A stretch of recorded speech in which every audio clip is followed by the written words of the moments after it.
The Wind in the Willows by Kenneth Grahame. Chapter 1. The River Bank. The mole had been working very hard all the morning, spring cleaning his little home. First with brooms, then with dusters, then on ladders and steps and chairs, with a brush and a pail of whitewash, till he had dust in his throat and eyes, and splashes of whitewash all over his black fur, and an aching back and weary arms. Spring was moving in the air above and in the earth below and around him, penetrating even his dark and lowly little house with its spirit of divine discontent and longing. It was small wonder, then, that he suddenly flung down his brush on the floor, said bother, and oh blow, and also hang spring cleaning, and bolted out of the house without even waiting to put on his coat. Something up above was calling him imperiously, and he made for the steep little tunnel which answered in his case to the gravelled carriage drive owned by animals whose residences are nearer to the sun and air. So he scraped and scratched and scrabbled and scrooged, and then he scrooged again and scrabbled and scratched and scraped, working busily with his little paws and muttering to himself, up we go, till at last, pop! His snout came out into the sunlight, and he found himself rolling in the warm grass of a great meadow. This is fine, he said to himself. This is better than whitewashing. The sunshine struck hot on his fur, soft breezes caressed his heated brow, and after the seclusion of the cellarage he had lived in so long the carol of happy birds fell on his dulled hearing almost like a shout. Jumping off all his 4 legs at once, in the joy of living and the delight of spring without its cleaning, he pursued his way across the meadow till he reached the hedge on the further side. Hold up, said an elderly rabbit at the gap.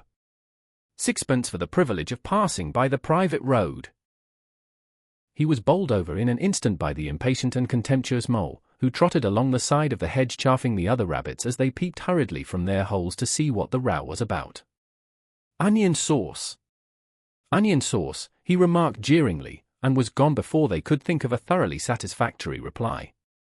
Then they all started grumbling at each other. How stupid you are! Why didn't you tell him, or well, why didn't you say, you might have reminded him?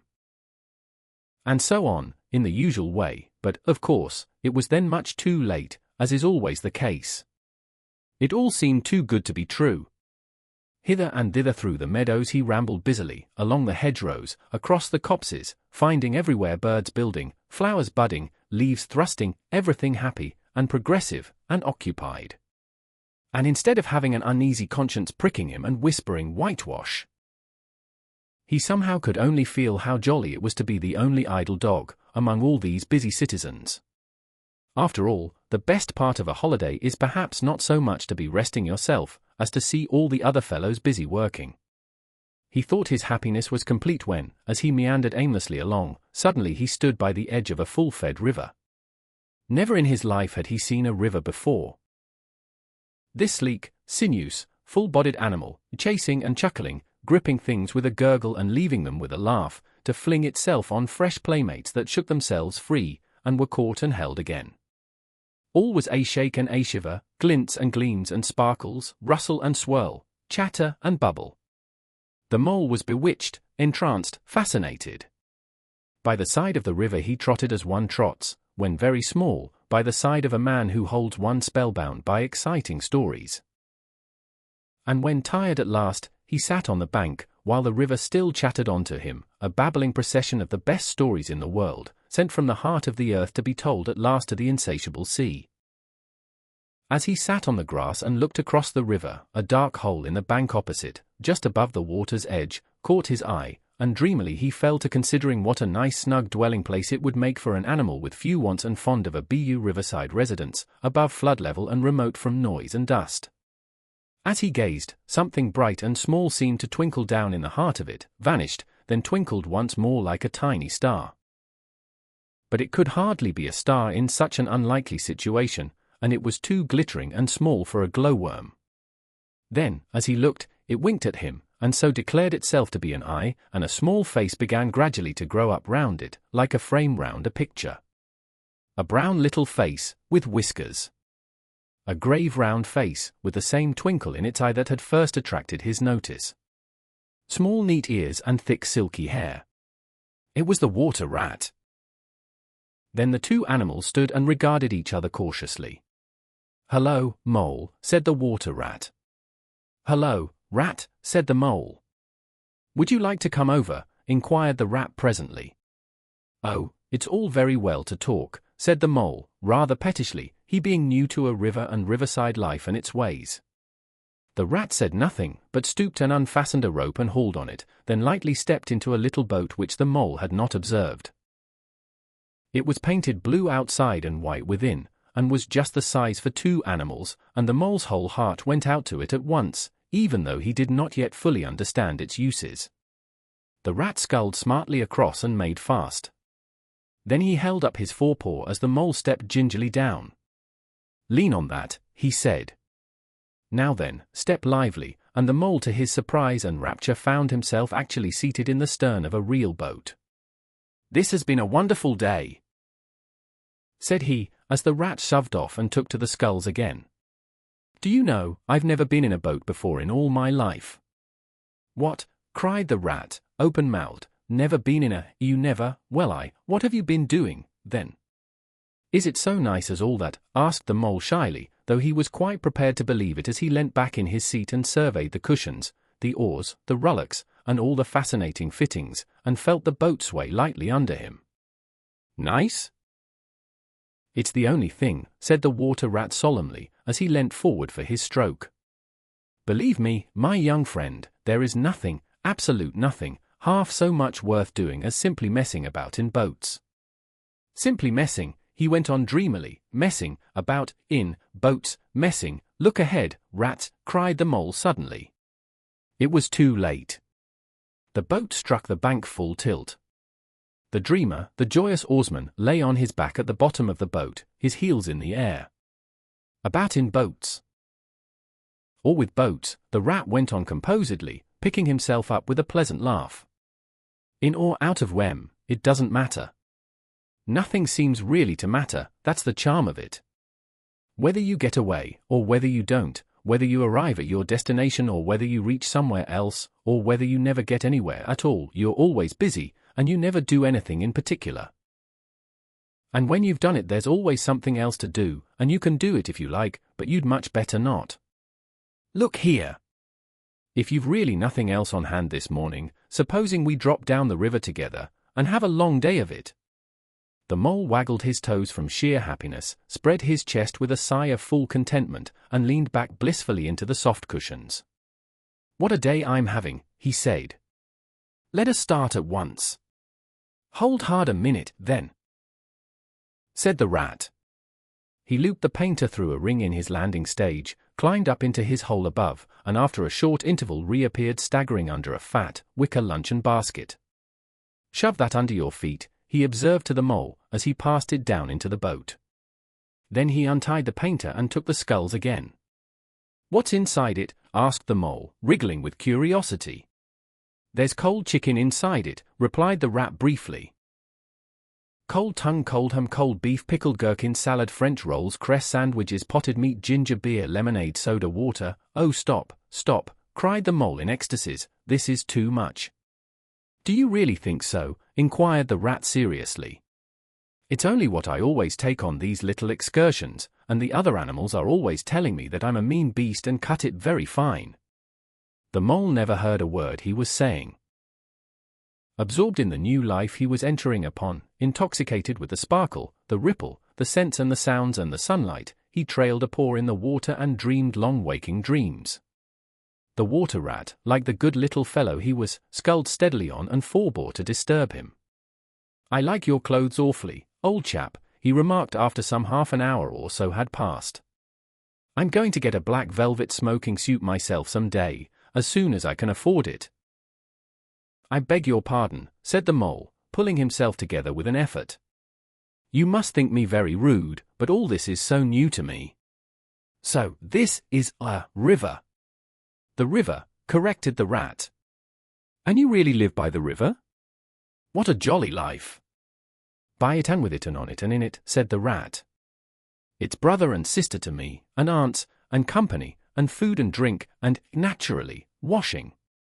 It's my world, and I don't want any other. What it hasn't got is not worth having, and what it doesn't know is not worth knowing. Lord! The times we've had together! Whether in winter or summer, spring or autumn, it's always got its fun and its excitements. When the floods are on in February, and my cellars and basement are brimming with drink that's no good to me, and the brown water runs by my best bedroom window. Or again when it all drops away and shows patches of mud that smells like plum cake, and the rushes and weed clog the channels, and I can potter about dry shod over most of the bed of it and find fresh food to eat, and things careless people have dropped out of boats. But isn't it a bit dull at times? The mole ventured to ask. Just you and the river, and no one else to pass a word with. No one else to, well, I mustn't be hard on you, said the rat with forbearance. You're new to it, and of course you don't know. The bank is so crowded nowadays that many people are moving away altogether. Oh no, it isn't what it used to be, at all. Otters, kingfishers, dabchicks, moorhens, all of them about all day long and always wanting you to do something, as if a fellow had no business of his own to attend to. What lies over there? Asked the mole, waving a paw towards a background of woodland that darkly framed the water meadows on one side of the river. That? Oh, that's just the wildwood, said the rat shortly. We don't go there very much, we river bankers. Aren't they very nice people in there? Said the mole, a trifle nervously. Well, replied the rat, let me see. The squirrels are all right. And the rabbits, some of them, but rabbits are a mixed lot. And then there's Badger, of course. He lives right in the heart of it, wouldn't live anywhere else, either, if you paid him to do it. Dear old Badger. Nobody interferes with him. They'd better not, he added significantly. Why, who should interfere with him? Asked the mole. Well, of course, there are others, explained the rat in a hesitating sort of way. Weasels, and stoats, and foxes, and so on.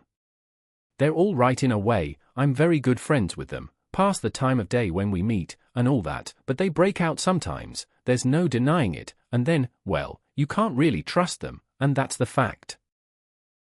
The mole knew well that it is quite against animal etiquette to dwell on possible trouble ahead, or even to allude to it, so he dropped the subject. And beyond the wildwood again, he asked, where it's all blue and dim, and one sees what may be hills or perhaps they meant, and something like the smoke of towns, or is it only cloud drift? Beyond the wildwood comes the wide world, said the rat. And that's something that doesn't matter, either to you or me. I've never been there, and I'm never going, nor you either, if you've got any sense at all. Don't ever refer to it again, please. Now then. Here's our backwater at last, where we're going to lunch. Leaving the main stream, they now passed into what seemed at first sight like a little landlocked lake. Green turf sloped down to either edge, brown snaky tree roots gleamed below the surface of the quiet water, while ahead of them the silvery shoulder and foamy tumble of a weir, arm in arm with a restless dripping mill wheel, that held up in its turn a grey-gabled mill house, filled the air with a soothing murmur of sound, dull and smothery, yet with little clear voices speaking up cheerfully out of it at intervals. It was so very beautiful that the mole could only hold up both forepaws and gasp, "Oh my! Oh my! Oh my!" The rat brought the boat alongside the bank, made her fast, helped the still awkward mole safely ashore, and swung out the luncheon basket. The mole begged as a favor to be allowed to unpack it all by himself. And the rat was very pleased to indulge him, and to sprawl at full length on the grass and rest, while his excited friend shook out the tablecloth and spread it, took out all the mysterious packets one by one and arranged their contents in due order, still gasping, "Oh my! Oh my!" at each fresh revelation. When all was ready, the rat said, "Now, pitch in, old fellow." And the mole was indeed very glad to obey, for he had started his spring cleaning at a very early hour that morning, as people will do, and had not paused for bite or sup, and he had been through a very great deal since the distant time which now seemed so many days ago. "What are you looking at?" said the rat presently, when the edge of their hunger was somewhat dulled, and the mole's eyes were able to wander off the tablecloth a little. "I am looking," said the mole, "at a streak of bubbles that I see travelling along the surface of the water. That is a thing that strikes me as funny." "Bubbles?" "Aho," said the rat, and chirruped cheerily in an inviting sort of way. A broad glistening muzzle showed itself above the edge of the bank, and the otter hauled himself out and shook the water from his coat. "Greedy beggars," he observed, making for the provender. "Why didn't you invite me, Ratty?" "This was an impromptu affair," explained the rat. "By the way, my friend Mr. Mole." "Proud, I'm sure," said the otter, and the two animals were friends forthwith. "Such a rumpus everywhere," continued the otter. "All the world seems out on the river today. I came up this backwater to try and get a moment's peace, and then stumble upon you fellows. At least, I beg pardon, I don't exactly mean that, you know." There was a rustle behind them, proceeding from a hedge wherein last year's leaves still clung thick, and a stripy head, with high shoulders behind it, peered forth on them. "Come on, old badger," shouted the rat. The badger trotted forward a pace or two, then grunted, "Hm. Company," and turned his back and disappeared from view. "That's just the sort of fellow he is," observed the disappointed rat. "Simply hates society. Now we shan't see any more of him today." "Well, tell us, who's out on the river?" "Toad's out, for one," replied the otter. "In his brand new wager boat, new togs, new everything." The two animals looked at each other and laughed. "Once it was nothing but sailing," said the rat, "then he tired of that and took to punting. Nothing would please him but to punt all day and every day, and a nice mess he made of it. Last year it was houseboating, and we all had to go and stay with him in his houseboat, and pretend we liked it. He was going to spend the rest of his life in a houseboat. It's all the same, whatever he takes up, he gets tired of it, and starts on something fresh. Such a good fellow, too," remarked the otter reflectively, "but no stability, especially in a boat." From where they sat they could get a glimpse of the main stream across the island that separated them, and just then a wager boat flashed into view, the rower, a short, stout figure, splashing badly and rolling a good deal, but working his hardest. The rat stood up and hailed him, but Toad, for it was he, shook his head and settled sternly to his work. "He'll be out of the boat in a minute if he rolls like that," said the rat, sitting down again. "Of course he will," chuckled the otter. "Did I ever tell you that good story about Toad and the lockkeeper? It happened this way. Toad." An errant mayfly swerved unsteadily athwart the current in the intoxicated fashion affected by young bloods of mayflies seeing life. A swirl of water and a kloop, and the mayfly was visible no more. Neither was the otter. The mole looked down. The voice was still in his ears, but the turf whereon he had sprawled was clearly vacant. Not an otter to be seen, as far as the distant horizon. But again there was a streak of bubbles on the surface of the river. The rat hummed a tune, and the mole recollected that animal etiquette forbade any sort of comment on the sudden disappearance of one's friends at any moment, for any reason or no reason whatever. "Well, well," said the rat, "I suppose we ought to be moving. I wonder which of us had better pack the luncheon basket." He did not speak as if he was frightfully eager for the treat. "Oh, please let me," said the mole. So, of course, the rat let him. Packing the basket was not quite such pleasant work as unpacking the basket. It never is. But the mole was bent on enjoying everything, and although just when he had got the basket packed and strapped up tightly he saw a plate staring up at him from the grass, and when the job had been done again the rat pointed out a fork which anybody ought to have seen, and last of all, behold, the mustard pot which he had been sitting on without knowing it. Still, somehow, the thing got finished at last, without much loss of temper. The afternoon sun was getting low as the rat sculled gently homewards in a dreamy mood, murmuring poetry things over to himself, and not paying much attention to Mole.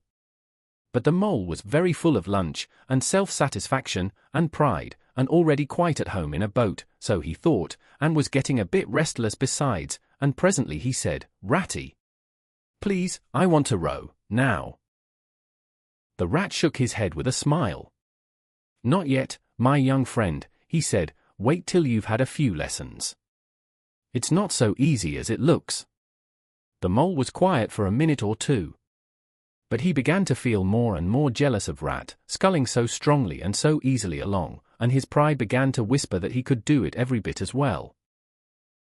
He jumped up and seized the sculls, so suddenly, that the rat, who was gazing out over the water and saying more poetry things to himself, was taken by surprise and fell backwards off his seat with his legs in the air for the second time, while the triumphant mole took his place and grabbed the sculls with entire confidence. "Stop it, you silly ass," cried the rat, from the bottom of the boat. "You can't do it. You'll have us over." The mole flung his sculls back with a flourish, and made a great dig at the water. He missed the surface altogether, his legs flew up above his head, and he found himself lying on the top of the prostrate rat. Greatly alarmed, he made a grab at the side of the boat, and the next moment, sploosh! Over went the boat, and he found himself struggling in the river. Oh my, how cold the water was, and oh, how very wet it felt. How it sang in his ears as he went down, down, down. How bright and welcome the sun looked as he rose to the surface coughing and spluttering. How black was his despair when he felt himself sinking again. Then a firm paw gripped him by the back of his neck. It was the rat, and he was evidently laughing. The mole could feel him laughing, right down his arm and through his paw, and so into the mole's, neck. The rat got hold of a skull and shoved it under the mole's arm, then he did the same by the other side of him and, swimming behind, propelled the helpless animal to shore, hauled him out, and set him down on the bank, a squashy, pulpy lump of misery. When the rat had rubbed him down a bit, and wrung some of the wet out of him, he said, "Now, then, old fellow. Trot up and down the towing path as hard as you can, till you're warm and dry again, while I dive for the luncheon basket." So the dismal mole, wet without and ashamed within, trotted about till he was fairly dry, while the rat plunged into the water again, recovered the boat, righted her and made her fast, fetched his floating property to shore by degrees, and finally dived successfully for the luncheon basket and struggled to land with it. When all was ready for a start once more, the mole, limp and dejected, took his seat in the stern of the boat. And as they set off, he said in a low voice, broken with emotion, "Ratty, my generous friend, I am very sorry indeed for my foolish and ungrateful conduct. My heart quite fails me when I think how I might have lost that beautiful luncheon basket. Indeed, I have been a complete ass, and I know it. Will you overlook it this once and forgive me, and let things go on as before?" "That's all right, bless you," responded the rat cheerily. "What's a little wet to a water rat? I'm more in the water than out of it most days. Don't you think any more about it, and, look here. I really think you had better come and stop with me for a little time. It's very plain and rough, you know, not like Toad's house at all, but you haven't seen that yet. Still, I can make you comfortable. And I'll teach you to row, and to swim, and you'll soon be as handy on the water as any of us." The mole was so touched by his kind manner of speaking that he could find no voice to answer him, and he had to brush away a tear or two with the back of his paw. But the rat kindly looked in another direction, and presently the mole's spirits revived again, and he was even able to give some straight back talk to a couple of moorhens who were sniggering to each other about his bedraggled appearance. When they got home, the rat made a bright fire in the parlor, and planted the mole in an armchair in front of it, having fetched down a dressing gown and slippers for him, and told him river stories till supper time. Very thrilling stories they were, too, to an earth-dwelling animal like mole. Stories about weirs, and sudden floods, and leaping pike, and steamers that flung hard bottles, at least bottles were certainly flung, and from steamers, so presumably by them.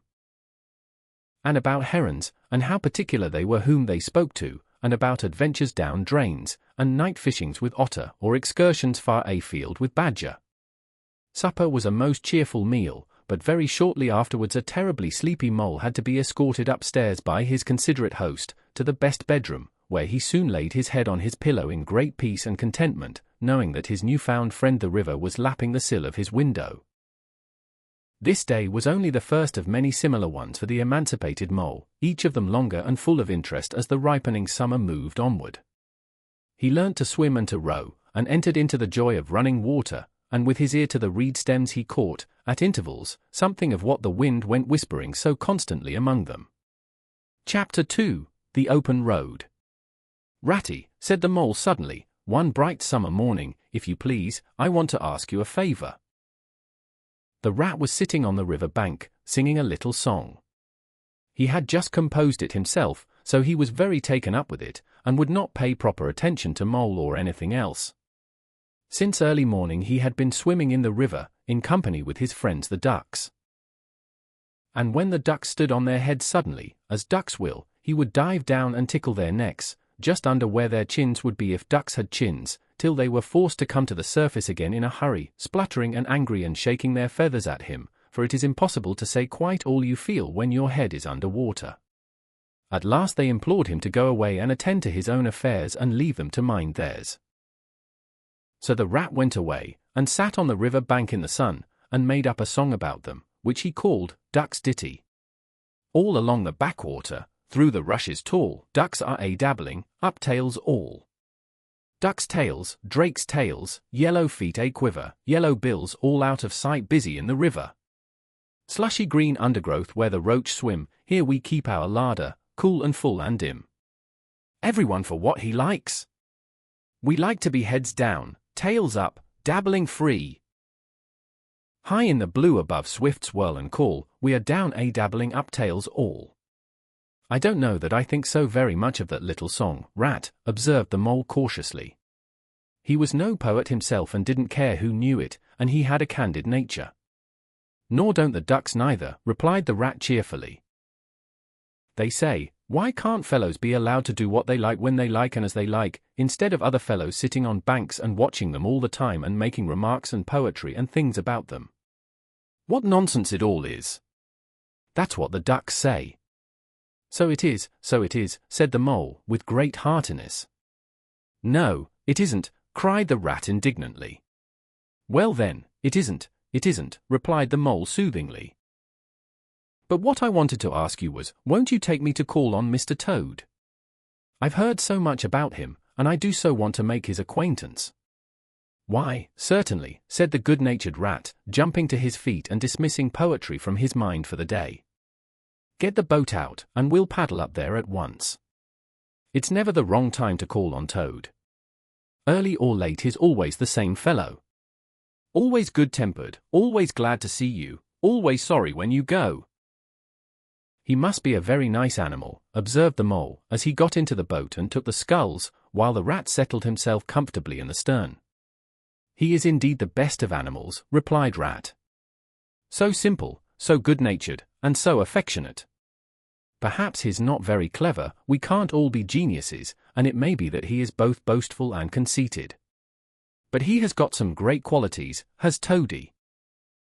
Rounding a bend in the river, they came in sight of a handsome, dignified old house of mellowed red brick, with well-kept lawns reaching down to the water's edge. There's Toad Hall, said the Rat, and that creek on the left, where the notice board says, Private. No landing allowed, leads to his boat house, where we'll leave the boat. The stables are over there to the right. That's the banqueting hall you're looking at now, very old, that is. Toad is rather rich, you know, and this is really one of the nicest houses in these parts, though we never admit as much to Toad. They glided up the creek, and the Mole shipped his sculls as they passed into the shadow of a large boat house. Here they saw many handsome boats, slung from the cross beams or hauled up on a slip, but none in the water, and the place had an unused and a deserted air. The Rat looked around him. I understand, said he. Boating is played out. He's tired of it, and done with it. I wonder what new fad he has taken up now? Come along and let's look him up. We shall hear all about it quite soon enough. They disembarked, and strolled across the gay flower-decked lawns in search of Toad, whom they presently happened upon resting in a wicker garden chair, with a preoccupied expression of face, and a large map spread out on his knees. Hooray, he cried, jumping up on seeing them, this is splendid. He shook the paws of both of them warmly, never waiting for an introduction to the Mole. How kind of you, he went on, dancing round them. I was just going to send a boat down the river for you, Ratty, with strict orders that you were to be fetched up here at once, whatever you were doing. I want you badly, both of you. Now what will you take? Come inside and have something. You don't know how lucky it is, you're turning up just now. Let's sit quiet a bit, Toady, said the Rat, throwing himself into an easy chair, while the Mole took another by the side of him and made some civil remark about Toad's delightful residence. "Finest house on the whole river," cried Toad boisterously. Or anywhere else, for that matter, he could not help adding. Here the Rat nudged the Mole. Unfortunately the Toad saw him do it, and turned very red. There was a moment's painful silence. Then Toad burst out laughing. "All right, Ratty," he said.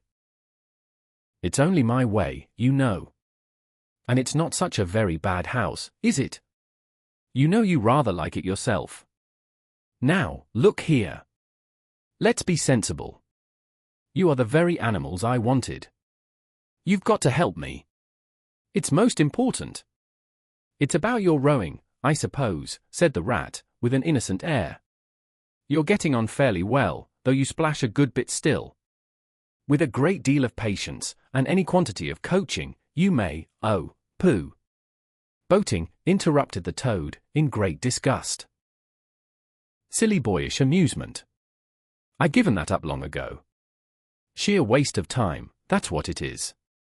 It makes me downright sorry to see you fellows, who ought to know better, spending all your energies in that aimless manner.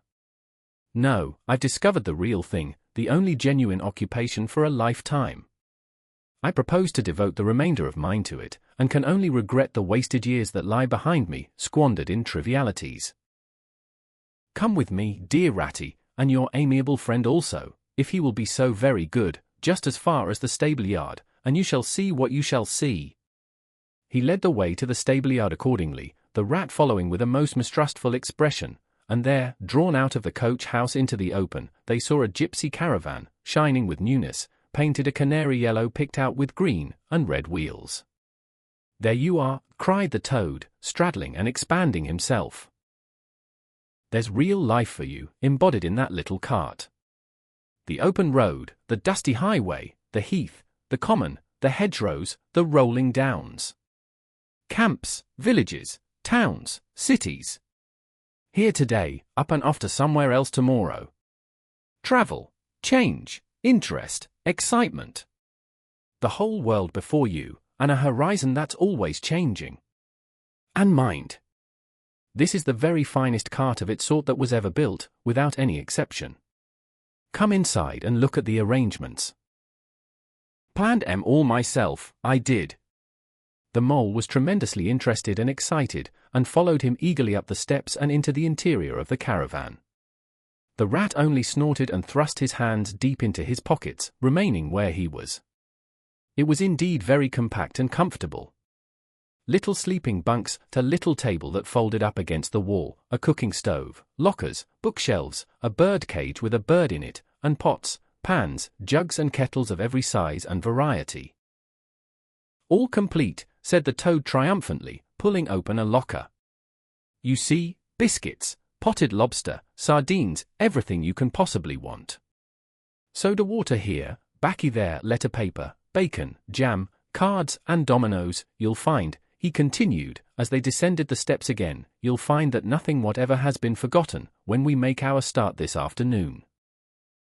"I beg your pardon," said the Rat slowly, as he chewed a straw, "but did I overhear you say something about we, and start, and this afternoon?"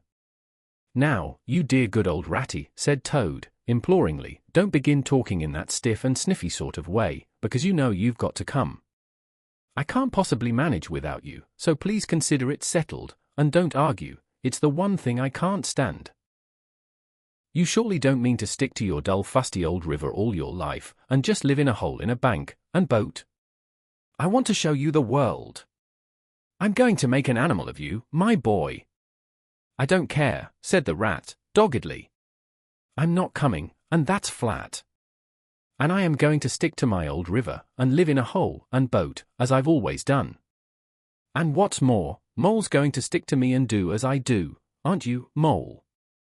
"Of course I am," said the Mole, loyally.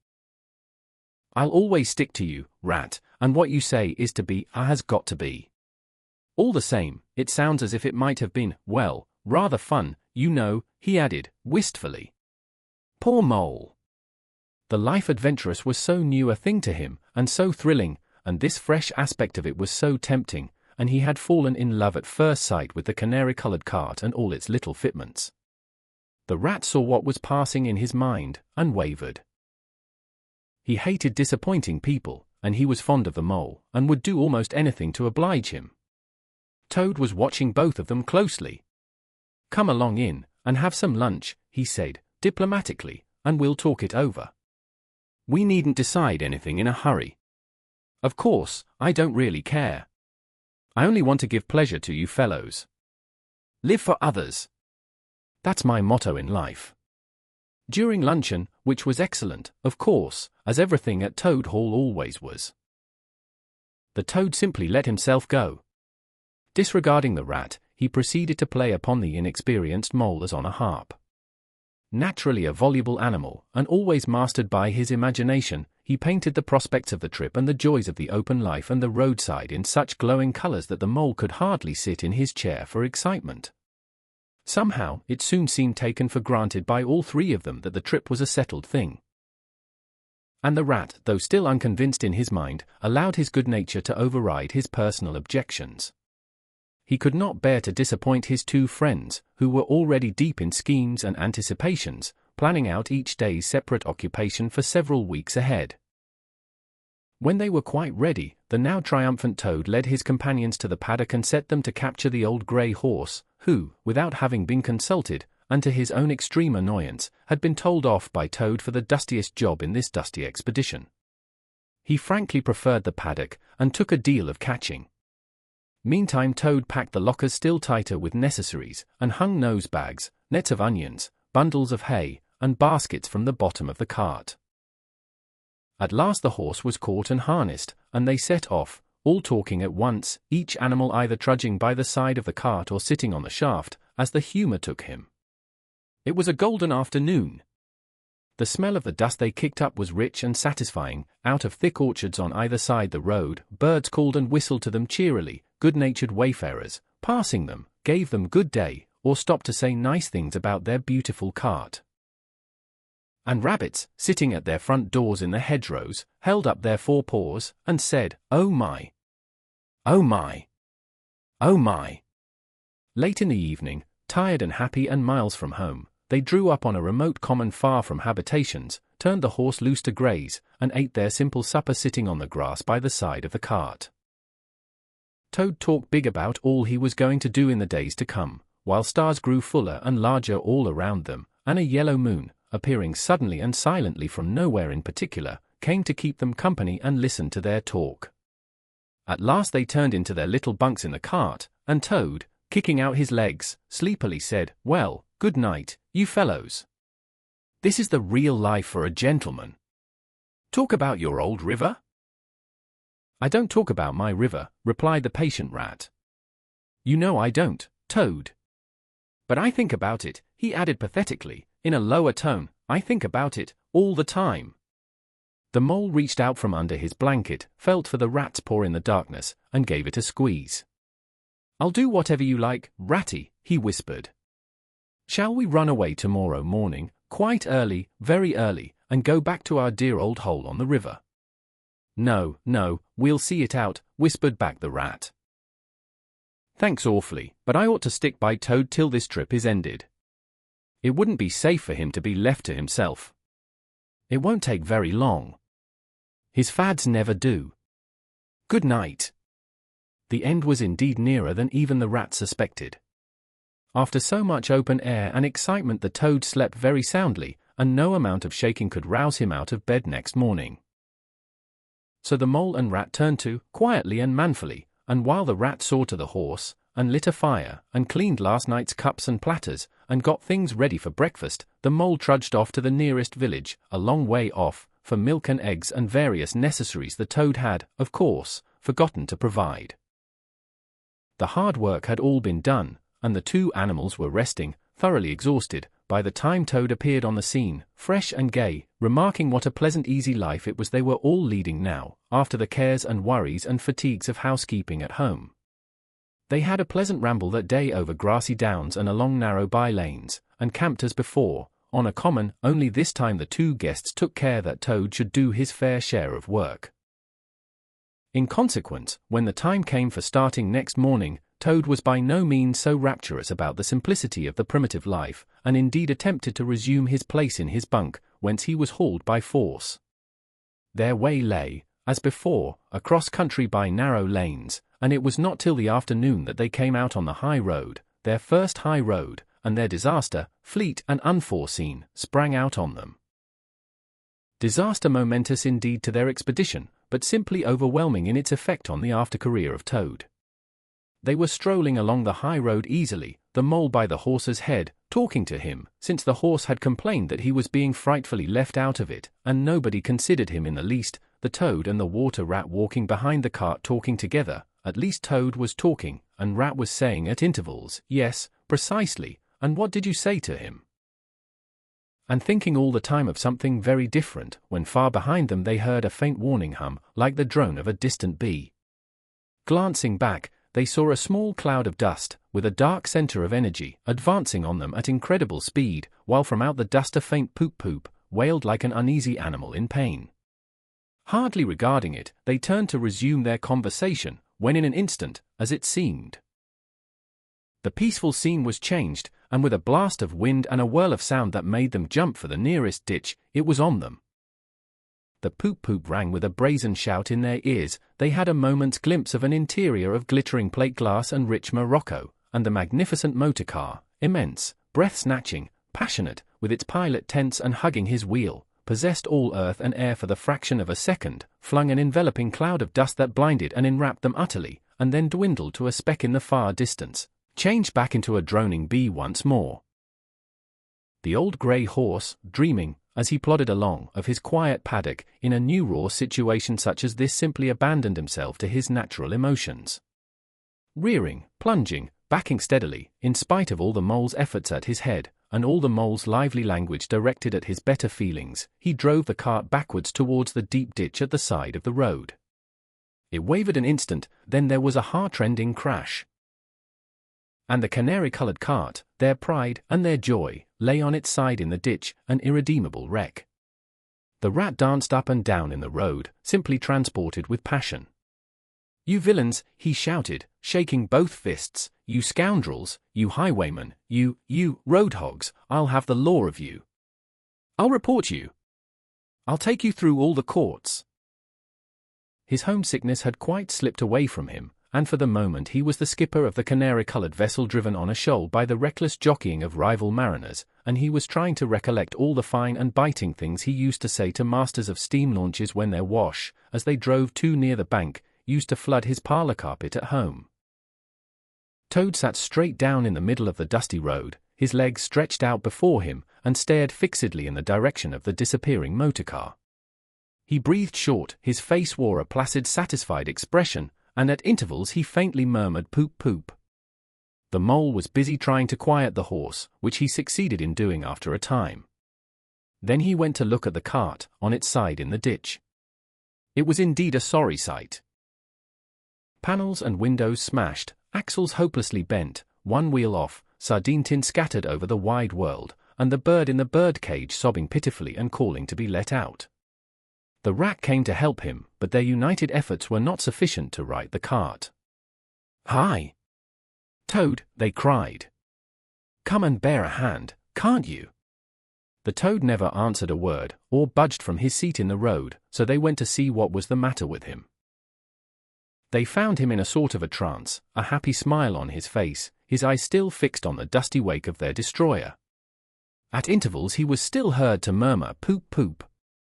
The rat shook him by the shoulder. "Are you coming to help us, Toad?" he demanded sternly. "Glorious, stirring sight," murmured Toad, never offering to move. "The poetry of motion. The real way to travel. The only way to travel. Here today, in next week tomorrow. Villages skipped, towns and cities jumped. Always somebody else's horizon. Oh bliss! Oh poop-poop! Oh my! Oh my! Oh stop being an ass, Toad," cried the mole despairingly. "And to think I never knew," went on the Toad in a dreamy monotone. "All those wasted years that lie behind me, I never knew, never even dreamt. But now that I know, now that I fully realize. Oh, what a flowery track lies spread before me, henceforth. What dust clouds shall spring up behind me as I speed on my reckless way? What carts I shall fling carelessly into the ditch in the wake of my magnificent onset? Horrid little carts, common carts, canary-coloured carts. What are we to do with him? Asked the mole of the water rat. Nothing at all, replied the rat firmly. Because there is really nothing to be done. You see, I know him from of old. He is now possessed. He has got a new craze, and it always takes him that way, in its first stage. He'll continue like that for days now, like an animal walking in a happy dream, quite useless for all practical purposes. Never mind him. Let's go and see what there is to be done about the cart. A careful inspection showed them that, even if they succeeded in righting it by themselves, the cart would travel no longer. The axles were in a hopeless state, and the missing wheel was shattered into pieces. The rat knotted the horse's reins over his back and took him by the head, carrying the bird cage and its hysterical occupant in the other hand. Come on, he said grimly to the mole. It's 5 or 6 miles to the nearest town, and we shall just have to walk it.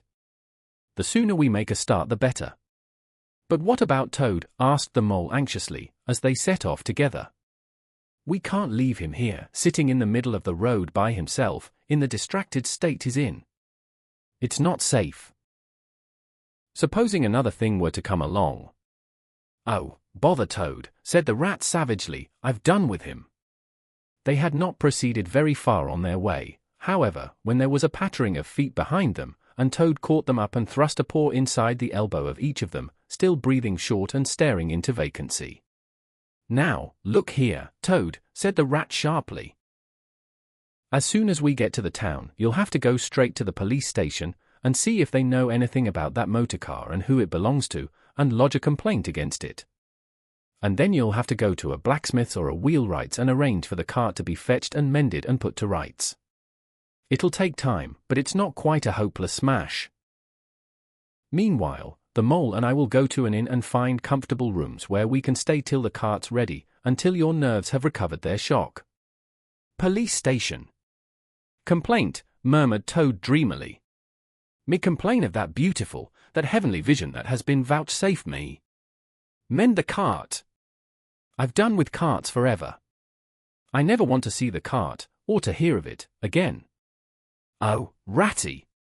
You can't think how obliged I am to you for consenting to come on this trip. I wouldn't have gone without you, and then I might never have seen that swan, that sunbeam, that thunderbolt. I might never have heard that entrancing sound, or smelt that bewitching smell. I owe it all to you, my best of friends. The rat turned from him in despair. You see what it is, he said to the mole, addressing him across Toad's head, he's quite hopeless. I give it up. When we get to the town we'll go to the railway station, and with luck we may pick up a train there that'll get us back to Riverbank tonight. And if ever you catch me going pleasuring with this provoking animal again. He snorted, and during the rest of that weary trudge addressed his remarks exclusively to Mole. On reaching the town they went straight to the station and deposited Toad in the second-class waiting room, giving a porter 2d to keep a strict eye on him. They then left the horse at an inn stable, and gave what directions they could about the cart and its contents. Eventually, a slow train having landed them at a station not very far from Toad Hall, they escorted the spellbound, sleepwalking Toad to his door, put him inside it, and instructed his housekeeper to feed him, undress him, and put him to bed. Then they got out their boat from the boathouse, sculled down the river home, and at a very late hour sat down to supper in their own cosy riverside parlour, to the rat's great joy and contentment. The following evening the mole, who had risen late and taken things very easy all day, was sitting on the bank fishing, when the rat, who had been looking up his friends and gossiping, came strolling along to find him. Heard the news, he said. There's nothing else being talked about, all along the river bank. Toad went up to town by an early train this morning. And he has ordered a large and very expensive motor car. Chapter 3, The Wildwood. The mole had long wanted to make the acquaintance of the badger. He seemed, by all accounts, to be such an important personage and, though rarely visible, to make his unseen influence felt by everybody about the place. But whenever the mole mentioned his wish to the water rat, he always found himself put off. "It's all right," the rat would say. "Badger'll turn up some day or other, he's always turning up, and then I'll introduce you. The best of fellows. But you must not only take him as you find him, but when you find him. Couldn't you ask him here dinner or something?" said the mole. "He wouldn't come," replied the rat simply. "Badger hates society, and invitations, and dinner, and all that sort of thing." "Well, then, supposing we go and call on him," suggested the mole.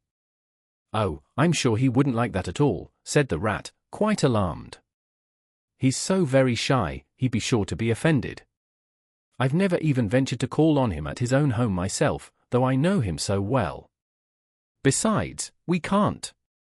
It's quite out of the question, because he lives in the very middle of the wildwood." "Well, supposing he does," said the mole. "You told me the wildwood was all right, you know." "Oh, I know, so it is," replied the rat evasively. "But I think we won't go there just now. Not just yet. It's a long way, and he wouldn't be at home at this time of year anyhow, and he'll be coming along some day, if you'll wait quietly." The mole had to be content with this. But the badger never came along, and every day brought its amusements, and it was not till summer was long over, and cold and frost and miry ways kept them much indoors, and the swollen river raced past outside their windows with a speed that mocked at boating of any sort or kind, that he found his thoughts dwelling again with much persistence on the solitary grey badger who lived his own life by himself, in his hole in the middle of the wildwood. In the winter time the rat slept a great deal, retiring early and rising late. During his short day he sometimes scribbled poetry or did other small domestic jobs about the house, and, of course, there were always animals dropping in for a chat, and consequently there was a good deal of storytelling and comparing notes on the past summer and all its doings. Such a rich chapter it had been when one came to look back on it all, with illustrations so numerous and so very highly coloured. The pageant of the river bank had marched steadily along, unfolding itself in scene pictures that succeeded each other in stately procession. Purple loosestrife arrived early, shaking luxuriant tangled locks along the edge of the mirror whence its own face laughed back at it.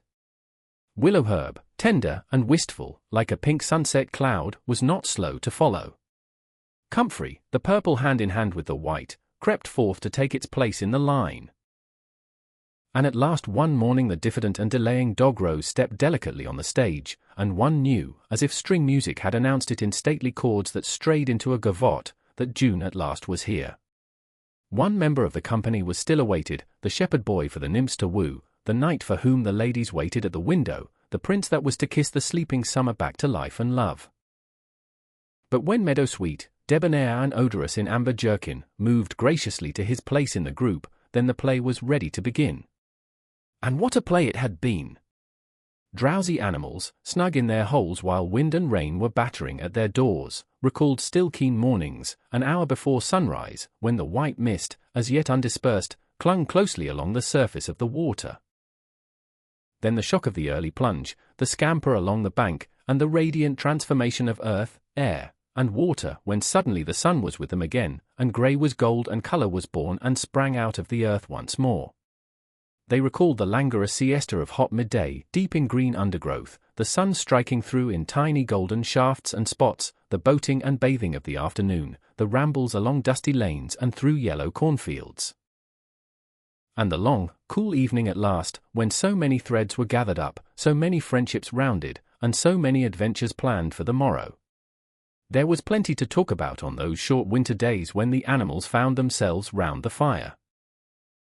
Still, the mole had a good deal of spare time on his hands, and so one afternoon, when the rat in his armchair before the blaze was alternately dozing and trying over rhymes that wouldn't fit, he formed the resolution to go out by himself and explore the wildwood, and perhaps strike up an acquaintance with Mr. Badger.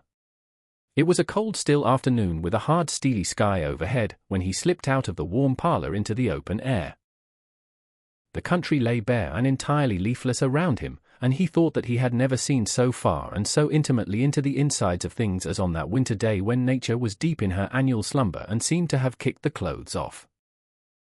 copses, dells, quarries, and all hidden places, which had been mysterious mines for exploration in leafy summer, now exposed themselves and their secrets pathetically, and seemed to ask him to overlook their shabby poverty for a while, till they could riot in rich masquerade as before, and trick and entice him with the old deceptions. It was pitiful in a way, and yet cheering, even exhilarating. He was glad that he liked the country undecorated, hard, and stripped of its finery. He had got down to the bare bones of it, and they were fine and strong and simple. He did not want the warm clover and the play of seeding grasses, the screens of quickset, the billowy drapery of beech and elm seemed best away, and with great cheerfulness of spirit he pushed on towards the wildwood, which lay before him low and threatening, like a black reef in some still southern sea. There was nothing to alarm him at first entry. Twigs crackled under his feet, logs tripped him, funguses on stumps resembled caricatures, and startled him for the moment by their likeness to something familiar and far away, but that was all fun and exciting. It led him on, and he penetrated to where the light was less, and trees crouched nearer, and holes made ugly mouths at him on either side. Everything was very still now. The dusk advanced on him steadily, rapidly, gathering in behind and before, and the light seemed to be draining away like floodwater. Then the faces began. It was over his shoulder, and indistinctly, that he first thought he saw a face, a little evil wedge-shaped face, looking out at him from a hole. When he turned and confronted it, the thing had vanished. He quickened his pace, telling himself cheerfully not to begin imagining things, or there would be simply no end to it. He passed another hole, and another, and then yes, no, yes. Certainly a little narrow face, with hard eyes, had flashed up for an instant from a hole, and was gone. He hesitated, braced himself up for an effort and strode on. Then suddenly, and as if it had been so all the time, every hole, far and near, and there were hundreds of them, seemed to possess its face, coming and going rapidly, all fixing on him glances of malice and hatred, all hard-eyed and evil and sharp. If he could only get away from the holes in the banks, he thought, there would be no more faces. He swung off the path and plunged into the untrodden places of the wood. Then the whistling began. Very faint and shrill it was, and far behind him, when first he heard it, but somehow it made him hurry forward. Then, still very faint and shrill, it sounded far ahead of him, and made him hesitate and want to go back. As he halted in indecision it broke out on either side, and seemed to be caught up and passed on throughout the whole length of the wood to its farthest limit. They were up and alert and ready, evidently, whoever they were. And he was alone, and unarmed, and far from any help, and the night was closing in. Then the pattering began. He thought it was only falling leaves at first, so slight and delicate was the sound of it. Then as it grew it took a regular rhythm, and he knew it for nothing else but the pat-pat-pat of little feet still a very long way off. Was it in front or behind? It seemed to be first one, and then the other, then both. It grew and it multiplied, till from every quarter as he listened anxiously, leaning this way and that, it seemed to be closing in on him. As he stood still to hearken, a rabbit came running hard towards him through the trees. He waited, expecting it to slacken pace, or to swerve from him into a different course. Instead, the animal almost brushed him as it dashed past, his face set and hard, his eyes staring. "Get out of this, you fool, get out," the mole heard him mutter as he swung round a stump and disappeared down a friendly burrow. The pattering increased till it sounded like sudden hail on the dry leaf carpet spread around him. The whole wood seemed running now, running hard, hunting, chasing, closing in round something or somebody. In panic, he began to run too, aimlessly, he knew not whither. He ran up against things, he fell over things and into things, he darted under things and dodged round things. At last he took refuge in the deep dark hollow of an old beech tree, which offered shelter, concealment, perhaps even safety, but who could tell? Anyhow, he was too tired to run any further, and could only snuggle down into the dry leaves which had drifted into the hollow and hope he was safe for a time. And as he lay there panting and trembling, and listened to the whistlings and the patterings outside, he knew it at last, in all its fullness, that dread thing which other little dwellers in field and hedgerow had encountered here, and known as their darkest moment, that thing which the rat had vainly tried to shield him from. the terror of the wildwood. Meantime the rat, warm and comfortable, dozed by his fireside. His paper of half-finished verses slipped from his knee, his head fell back, his mouth opened, and he wandered by the verdant banks of dream rivers. Then a coal slipped, the fire crackled and sent up a spurt of flame, and he woke with a start. Remembering what he had been engaged upon, he reached down to the floor for his verses, pored over them for a minute, and then looked round for the mole to ask him if he knew a good rhyme for something or other. But the mole was not there. He listened for a time. The house seemed very quiet. Then he called Moley several times, and, receiving no answer, got up and went out into the hall. The mole's cap was missing from its accustomed peg. His galoshes, which always lay by the umbrella stand, were also gone. The rat left the house, and carefully examined the muddy surface of the ground outside, hoping to find the mole's tracks. There they were, sure enough. The galoshes were new, just bought for the winter, and the pimples on their soles were fresh and sharp. He could see the imprints of them in the mud, running along straight and purposeful, leading direct to the wild wood. The rat looked very grave, and stood in deep thought for a minute or two. Then he re-entered the house, strapped a belt round his waist, shoved a brace of pistols into it, took up a stout cudgel that stood in a corner of the hall, and set off for the wildwood at a smart pace. It was already getting towards dusk when he reached the first fringe of trees and plunged without hesitation into the wood, looking anxiously on either side for any sign of his friend. Here and there wicked little faces popped out of holes, but vanished immediately at sight of the valorous animal, his pistols, and the great ugly cudgel in his grasp, and the whistling and pattering, which he had heard quite plainly on his first entry, died away and ceased, and all was very still. He made his way manfully through the length of the wood, to its furthest edge, then, forsaking all paths, he set himself to traverse it, laboriously working over the whole ground, and all the time calling out cheerfully, "Moley, Moley, Moley! Where are you?" "It's me, it's old rat." He had patiently hunted through the wood for an hour or more, when at last to his joy he heard a little answering cry. Guiding himself by the sound, he made his way through the gathering darkness to the foot of an old beech tree, with a hole in it, and from out of the hole came a feeble voice, saying, "Ratty! Is that really you?" The rat crept into the hollow, and there he found the mole, exhausted and still trembling. "Oh, rat," he cried, "I've been so frightened, you can't think." "Oh, I quite understand," said the rat soothingly. "You shouldn't really have gone and done it, mole. I did my best to keep you from it. We riverbankers, we hardly ever come here by ourselves. If we have to come, we come in couples, at least, then we're generally all right. Besides, there are 100 things one has to know, which we understand all about and you don't, as yet. I mean passwords, and signs, and sayings which have power and effect, and plants you carry in your pocket, and verses you repeat, and dodges and tricks you practice. All simple enough when you know them, but they've got to be known if you're small, or you'll find yourself in trouble. Of course, if you were badger or otter, it would be quite another matter. Surely the brave Mr. Toad wouldn't mind coming here by himself, would he? Inquired the mole. Old Toad, said the rat, laughing heartily. He wouldn't show his face here alone, not for a whole hatful of golden guineas, Toad wouldn't. The mole was greatly cheered by the sound of the rat's careless laughter, as well as by the sight of his stick and his gleaming pistols, and he stopped shivering and began to feel bolder and more himself again. Now then, said the rat presently, we really must pull ourselves together and make a start for home while there's still a little light left. It will never do to spend the night here, you understand. Too cold, for one thing. Dear Ratty, said the poor mole, I'm dreadfully sorry, but I'm simply dead beat and that's a solid fact. You must let me rest here a while longer, and get my strength back, if I'm to get home at all. Oh, all right, said the good-natured rat, rest away. It's pretty nearly pitch dark now, anyhow, and there ought to be a bit of a moon later.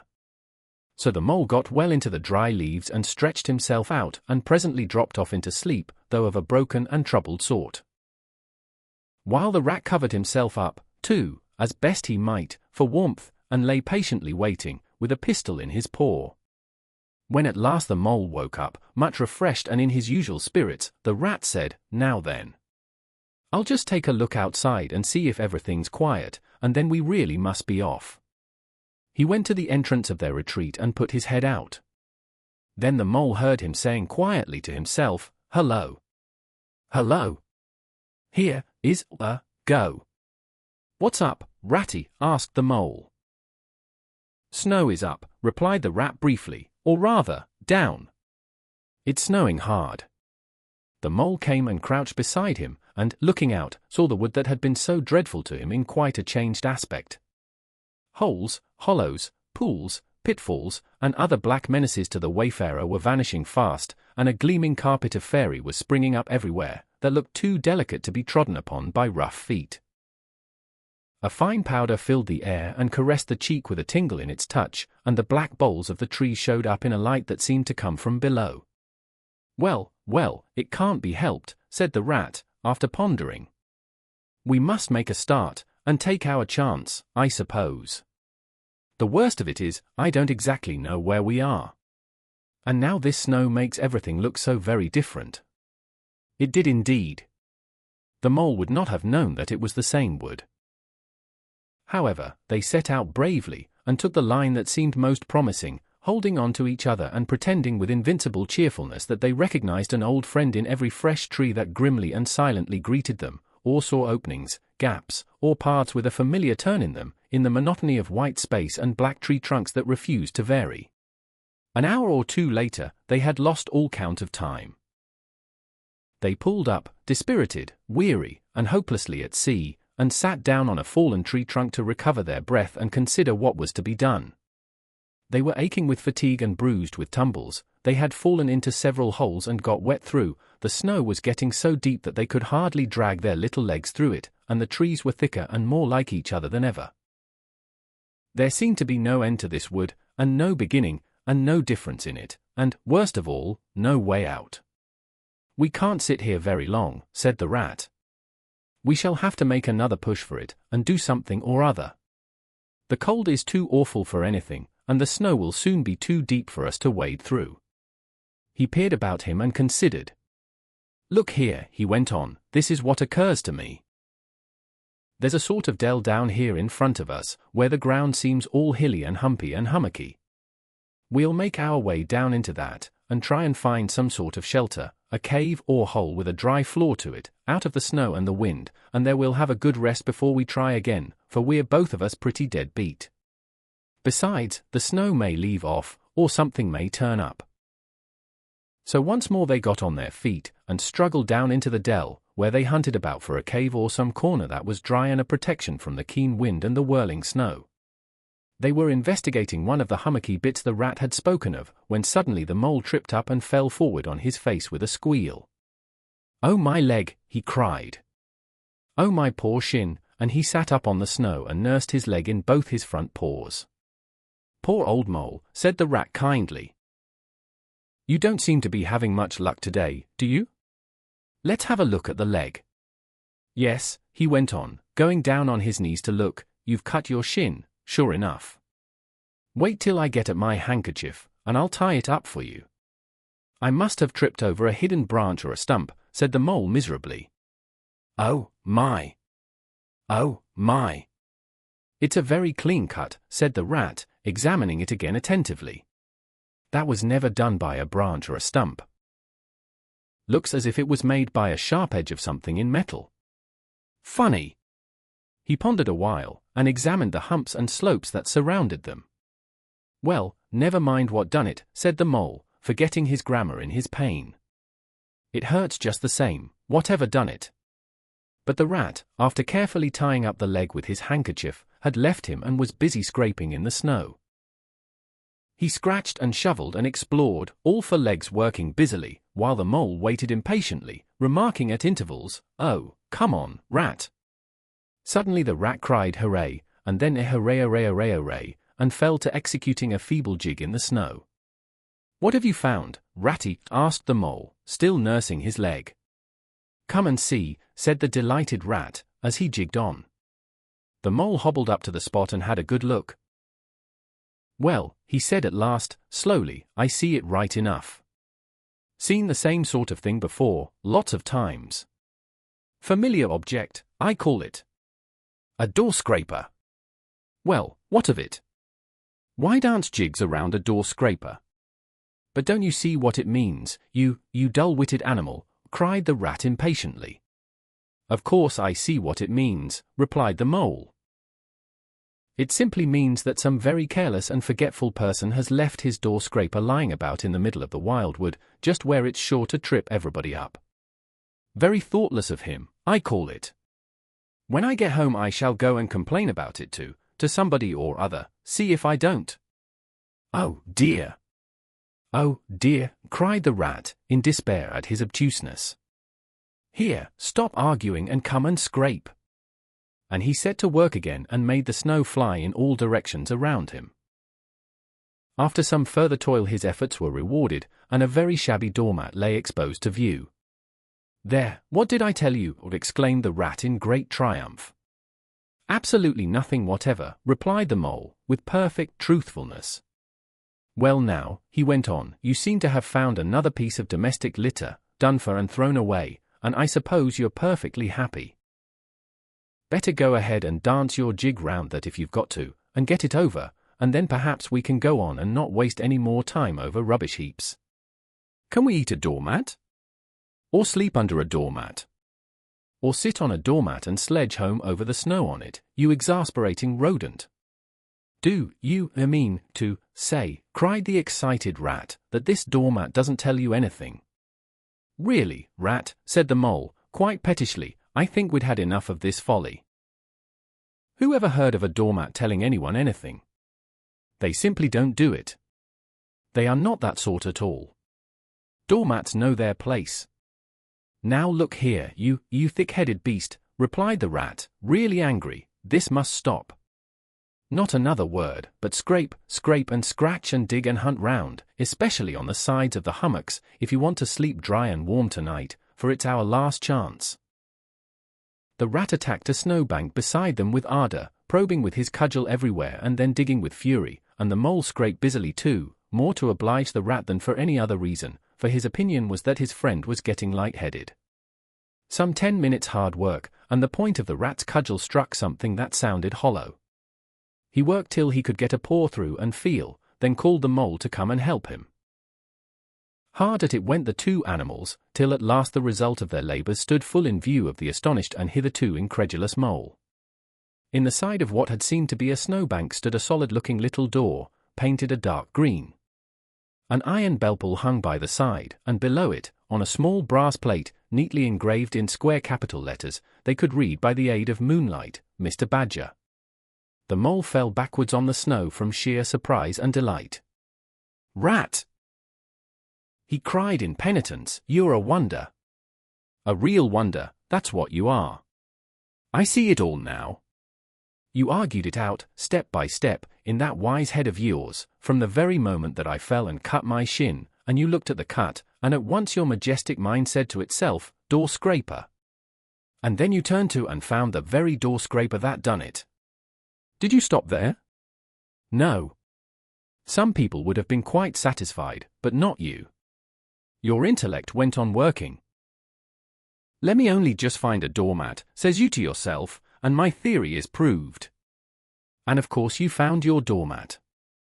You're so clever, I believe you could find anything you liked. Now, says you, that door exists, as plain as if I saw it. There's nothing else remains to be done but to find it. Well, I've read about that sort of thing in books, but I've never come across it before in real life. You ought to go where you'll be properly appreciated. You're simply wasted here, among us fellows. If I only had your head, Ratty, but as you haven't, interrupted the rat, rather unkindly, I suppose you're going to sit on the snow all night and talk. Get up at once and hang on to that bell pull you see there, and ring hard as you can, while I hammer. While the rat attacked the door with his stick, the mole sprang up at the bell pull, clutched it and swung there, both feet well off the ground, and from quite a long way off they could faintly hear a deep-toned bell respond. Chapter 4. Mr. Badger. They waited patiently for what seemed a very long time, stamping in the snow to keep their feet warm. At last they heard the sound of slow shuffling footsteps approaching the door from the inside.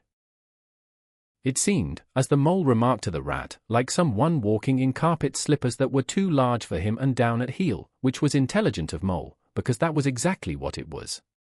There was the noise of a bolt shot back, and the door opened a few inches, enough to show a long snout and a pair of sleepy blinking eyes. "Now, the very next time this happens," said a gruff and suspicious voice, "I shall be exceedingly angry." "Who is it this time, disturbing people on such a night? Speak up." "Oh, Badger," cried the rat, "let us in, please. It's me, Rat, and my friend Mole, and we've lost our way in the snow." "What, Ratty, my dear little man," exclaimed the Badger, in quite a different voice. "Come along in, both of you, at once. Why, you must be perished." "Well, I never. Lost in the snow. And in the wildwood, too, and at this time of night. But come in with you." The two animals tumbled over each other in their eagerness to get inside, and heard the door shut behind them with great joy and relief. The Badger, who wore a long dressing gown, and whose slippers were indeed very down at heel, carried a flat candlestick in his paw and had probably been on his way to bed when their summons sounded. He looked kindly down on them and patted both their heads. "This is not the sort of night for small animals to be out," he said paternally. "I'm afraid you've been up to some of your pranks again, Ratty. But come along, come into the kitchen. There's a first-rate fire there, and supper and everything." He shuffled on in front of them, carrying the light, and they followed him, nudging each other in an anticipating sort of way, down a long, gloomy, and, to tell the truth, decidedly shabby passage, into a sort of a central hall, out of which they could dimly see other long tunnel-like passages branching, passages mysterious and without apparent end. But there were doors in the hall as well, stout oaken comfortable-looking doors. One of these the Badger flung open, and at once they found themselves in all the glow and warmth of a large fire-lit kitchen. The floor was well-worn red brick, and on the wide hearth burnt a fire of logs, between two attractive chimney corners tucked away in the wall, well out of any suspicion of draught.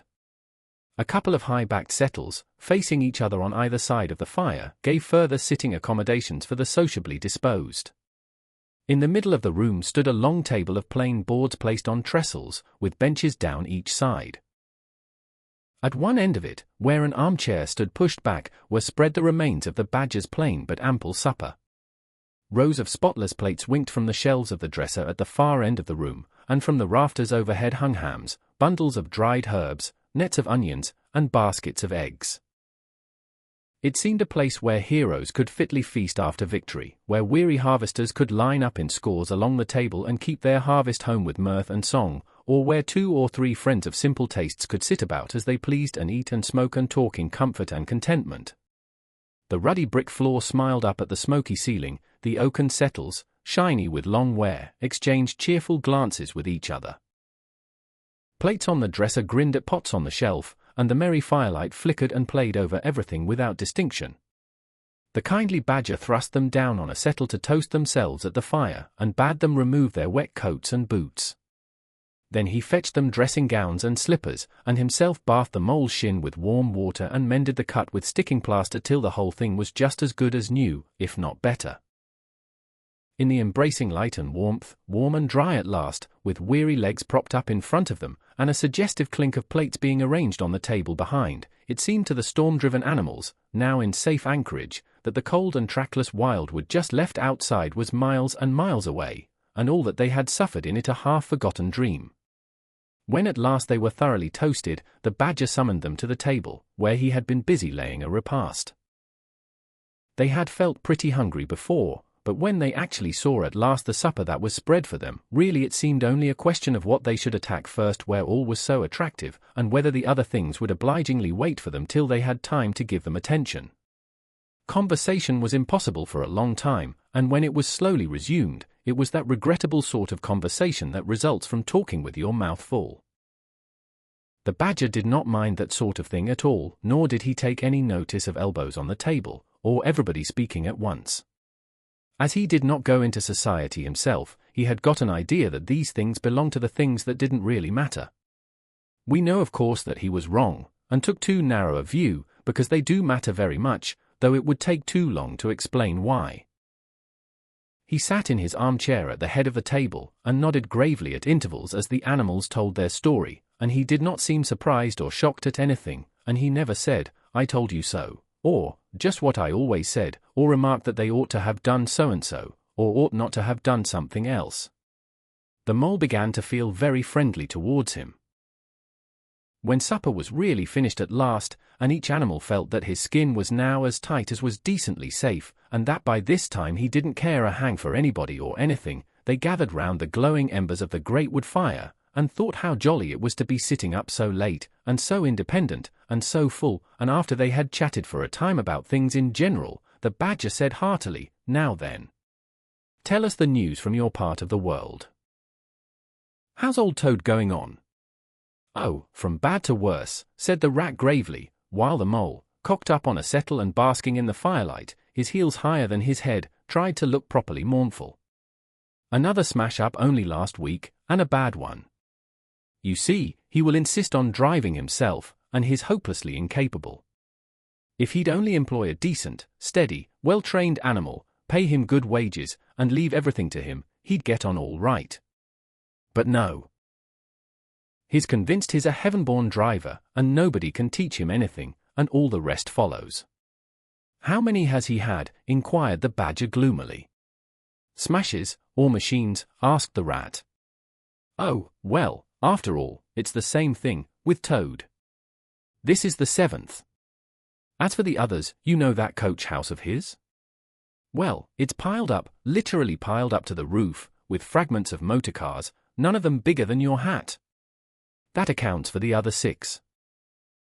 So far as they can be accounted for.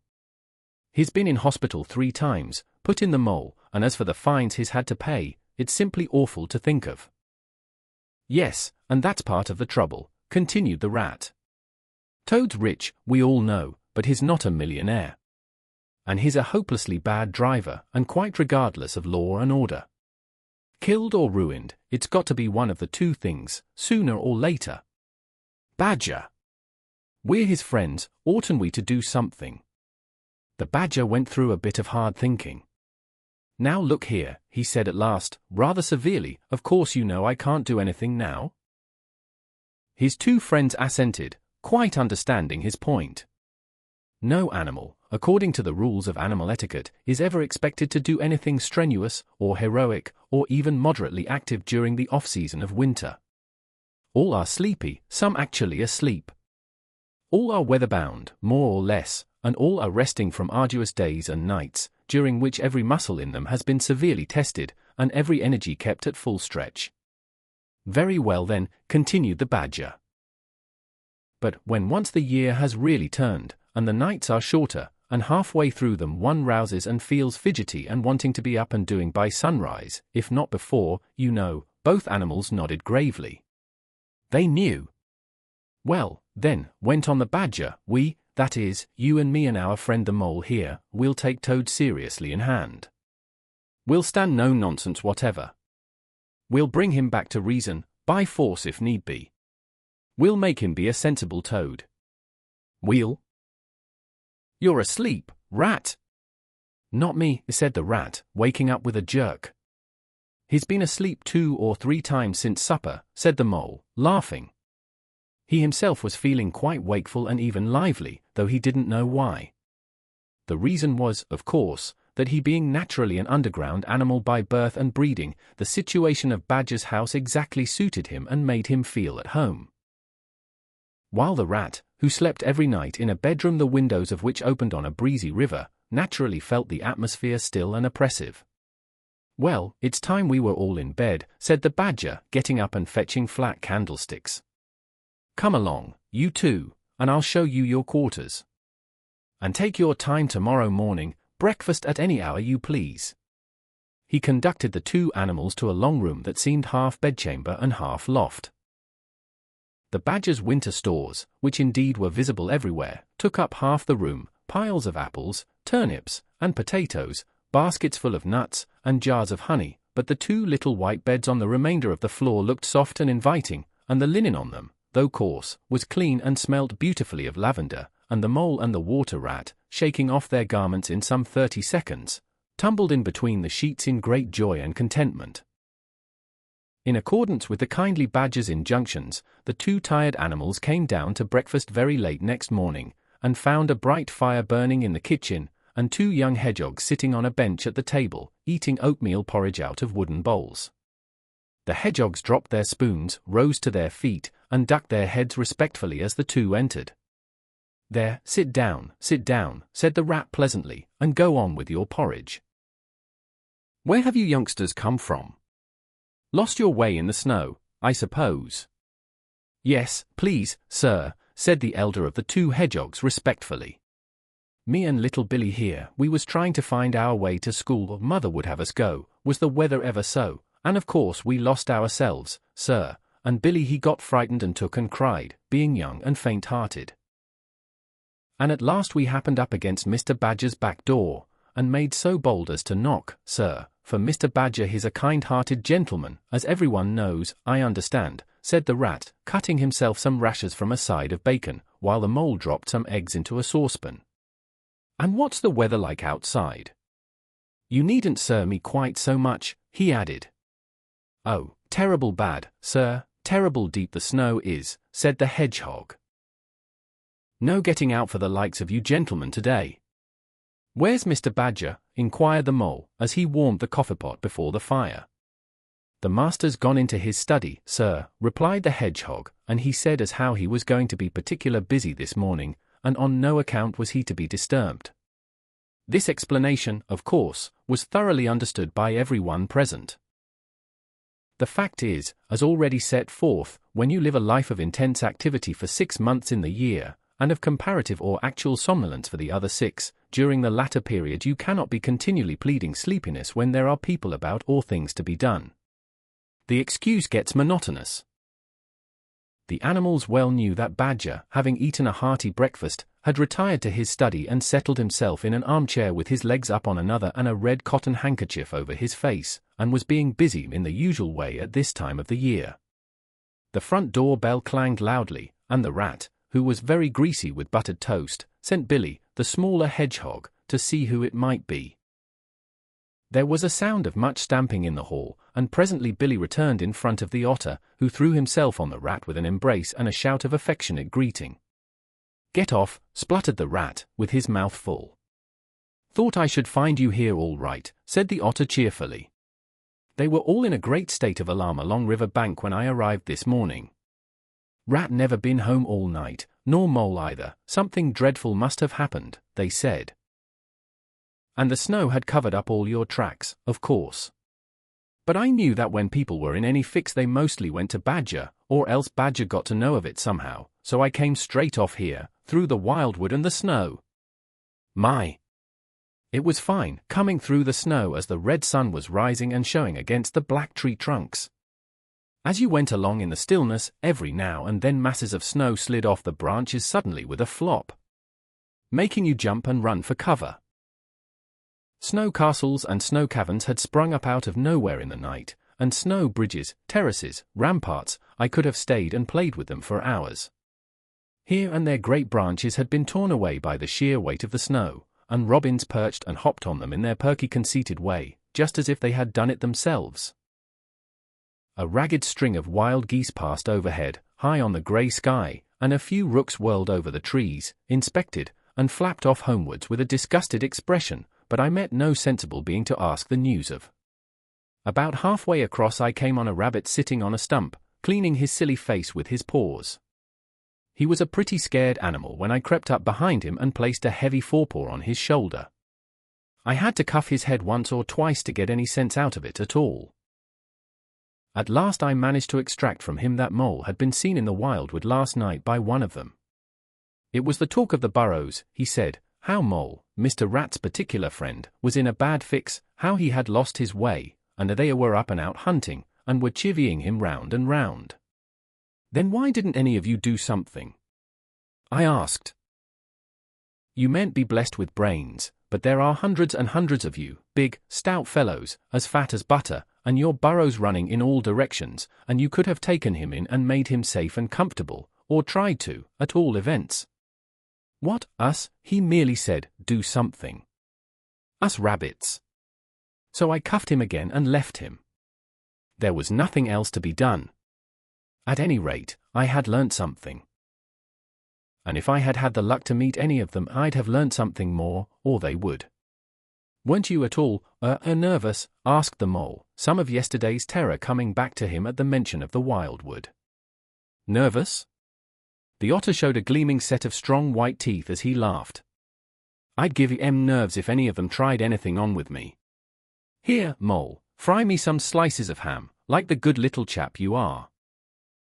I'm frightfully hungry, and I've got any amount to say to Ratty here. Haven't seen him for an age. So the good-natured mole, having cut some slices of ham, set the hedgehogs to fry it, and returned to his own breakfast, while the otter and the rat, their heads together, eagerly talked river shop, which is long shop and talk that is endless, running on like the babbling river itself. A plate of fried ham had just been cleared and sent back for more, when the badger entered, yawning and rubbing his eyes, and greeted them all in his quiet, simple way, with kind inquiries for every one. It must be getting on for luncheon time, he remarked to the otter. Better stop and have it with us. You must be hungry, this cold morning. Rather, replied the otter, winking at the mole. The sight of these greedy young hedgehogs stuffing themselves with fried ham makes me feel positively famished. The hedgehogs, who were just beginning to feel hungry again after their porridge, and after working so hard at their frying, looked timidly up at Mr. Badger but were too shy to say anything. Here, you two youngsters be off home to your mother, said the badger kindly. I'll send someone with you to show you the way. You won't want any dinner today, I'll be bound. He gave them 6pence apiece and a pat on the head, and they went off with much respectful swinging of caps and touching of forelocks. Presently they all sat down to luncheon together. The mole found himself placed next to Mr. Badger, and, as the other two were still deep in river gossip from which nothing could divert them, he took the opportunity to tell Badger how comfortable and homelike it all felt to him. Once well underground, he said, you know exactly where you are. Nothing can happen to you, and nothing can get at you. You're entirely your own master, and you don't have to consult anybody or mind what they say. Things go on all the same overhead, and you let am, and don't bother about lem. When you want to, up you go, and there the things are, waiting for you. The badger simply beamed on him. That's exactly what I say, he replied. There's no security, or peace and tranquility, except underground. And then, if your ideas get larger and you want to expand, why, a dig and a scrape, and there you are. If you feel your house is a bit too big, you stop up a hole or two, and there you are again. No builders, no tradesmen, no remarks passed on you by fellows looking over your wall, and, above all, no weather. Look at Rat, now. A couple of feet of flood water, and he's got to move into hired lodgings, uncomfortable, inconveniently situated, and horribly expensive. Take Toad. I say nothing against Toad Hall, quite the best house in these parts, as a house. But supposing a fire breaks out, where's Toad? Supposing tiles are blown off, or walls sink or crack, or windows get broken, where's Toad? Supposing the rooms are draughty, I hate a draught myself, where's Toad? No, up and out of doors is good enough to roam about and get one's living in, but underground to come back to at last, that's my idea of home. The mole assented heartily. And the badger in consequence got very friendly with him. When lunch is over, he said, I'll take you all round this little place of mine. I can see you'll appreciate it. You understand what domestic architecture ought to be, you do. After luncheon, accordingly, when the other two had settled themselves into the chimney corner and had started a heated argument on the subject of eels, the badger lighted a lantern and bade the mole follow him. Crossing the hall, they passed down one of the principal tunnels, and the wavering light of the lantern gave glimpses on either side of rooms both large and small, some mere cupboards, others nearly as broad and imposing as Toad's dining hall. A narrow passage at right angles led them into another corridor, and here the same thing was repeated. The mole was staggered at the size, the extent, the ramifications of it all. At the length of the dim passages, the solid vaultings of the crammed store chambers, the masonry everywhere, the pillars, the arches, the pavements. "How on earth, Badger," he said at last, "did you ever find time and strength to do all this? It's astonishing." "It would be astonishing indeed," said the Badger simply, "if I had done it. But as a matter of fact I did none of it, only cleaned out the passages and chambers, as far as I had need of them. There's lots more of it, all round about. I see you don't understand, and I must explain it to you.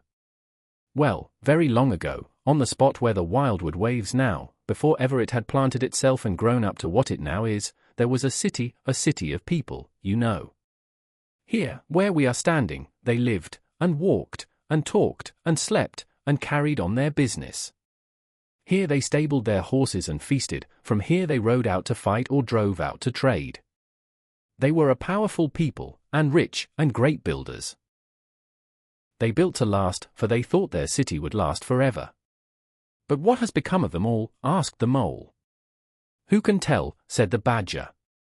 People come, they stay for a while, they flourish, they build, and they go. It is their way. But we remain. There were badgers here, I've been told, long before that same city ever came to be. And now there are badgers here again. We are an enduring lot, and we may move out for a time, but we wait, and are patient, and back we come. And so it will ever be. Well, and when they went at last, those people, said the Mole. When they went, continued the Badger, the strong winds and persistent rains took the matter in hand, patiently, ceaselessly, year after year. Perhaps we badgers too, in our small way, helped a little, who knows? It was all down, down, down, gradually, ruin and levelling and disappearance. Then it was all up, up, up, gradually, as seeds grew to saplings, and saplings to forest trees, and bramble and fern came creeping in to help.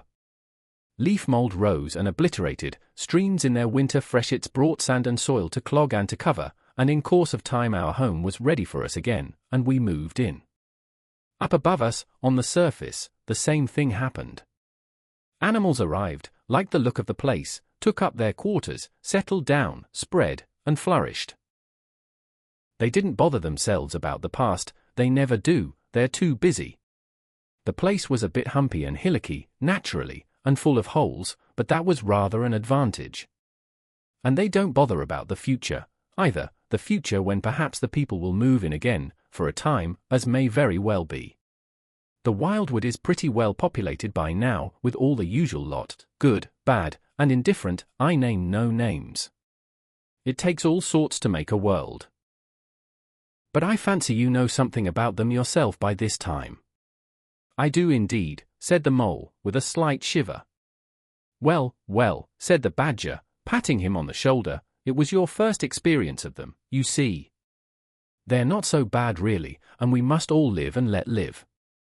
But I'll pass the word around tomorrow, and I think you'll have no further trouble. Any friend of mine walks where he likes in this country, or I'll know the reason why. When they got back to the kitchen again, they found the Rat walking up and down, very restless.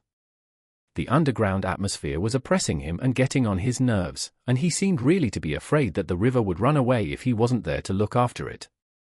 So he had his overcoat on, and his pistols thrust into his belt again. Come along, Mole, he said anxiously, as soon as he caught sight of them. We must get off while it's daylight. Don't want to spend another night in the wildwood again. It'll be all right, my fine fellow, said the Otter. I'm coming along with you, and I know every path blindfold, and if there's a head that needs to be punched, you can confidently rely upon me to punch it. You really needn't fret, Ratty, added the Badger placidly. My passages run further than you think, and I've bolt holes to the edge of the wood in several directions, though I don't care for everybody to know about them. When you really have to go, you shall leave by one of my short cuts. Meantime, make yourself easy, and sit down again. The Rat was nevertheless still anxious to be off and attend to his river, so the Badger, taking up his lantern again, led the way along a damp and airless tunnel that wound and dipped, part vaulted, part hewn through solid rock, for a weary distance that seemed to be miles. At last daylight began to show itself confusedly through tangled growth overhanging the mouth of the passage, and the Badger, bidding them a hasty goodbye, pushed them hurriedly through the opening, made everything look as natural as possible again, with creepers, brushwood, and dead leaves, and retreated. They found themselves standing on the very edge of the wildwood. Rocks and brambles and tree roots behind them, confusedly heaped and tangled. In front, a great space of quiet fields, hemmed by lines of hedges black on the snow, and, far ahead, a glint of the familiar old river, while the wintry sun hung red and low on the horizon. The otter, as knowing all the paths, took charge of the party, and they trailed out on a beeline for a distant stile. Pausing there a moment and looking back, they saw the whole mass of the wildwood, dense, menacing, compact, grimly set in vast white surroundings. Simultaneously they turned and made swiftly for home, for firelight and the familiar things it played on, for the voice, sounding cheerily outside their window, of the river that they knew and trusted in all its moods, that never made them afraid with any amazement. As he hurried along, eagerly anticipating the moment when he would be at home again among the things he knew and liked, the mole saw clearly that he was an animal of tilled field and hedgerow, linked to the ploughed furrow, the frequented pasture, the lane of evening lingerings, the cultivated garden plot. For others the asperities, the stubborn endurance, or the clash of actual conflict, that went with nature in the rough. He must be wise, must keep to the pleasant places in which his lines were laid and which held adventure enough, in their way, to last for a lifetime. Chapter 5, Dulce Domum. The sheep ran huddling together against the hurdles, blowing out thin nostrils and stamping with delicate forefeet, their heads thrown back and a light steam rising from the crowded sheep pen into the frosty air, as the two animals hastened by in high spirits, with much chatter and laughter. They were returning across country after a long day's outing with otter, hunting, and exploring on the wide uplands where certain streams tributary to their own river had their first small beginnings, and the shades of the short winter day were closing in on them, and they had still some distance to go. Plodding at random across the plough, they had heard the sheep and had made for them. And now, leading from the sheep pen, they found a beaten track that made walking a lighter business, and responded, moreover, to that small inquiring something which all animals carry inside them, saying unmistakably, yes, quite right, this leads home. It looks as if we were coming to a village, said the mole somewhat dubiously, slackening his pace, as the track, that had in time become a path and then had developed into a lane, now handed them over to the charge of a well-metalled road. The animals did not hold with villages, and their own highways, thickly frequented as they were, took an independent course, regardless of church, post office, or public house. Oh, never mind, said the rat. At this season of the year they're all safe indoors by this time, sitting round the fire, men, women, and children, dogs and cats and all. We shall slip through all right, without any bother or unpleasantness, and we can have a look at them through their windows if you like, and see what they're doing. The rapid nightfall of mid-December had quite beset the little village as they approached it on soft feet over a first thin fall of powdery snow. Little was visible but squares of a dusky orange-red on either side of the street, where the firelight or lamplight of each cottage overflowed through the casements into the dark world without. Most of the low latticed windows were innocent of blinds, and to the lookers-in from outside, the inmates, gathered round the tea-table, absorbed in handiwork, or talking with laughter and gesture, had each that happy grace which is the last thing the skilled actor shall capture. The natural grace which goes with perfect unconsciousness of observation. Moving at will from one theatre to another, the two spectators, so far from home themselves, had something of wistfulness in their eyes as they watched a cat being stroked, a sleepy child picked up and huddled off to bed, or a tired man stretch and knock out his pipe on the end of a smouldering log. But it was from one little window, with its blind drawn down, a mere blank transparency on the night, that the sense of home and the little curtained world within walls, the larger stressful world of outside nature shut out and forgotten, most pulsated. Close against the white blind hung a bird cage, clearly silhouetted, every wire, perch, and appurtenance distinct and recognizable, even to yesterday's dull-edged lump of sugar. On the middle perch the fluffy occupant, head tucked well into feathers, seemed so near to them as to be easily stroked, had they tried, even the delicate tips of his plumped-out plumage penciled plainly on the illuminated screen. As they looked, the sleepy little fellow stirred uneasily, woke, shook himself, and raised his head. They could see the gape of his tiny beak as he yawned in a bored sort of way, looked round, and then settled his head into his back again, while the ruffled feathers gradually subsided into perfect stillness. Then a gust of bitter wind took them in the back of the neck, a small sting of frozen sleet on the skin woke them as from a dream, and they knew their toes to be cold and their legs tired, and their own home distant a weary way. Once beyond the village, where the cottages ceased abruptly, on either side of the road they could smell through the darkness the friendly fields again, and they braced themselves for the last long stretch, the home stretch, the stretch that we know is bound to end, sometime, in the rattle of the door latch, the sudden firelight, and the sight of familiar things greeting us as long-absent travelers from far over sea. They plodded along steadily and silently, each of them thinking his own thoughts. The moles ran a good deal on supper, as it was pitch dark, and it was all a strange country for him as far as he knew, and he was following obediently in the wake of the rat, leaving the guidance entirely to him. As for the rat, he was walking a little way ahead, as his habit was, his shoulders humped, his eyes fixed on the straight grey road in front of him.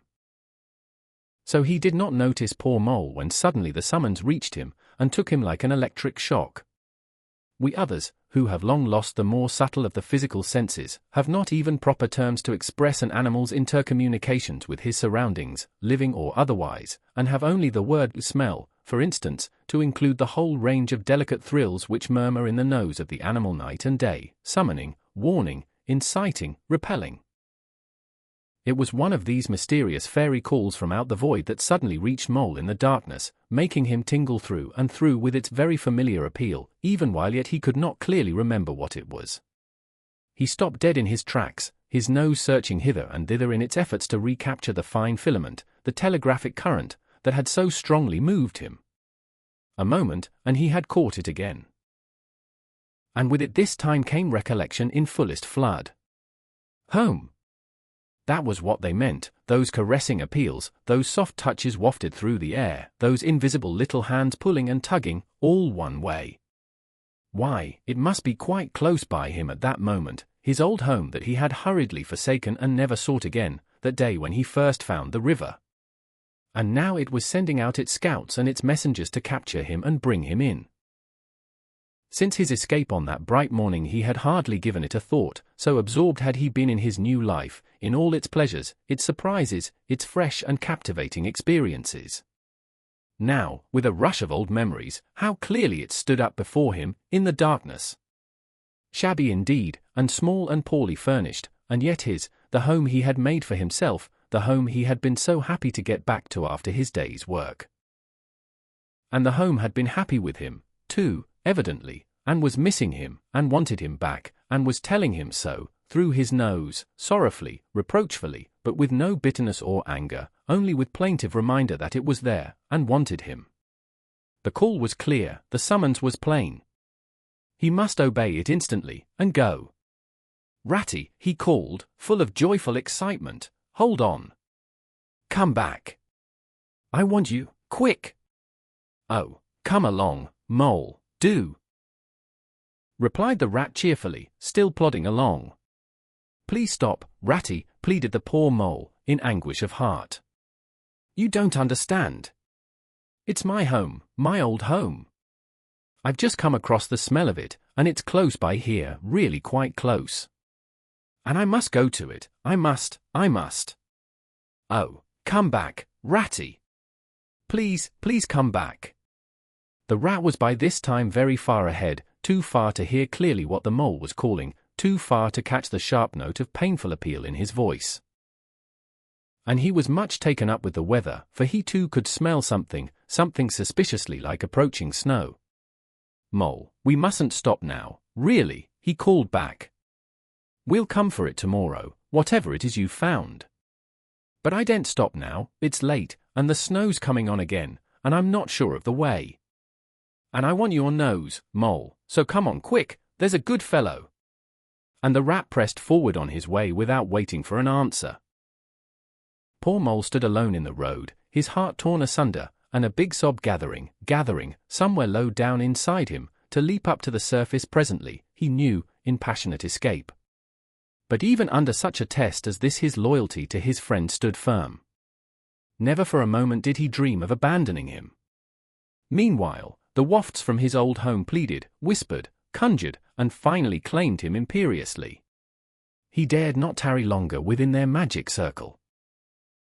With a wrench that tore his very heartstrings, he set his face down the road and followed submissively in the track of the rat, while faint, thin little smells, still dogging his retreating nose, reproached him for his new friendship and his callous forgetfulness. With an effort he caught up to the unsuspecting rat, who began chattering cheerfully about what they would do when they got back, and how jolly a fire of logs in the parlor would be, and what a supper he meant to eat. Never noticing his companion's silence and distressful state of mind. At last, however, when they had gone some considerable way further, and were passing some tree stumps at the edge of a copse that bordered the road, he stopped and said kindly, "Look here, Mole, old chap, you seem dead tired. No talk left in you, and your feet dragging like lead. We'll sit down here for a minute and rest. The snow has held off so far, and the best part of our journey is over." The mole subsided forlornly on a tree stump and tried to control himself, for he felt it surely coming. The sob he had fought with so long refused to be beaten. Up and up it forced its way to the air, and then another, and another, and others thick and fast, till poor Mole at last gave up the struggle, and cried freely and helplessly and openly, now that he knew it was all over and he had lost what he could hardly be said to have found. The rat, astonished and dismayed at the violence of Mole's paroxysm of grief, did not dare to speak for a while. At last he said, very quietly and sympathetically, "What is it, old fellow? Whatever can be the matter? Tell us your trouble, and let me see what I can do." Poor Mole found it difficult to get any words out between the upheavals of his chest that followed one upon another so quickly, and held back speech and choked it as it came. "I know it's a shabby, dingy little place," he sobbed forth at last, brokenly, "not like your cozy quarters, or Toad's beautiful hall, or Badger's great house, but it was my own little home, and I was fond of it, and I went away and forgot all about it, and then I smelt it suddenly, on the road, when I called and you wouldn't listen, rat, and everything came back to me with a rush, and I wanted it, oh dear, and when you wouldn't turn back, ratty, and I had to leave it, though I was smelling it all the time. I thought my heart would break. We might have just gone and had one look at it, ratty, only one look, it was close by, but you wouldn't turn back, ratty, you wouldn't turn back. Oh dear, oh dear." Recollection brought fresh waves of sorrow, and sobs again took full charge of him, preventing further speech. The rat stared straight in front of him, saying nothing, only patting Mole gently on the shoulder. After a time he muttered gloomily, "I see it all now. What a pig I have been. A pig, that's me. Just a pig, a plain pig." He waited till Mole's sobs became gradually less stormy and more rhythmical. He waited till at last sniffs were frequent and sobs only intermittent. Then he rose from his seat, and, remarking carelessly, "Well, now we'd really better be getting on, old chap," set off up the road again, over the toilsome way they had come. "Wherever are you, going to, ratty?" cried the tearful Mole, looking up in alarm. "We're going to find that home of yours, old fellow," replied the rat pleasantly, "so you had better come along, for it will take some finding, and we shall want your nose." "Oh, come back, ratty, do," cried the Mole, getting up and hurrying after him. "It's no good, I tell you. It's too late, and too dark, and the place is too far off, and the snow's coming. And I never meant to let you know I was feeling that way about it. It was all an accident and a mistake. And think of River Bank, and your supper." "Hang River Bank, and supper too," said the rat heartily. "I tell you, I'm going to find this place now, if I stay out all night. So cheer up, old chap, and take my arm, and we'll very soon be back there again." Still snuffling, pleading, and reluctant, Mole suffered himself to be dragged back along the road by his imperious companion, who by a flow of cheerful talk and anecdote endeavored to beguile his spirits back and make the weary way seem shorter. When at last it seemed to the rat that they must be nearing that part of the road where the Mole had been held up, he said, "Now, no more talking. Business. Use your nose, and give your mind to it." They moved on in silence for some little way, when suddenly the rat was conscious, through his arm that was linked in Mole's, of a faint sort of electric thrill that was passing down that animal's body. Instantly he disengaged himself, fell back a pace, and waited, all attention. The signals were coming through. Mole stood a moment rigid, while his uplifted nose, quivering slightly, felt the air. Then a short, quick run forward, a fault, a check, a try back. And then a slow, steady, confident advance. The rat, much excited, kept close to his heels as the mole, with something of the air of a sleepwalker, crossed a dry ditch, scrambled through a hedge, and nosed his way over a field open and trackless and bare in the faint starlight. Suddenly, without giving warning, he dived, but the rat was on the alert, and promptly followed him down the tunnel to which his unerring nose had faithfully led him. It was close and airless, and the earthy smell was strong, and it seemed a long time to Rat ere the passage ended and he could stand erect and stretch and shake himself. The mole struck a match, and by its light the rat saw that they were standing in an open space, neatly swept and sanded underfoot, and directly facing them was Mole's little front door, with Mole End painted, in Gothic lettering, over the bell-pull at the side. Mole reached down a lantern from a nail on the wall and lit it. And the rat, looking round him, saw that they were in a sort of forecourt. A garden seat stood on one side of the door, and on the other a roller, for the mole, who was a tidy animal when at home, could not stand having his ground kicked up by other animals into little runs that ended in earth heaps. On the walls hung wire baskets with ferns in them, alternating with brackets carrying plaster statuary, Garibaldi, and the infant Samuel, and Queen Victoria, and other heroes of modern Italy. Down on one side of the forecourt ran a skittle alley, with benches along it and little wooden tables marked with rings that hinted at beer mugs. In the middle was a small round pond containing goldfish and surrounded by a cockleshell border. Out of the center of the pond rose a fanciful erection clothed in more cockleshells and topped by a large silvered glass ball that reflected everything all wrong and had a very pleasing effect. Mole's face beamed at the sight of all these objects so dear to him, and he hurried Rat through the door, lit a lamp in the hall, and took one glance round his old home. He saw the dust lying thick on everything, saw the cheerless, deserted look of the long-neglected house, and its narrow, meagre dimensions, its worn and shabby contents, and collapsed again on a hall chair, his nose to his paws. "Oh, Ratty," he cried dismally, "why ever did I do it? Why did I bring you to this poor, cold little place, on a night like this, when you might have been at River Bank by this time, toasting your toes before a blazing fire, with all your own nice things about you?" The rat paid no heed to his doleful self-reproaches. He was running here and there, opening doors, inspecting rooms and cupboards, and lighting lamps and candles and sticking them up everywhere. "What a capital little house this is," he called out cheerily. "So compact. So well planned. Everything here and everything in its place. We'll make a jolly night of it. The first thing we want is a good fire. I'll see to that. I always know where to find things. So this is the parlor? Splendid. Your own idea, those little sleeping bunks in the wall? Capital. Now, I'll fetch the wood and the coals, and you get a duster, Mole. You'll find one in the drawer of the kitchen table, and try and smarten things up a bit. Bustle about, old chap."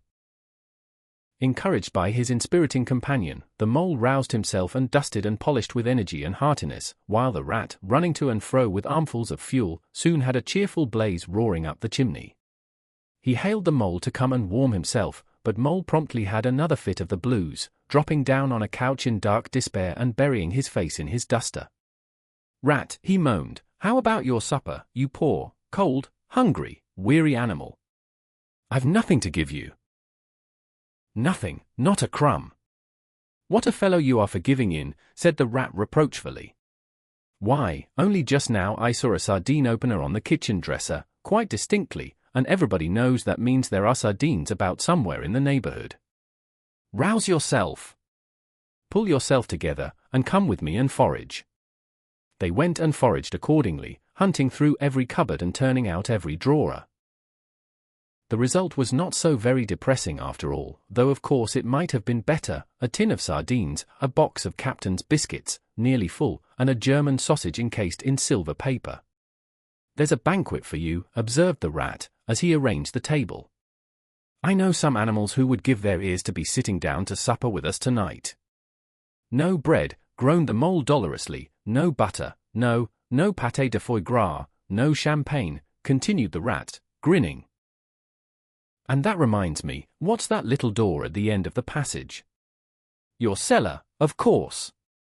Every luxury in this house. Just you wait a minute.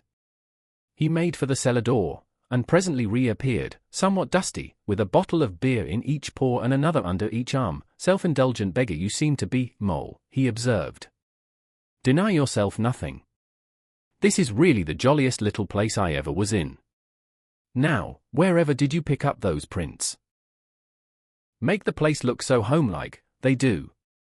No wonder you're so fond of it, Mole. Tell us all about it, and how you came to make it what it is.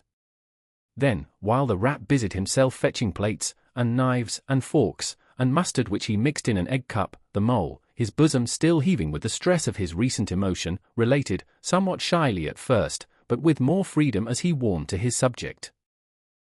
How this was planned, and how that was thought out, and how this was got through a windfall from an aunt, and that was a wonderful find and a bargain, and this other thing was bought out of laborious savings and a certain amount of going without.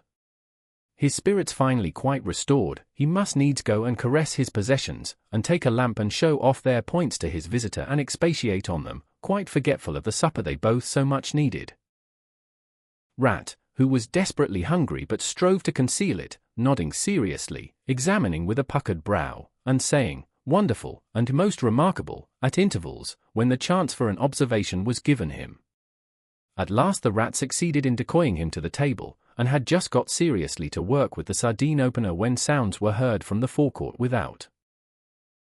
Sounds like the scuffling of small feet in the gravel and a confused murmur of tiny voices, while broken sentences reached them. "Now, all in a line, hold the lantern up a bit, Tommy, clear your throats first, no coughing after I say 1, 2, 3. Where's young Bill? Here, come on, do, we're all waiting. What's up?" inquired the rat, pausing in his labours. "I think it must be the field mice," replied the Mole, with a touch of pride in his manner. "They go round carol singing regularly at this time of the year. They're quite an institution in these parts.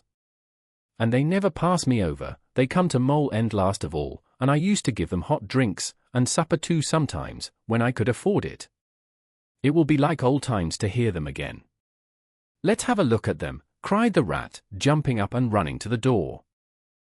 It was a pretty sight, and a seasonable one, that met their eyes when they flung the door open. In the forecourt, lit by the dim rays of a horn lantern, some 8 or 10 little field mice stood in a semicircle, red worsted comforters round their throats, their forepaws thrust deep into their pockets, their feet jigging for warmth. With bright beady eyes they glanced shyly at each other, sniggering a little, sniffing and applying coat sleeves a good deal. As the door opened, one of the elder ones that carried the lantern was just saying, "Now then, 1, 2, 3, and forth with their shrill little voices uprose on the air, singing one of the old-time carols that their forefathers composed in fields that were fallow and held by frost, or went snowbound in chimney corners, and handed down to be sung in the miry street to lamp-lit windows at Yule time. Carol. Villagers all, this frosty tide, let your doors swing open wide, though wind may follow, and snow beside, yet draw us in by your fire to bide, joy shall be yours in the morning. Here we stand in the cold and the sleet, blowing fingers and stamping feet, come from far away you to greet, you by the fire and we in the street, bidding you joy in the morning. For ere one half of the night was gone, sudden a star has led us on, raining bliss and benison. Bliss tomorrow and more anon, joy for every morning.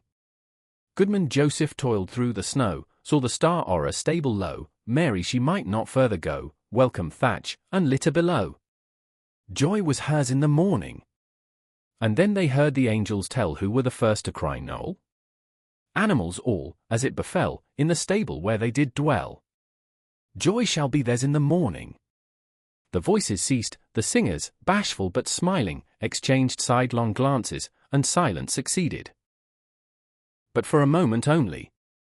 Then, from up above and far away, down the tunnel they had so lately travelled was borne to their ears in a faint musical hum the sound of distant bells ringing a joyful and clangorous peal. "Very well sung, boys," cried the rat heartily. "And now come along in, all of you, and warm yourselves by the fire, and have something hot." "Yes, come along, field mice," cried the Mole eagerly. "This is quite like old times. Shut the door after you. Pull up that settle to the fire. Now, you just wait a minute, while we— Oh, Ratty, he cried in despair, plumping down on a seat, with tears impending. Whatever are we doing? We've nothing to give them. You leave all that to me, said the masterful rat. Here, you with the lantern. Come over this way. I want to talk to you. Now, tell me, are there any shops open at this hour of the night? Why, certainly, sir, replied the field mouse respectfully.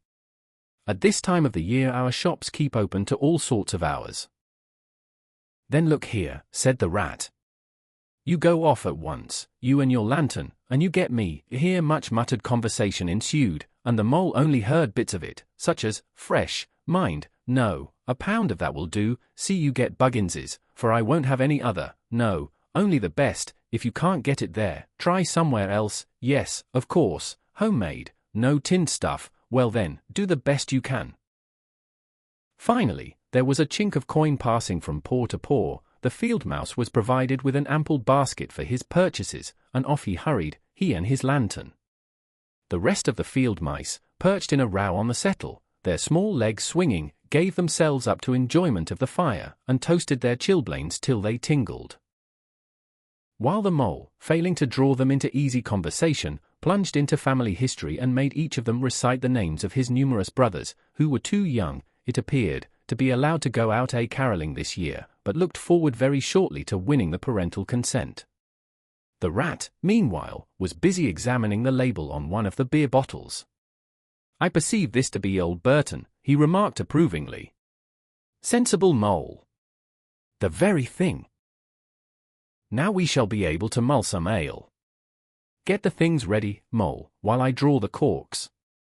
It did not take long to prepare the brew and thrust the tin heater well into the red heart of the fire, and soon every field mouse was sipping and coughing and choking, for a little mulled ale goes a long way, and wiping his eyes and laughing and forgetting he had ever been cold in all his life.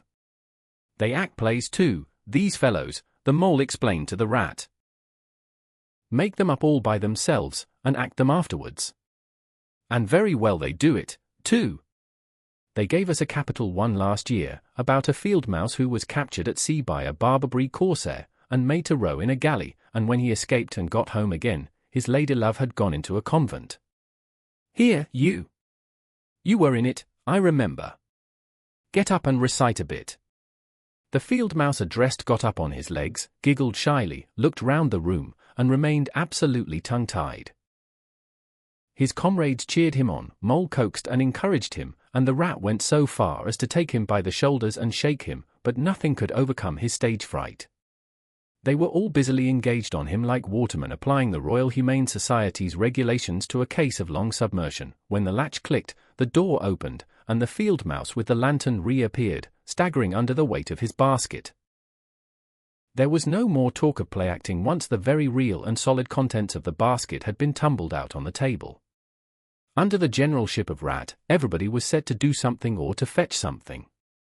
In a very few minutes supper was ready, and Mole, as he took the head of the table in a sort of a dream, saw a lately barren board set thick with savoury comforts, saw his little friends' faces brighten and beam as they fell to without delay, and then let himself loose.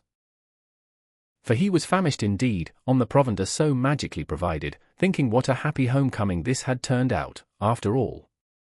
As they ate, they talked of old times, and the field mice gave him the local gossip up to date, and answered as well as they could the 100 questions he had to ask them. The rat said little or nothing, only taking care that each guest had what he wanted, and plenty of it, and that Mole had no trouble or anxiety about anything. They clattered off at last, very grateful and showering wishes of the season, with their jacket pockets stuffed with remembrances for the small brothers and sisters at home. When the door had closed on the last of them and the chink of the lanterns had died away, Mole and Rat kicked the fire up, drew their chairs in, brewed themselves a last nightcap of mulled ale, and discussed the events of the long day. At last the Rat, with a tremendous yawn, said, "Mole, old chap, I'm ready to drop." Sleepy is simply not the word. That your own bunk over on that side? Very well, then, I'll take this. What a ripping little house this is.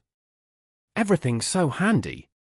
He clambered into his bunk and rolled himself well up in the blankets, and slumber gathered him forthwith, as a swathe of barley is folded into the arms of the reaping machine. The weary mole also was glad to turn in without delay, and soon had his head on his pillow, in great joy and contentment. But ere he closed his eyes he let them wander round his old room, mellow in the glow of the firelight that played or rested on familiar and friendly things which had long been unconsciously a part of him, and now smilingly received him back, without rancour. He was now in just the frame of mind that the tactful rat had quietly worked to bring about in him. He saw clearly how plain and simple, how narrow, even, it all was.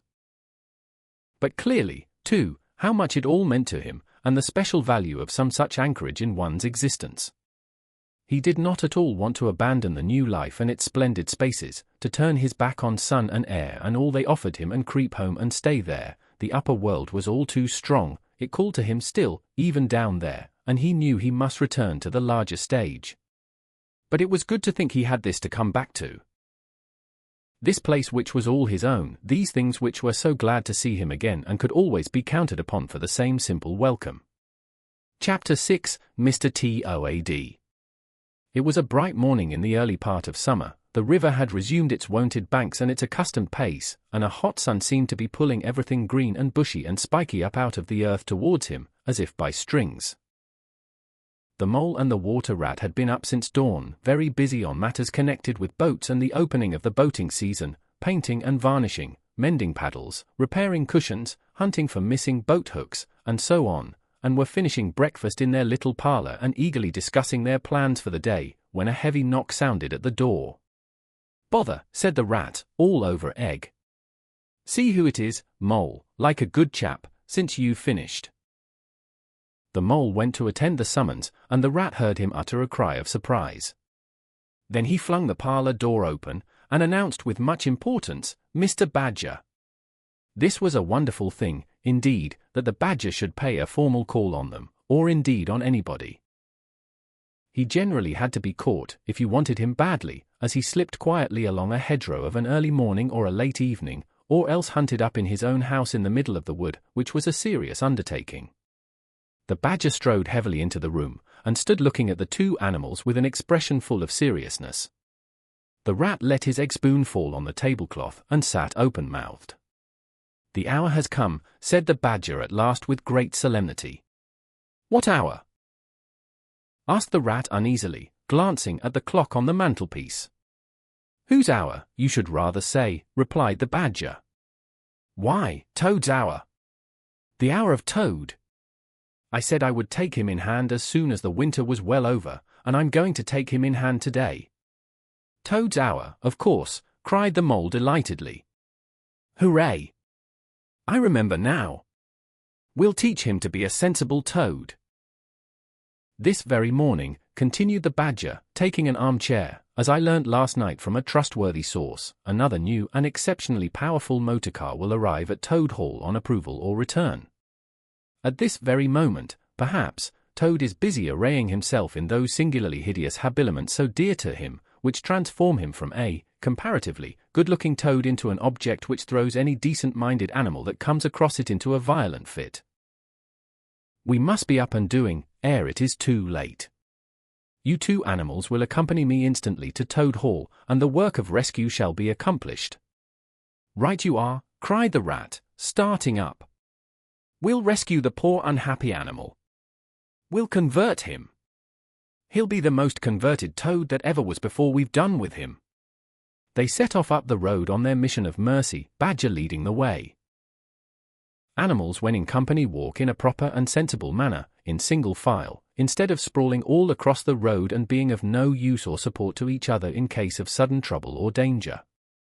They reached the carriage drive of Toad Hall to find, as the badger had anticipated, a shiny new motor car, of great size, painted a bright red, Toad's favourite colour, standing in front of the house. As they neared the door it was flung open, and Mr. Toad, arrayed in goggles, cap, gaiters, an enormous overcoat, came swaggering down the steps, drawing on his gauntleted gloves. "Hello! Come on, you fellows," he cried cheerfully on catching sight of them. "You're just in time to come with me for a jolly, for a jolly." His hearty accents faltered and fell away as he noticed the stern unbending look on the countenances of his silent friends, and his invitation remained unfinished. The badger strode up the steps.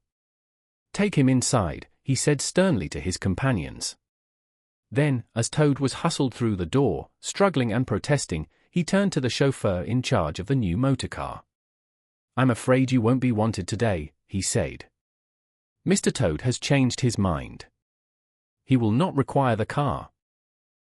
Please understand that this is final. You needn't wait."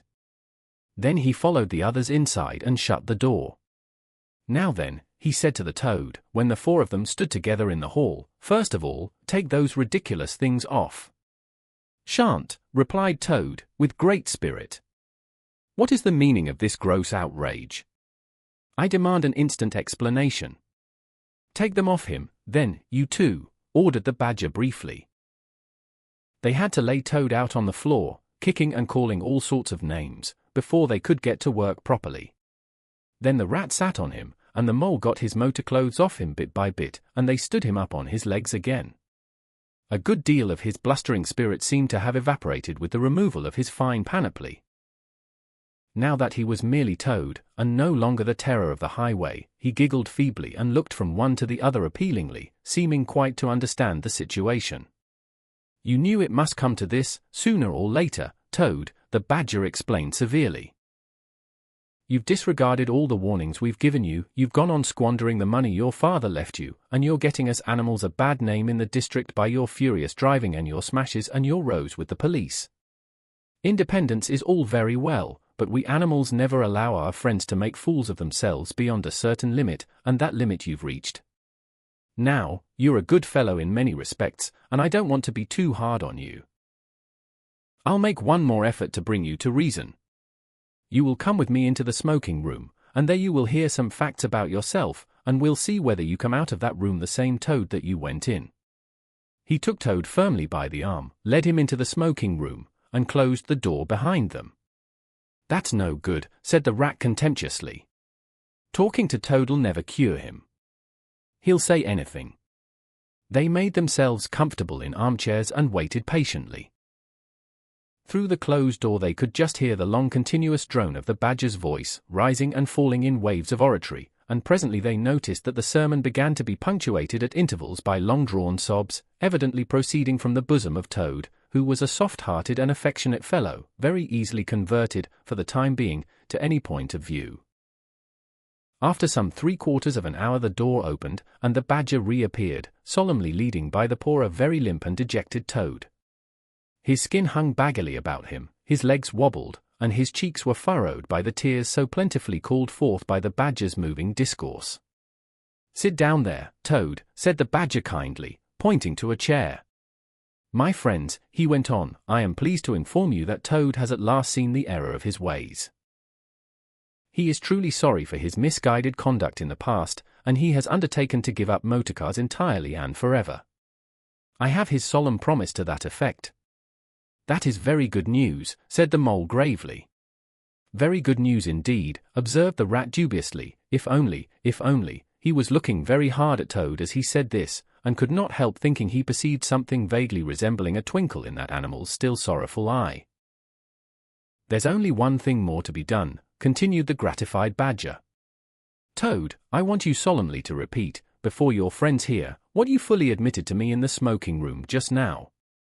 First, you are sorry for what you've done, and you see the folly of it all." There was a long, long pause. Toad looked desperately this way and that, while the other animals waited in grave silence. At last he spoke. "No," he said, a little sullenly, but stoutly, "I'm not sorry. And it wasn't folly at all. It was simply glorious." "What?" cried the badger, greatly scandalized. "You backsliding animal, didn't you tell me just now, in there?" "Oh, yes, in there," said Toad impatiently. "I'd have said anything in there. You're so eloquent, dear badger, and so moving, and so convincing, and put all your points so frightfully well, you can do what you like with me in there, and you know it. But I've been searching my mind since, and going over things in it, and I find that I'm not a bit sorry or repentant really, so it's no earthly good saying I am, now, is it? Then you don't promise, said the Badger, never to touch a motorcar again. Certainly not, replied Toad emphatically. On the contrary, I faithfully promise that the very first motorcar I see, poop poop, off I go in it. Told you so, didn't I? Observed the Rat to the Mole. Very well, then, said the Badger firmly, rising to his feet. Since you won't yield to persuasion, we'll try what force can do. I feared it would come to this all along. You've often asked us three to come and stay with you, Toad, in this handsome house of yours. Well, now we're going to. When we've converted you to a proper point of view we may quit, but not before. Take him upstairs, you two, and lock him up in his bedroom, while we arrange matters between ourselves. It's for your own good, Toady, you know, said the Rat kindly, as Toad, kicking and struggling, was hauled up the stairs by his two faithful friends. Think what fun we shall all have together, just as we used to, when you've quite got over this painful attack of yours. We'll take great care of everything for you till you're well, Toad, said the Mole, and we'll see your money isn't wasted, as it has been. No more of those regrettable incidents with the police, Toad, said the Rat, as they thrust him into his bedroom. And no more weeks in hospital, being ordered about by female nurses, Toad, added the Mole, turning the key on him. They descended the stair, Toad shouting abuse at them through the keyhole, and the three friends then met in conference on the situation. It's going to be a tedious business, said the Badger, sighing. I've never seen Toad so determined. However, we will see it out. He must never be left an instant unguarded. We shall have to take it in turns to be with him, till the poison has worked itself out of his system. They arranged watches accordingly. Each animal took it in turns to sleep in Toad's room at night, and they divided the day up between them. At first Toad was undoubtedly very trying to his careful guardians. When his violent paroxysms possessed him he would arrange bedroom chairs in rude resemblance of a motor car and would crouch on the foremost of them, bent forward and staring fixedly ahead, making uncouth and ghastly noises, till the climax was reached, when, turning a complete somersault, he would lie prostrate amidst the ruins of the chairs, apparently completely satisfied for the moment. As time passed, however, these painful seizures grew gradually less frequent, and his friend strove to divert his mind into fresh channels.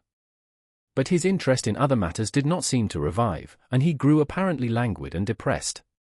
One fine morning the Rat, whose turn it was to go on duty, went upstairs to relieve Badger, whom he found fidgeting to be off and stretch his legs in a long ramble round his wood and down his earths and burrows. Toad still in bed, he told the Rat, outside the door. Can't get much out of him, except, oh leave him alone, he wants nothing, perhaps he'll be better presently, it may pass off in time, don't be unduly anxious, and so on. Now, you look out, Rat! When Toad's quiet and submissive and playing at being the hero of a Sunday school prize, then he's at his artfulest. There's sure to be something up. I know him. Well, now, I must be off. How are you today, old chap? Inquired the Rat cheerfully, as he approached Toad's bedside. He had to wait some minutes for an answer. At last a feeble voice replied, "Thank you so much, dear Ratty. So good of you to inquire. But first tell me how you are yourself, and the excellent Mole." "Oh, we're all right," replied the Rat. "Mole," he added incautiously, "is going out for a run round with Badger. They'll be out till luncheon time, so you and I will spend a pleasant morning together, and I'll do my best to amuse you. Now jump up, there's a good fellow, and don't lie moping there on a fine morning like this." "Dear, kind Rat," murmured Toad, "how little you realize my condition, and how very far I am from jumping up now, if ever. But do not trouble about me. I hate being a burden to my friends, and I do not expect to be one much longer. Indeed, I almost hope not." "Well, I hope not, too," said the Rat heartily. "You've been a fine bother to us all this time, and I'm glad to hear it's going to stop. And in weather like this, and the boating season just beginning. It's too bad of you, Toad. It isn't the trouble we mind, but you're making us miss such an awful lot." "I'm afraid it is the trouble you mind, though," replied the Toad languidly. "I can quite understand it. It's natural enough. You're tired of bothering about me. I mustn't ask you to do anything further. I'm a nuisance, I know. You are, indeed, said the rat. But I tell you, I'd take any trouble on earth for you, if only you'd be a sensible animal. If I thought that, Ratty, murmured Toad, more feebly than ever, then I would beg you, for the last time, probably, to step round to the village as quickly as possible, even now it may be too late, and fetch the doctor. But don't you bother. It's only a trouble, and perhaps we may as well let things take their course. Why, what do you want a doctor for? Inquired the rat, coming closer and examining him. He certainly lay very still and flat, and his voice was weaker and his manner much changed. Surely you have noticed of late, murmured Toad. But no, why should you? Noticing things is only a trouble. Tomorrow, indeed, you may be saying to yourself, oh, if only I had noticed sooner. If only I had done something. But no, it's a trouble. Never mind, forget that I asked. Look here, old man, said the rat, beginning to get rather alarmed. Of course I'll fetch a doctor to you, if you really think you want him. But you can hardly be bad enough for that yet. Let's talk about something else. I fear, dear friend, said Toad, with a sad smile, that talk can do little in a case like this, or doctors either, for that matter. Still, one must grasp at the slightest straw. And, by the way, while you are about it, I hate to give you additional trouble, but I happen to remember that you will pass the door. Would you mind at the same time asking the lawyer to step up? It would be a convenience to me, and there are moments, perhaps I should say there is a moment, when one must face disagreeable tasks, at whatever cost to exhausted nature. A lawyer? Oh, he must be really bad, the affrighted rat said to himself, as he hurried from the room, not forgetting, however, to lock the door carefully behind him. Outside, he stopped to consider. The other two were far away, and he had no one to consult. It's best to be on the safe side, he said, on reflection. I've known Toad fancy himself frightfully bad before, without the slightest reason, but I've never heard him ask for a lawyer. If there's nothing really the matter, the doctor will tell him he's an old ass, and cheer him up, and that will be something gained. I'd better humour him and go, it won't take very long. So he ran off to the village on his errand of mercy. The Toad, who had hopped lightly out of bed as soon as he heard the key turned in the lock, watched him eagerly from the window till he disappeared down the carriage drive. Then, laughing heartily, he dressed as quickly as possible in the smartest suit he could lay hands on at the moment, filled his pockets with cash which he took from a small drawer in the dressing table, and next, knotting the sheets from his bed together and tying one end of the improvised rope round the central mullion of the handsome Tudor window which formed such a feature of his bedroom, he scrambled out, slid lightly to the ground, and, taking the opposite direction to the rat, marched off light-heartedly, whistling a merry tune. It was a gloomy luncheon for Rat when the Badger and the Mole at length returned, and he had to face them at table with his pitiful and unconvincing story. The Badger's caustic, not to say brutal, remarks may be imagined, and therefore passed over, but it was painful to the Rat that even the Mole, though he took his friend's side as far as possible, could not help saying, "You've been a bit of a duffer this time, Ratty." Toad, too, of all animals. He did it awfully well, said the crestfallen Rat. He did you awfully well, rejoined the Badger hotly. However, talking won't mend matters. He's got clear away for the time, that's certain, and the worst of it is, he'll be so conceited with what he'll think is his cleverness that he may commit any folly. One comfort is, we're free now, and needn't waste any more of our precious time doing Centrigo. But we'd better continue to sleep at Toad Hall for a while longer. Toad may be brought back at any moment, on a stretcher, or between two policemen. So spoke the Badger, not knowing what the future held in store, or how much water, and of how turbid a character, was to run under bridges before Toad should sit at ease again in his ancestral hall. Meanwhile, Toad, gay and irresponsible, was walking briskly along the high road, some miles from home. At first he had taken bypaths, and crossed many fields, and changed his course several times, in case of pursuit. But now, feeling by this time safe from recapture, and the sun smiling brightly on him, and all nature joining in a chorus of approval to the song of self-praise that his own heart was singing to him, he almost danced along the road in his satisfaction and conceit. Smart piece of work that, he remarked to himself chuckling. Brain against brute force, and brain came out on the top, as it's bound to do. Poor old Ratty! My! Won't he catch it when the badger gets back? A worthy fellow, Ratty, with many good qualities, but very little intelligence and absolutely no education. I must take him in hand some day, and see if I can make something of him. Filled full of conceited thoughts such as these he strode along, his head in the air, till he reached a little town, where the sign of the Red Lion, swinging across the road halfway down the main street, reminded him that he had not breakfasted that day, and that he was exceedingly hungry after his long walk. He marched into the inn, ordered the best luncheon that could be provided at so short a notice, and sat down to eat it in the coffee-room. He was about halfway through his meal when an only too familiar sound, approaching down the street, made him start and fall trembling all over. The poop-poop drew nearer and nearer. The car could be heard to turn into the inn yard and come to a stop, and Toad had to hold on to the leg of the table to conceal his overmastering emotion. Presently the party entered the coffee-room, hungry, talkative, and gay, voluble on their experiences of the morning and the merits of the chariot that had brought them along so well. Toad listened eagerly, all ears. For a time, at last he could stand it no longer.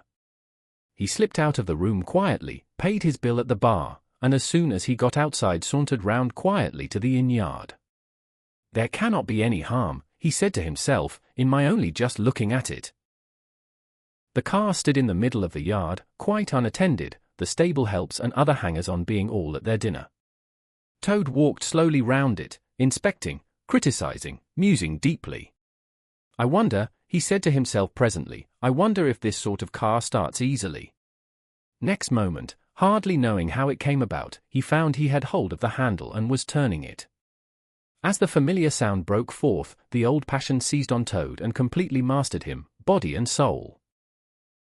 As if in a dream he found himself, somehow, seated in the driver's seat. As if in a dream, he pulled the lever and swung the car round the yard and out through the archway, and, as if in a dream, all sense of right and wrong, all fear of obvious consequences, seemed temporarily suspended. He increased his pace, and as the car devoured the street and leapt forth on the high road through the open country, he was only conscious that he was Toad once more, Toad at his best and highest, Toad the terror, the traffic queller, the lord of the lone trail, before whom all must give way or be smitten into nothingness and everlasting night. He chanted as he flew, and the car responded with sonorous drone. The miles were eaten up under him as he sped he knew not whither, fulfilling his instincts, living his hour, reckless of what might come to him.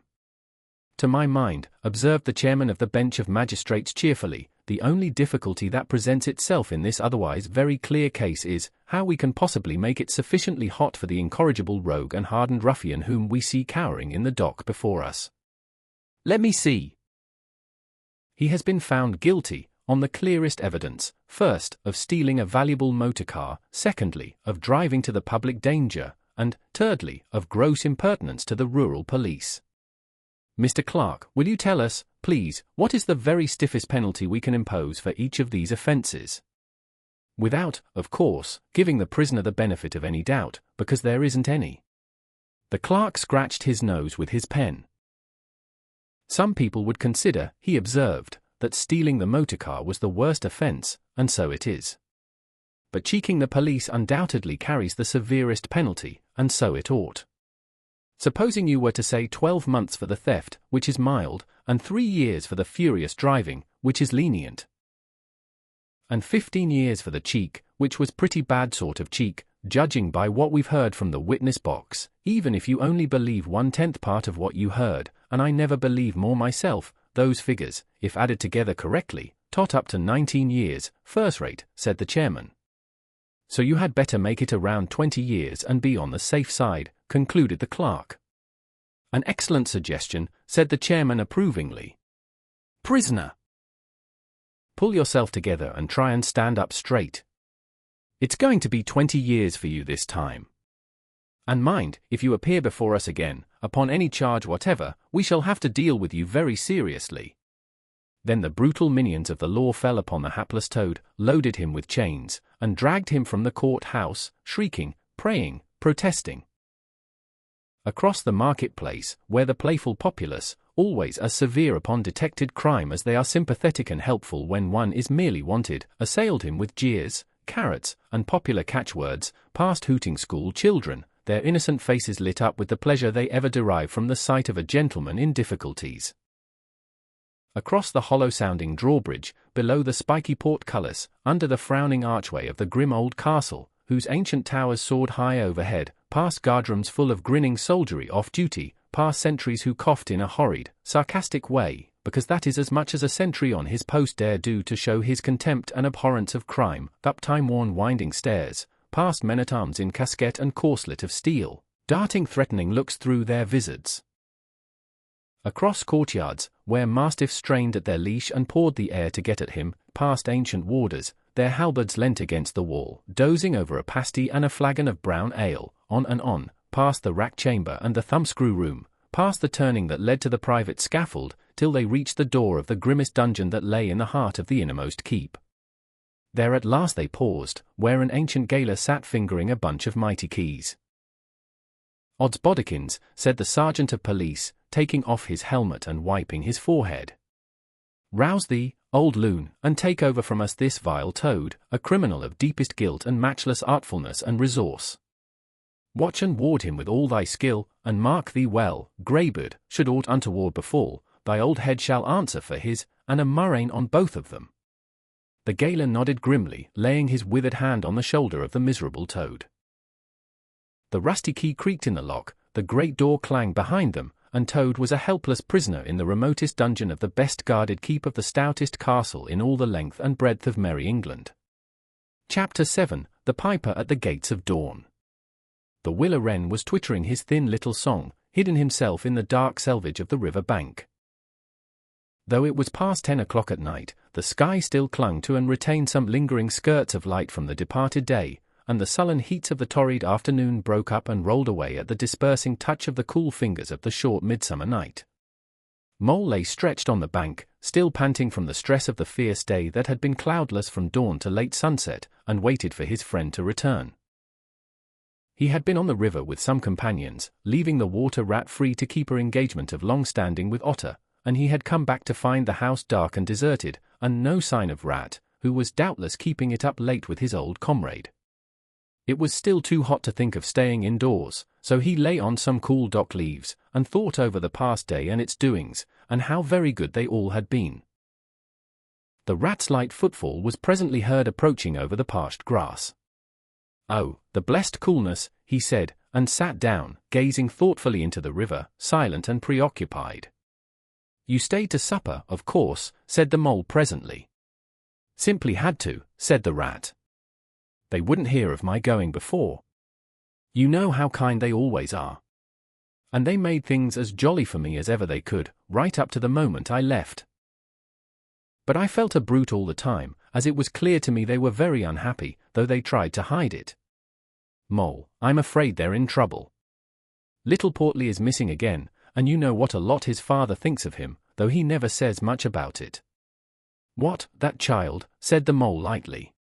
"Well, suppose he is, why worry about it? He's always straying off and getting lost, and turning up again, he's so adventurous. But no harm ever happens to him. Everybody hereabouts knows him and likes him, just as they do old Otter, and you may be sure some animal or other will come across him and bring him back again all right. Why, we found him ourselves, miles from home, and quite self-possessed and cheerful." "Yes, but this time it's more serious," said the rat gravely. "He's been missing for some days now, and the otters have hunted everywhere, high and low, without finding the slightest trace. And they've asked every animal, too, for miles around, and no one knows anything about him. Otter's evidently more anxious than he'll admit. I got out of him that young Portly hasn't learnt to swim very well yet, and I can see he's thinking of the weir. There's a lot of water coming down still, considering the time of the year, and the place always had a fascination for the child. And then there are, well, traps and things, you know. Otter's not the fellow to be nervous about any son of his before it's time. And now he is nervous. When I left, he came out with me, said he wanted some air, and talked about stretching his legs. But I could see it wasn't that, so I drew him out and pumped him, and got it all from him at last.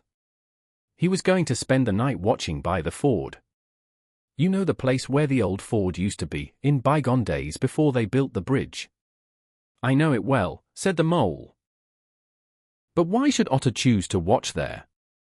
Well, it seems that it was there he gave Portly his first swimming lesson, continued the rat.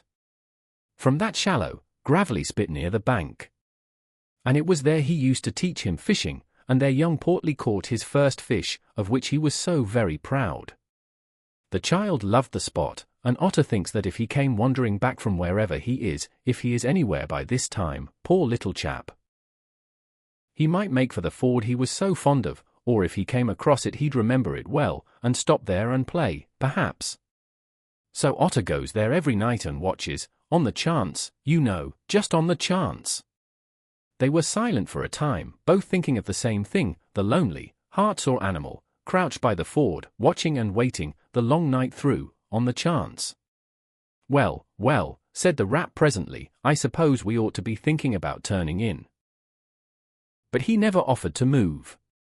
Rat, said the mole, I simply can't go and turn in, and go to sleep, and do nothing, even though there doesn't seem to be anything to be done.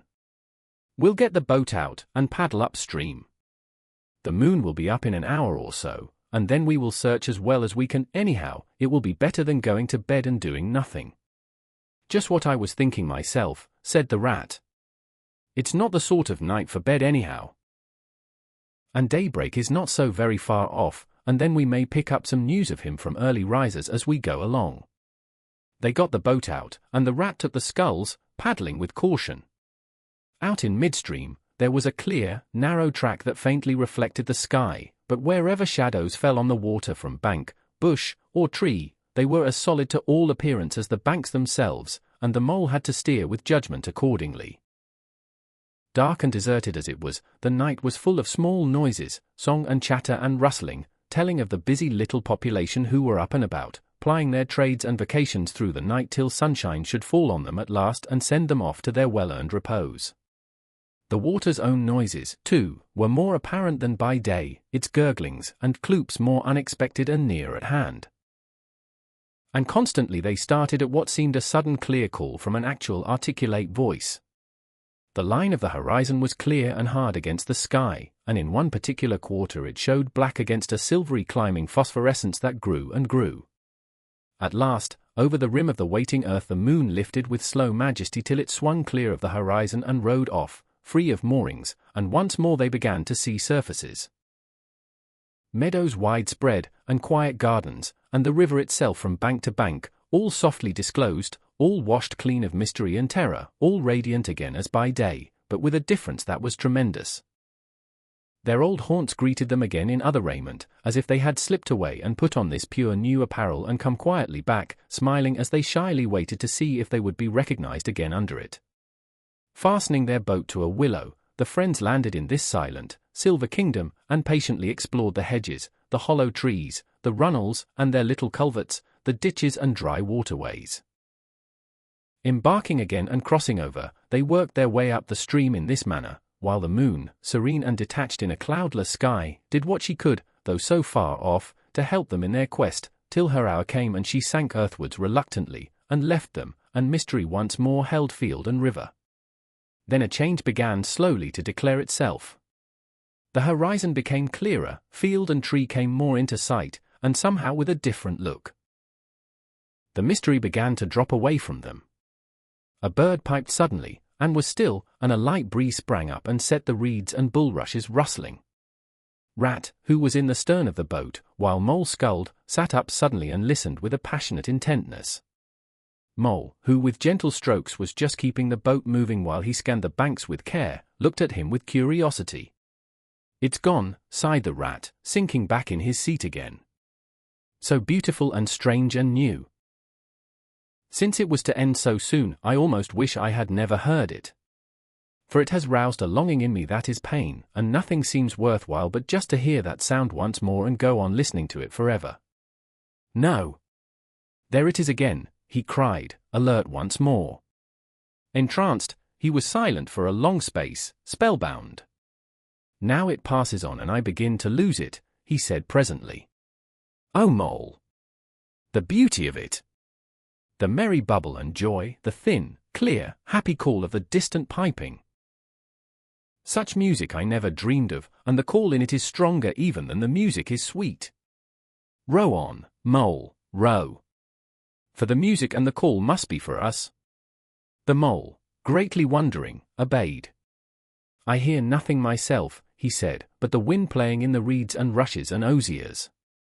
The Rat never answered, if indeed he heard. Rapt, transported, trembling, he was possessed in all his senses by this new divine thing that caught up his helpless soul and swung and dandled it, a powerless but happy infant in a strong sustaining grasp. In silence Mole rowed steadily, and soon they came to a point where the river divided, a long backwater branching off to one side. With a slight movement of his head Rat, who had long dropped the rudder lines, directed the rower to take the backwater. The creeping tide of light gained and gained, and now they could see the color of the flowers that gemmed the water's edge. Clearer and nearer still, cried the Rat joyously.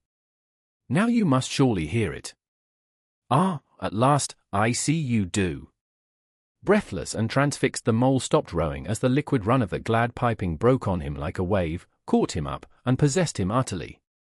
He saw the tears on his comrade's cheeks, and bowed his head and understood. For a space they hung there, brushed by the purple loose strife that fringed the bank, then the clear imperious summons that marched hand in hand with the intoxicating melody imposed its will on Mole, and mechanically he bent to his oars again. And the light grew steadily stronger, but no birds sang as they were wont to do at the approach of dawn, and but for the heavenly music all was marvellously still. On either side of them, as they glided onwards, the rich meadow grass seemed that morning of a freshness and a greenness unsurpassable. Never had they noticed the roses so vivid, the willow herb so riotous, the meadow sweet so odorous and pervading. Then the murmur of the approaching weir began to hold the air, and they felt a consciousness that they were nearing the end, whatever it might be, that surely awaited their expedition. A wide half-circle of foam and glinting lights and shining shoulders of green water, the great weir closed the backwater from bank to bank, troubled all the quiet surface with twirling eddies and floating foam streaks, and deadened all other sounds with its solemn and soothing rumble. In midmost of the stream, embraced in the weir's shimmering arm spread, a small island lay anchored, fringed close with willow and silver birch and alder. Reserved, shy, but full of significance, it hid whatever it might hold behind a veil, keeping it till the hour should come, and, with the hour, those who were called and chosen. Slowly, but with no doubt or hesitation whatever, and in something of a solemn expectancy, the two animals passed through the broken tumultuous water and moored their boat at the flowery margin of the island.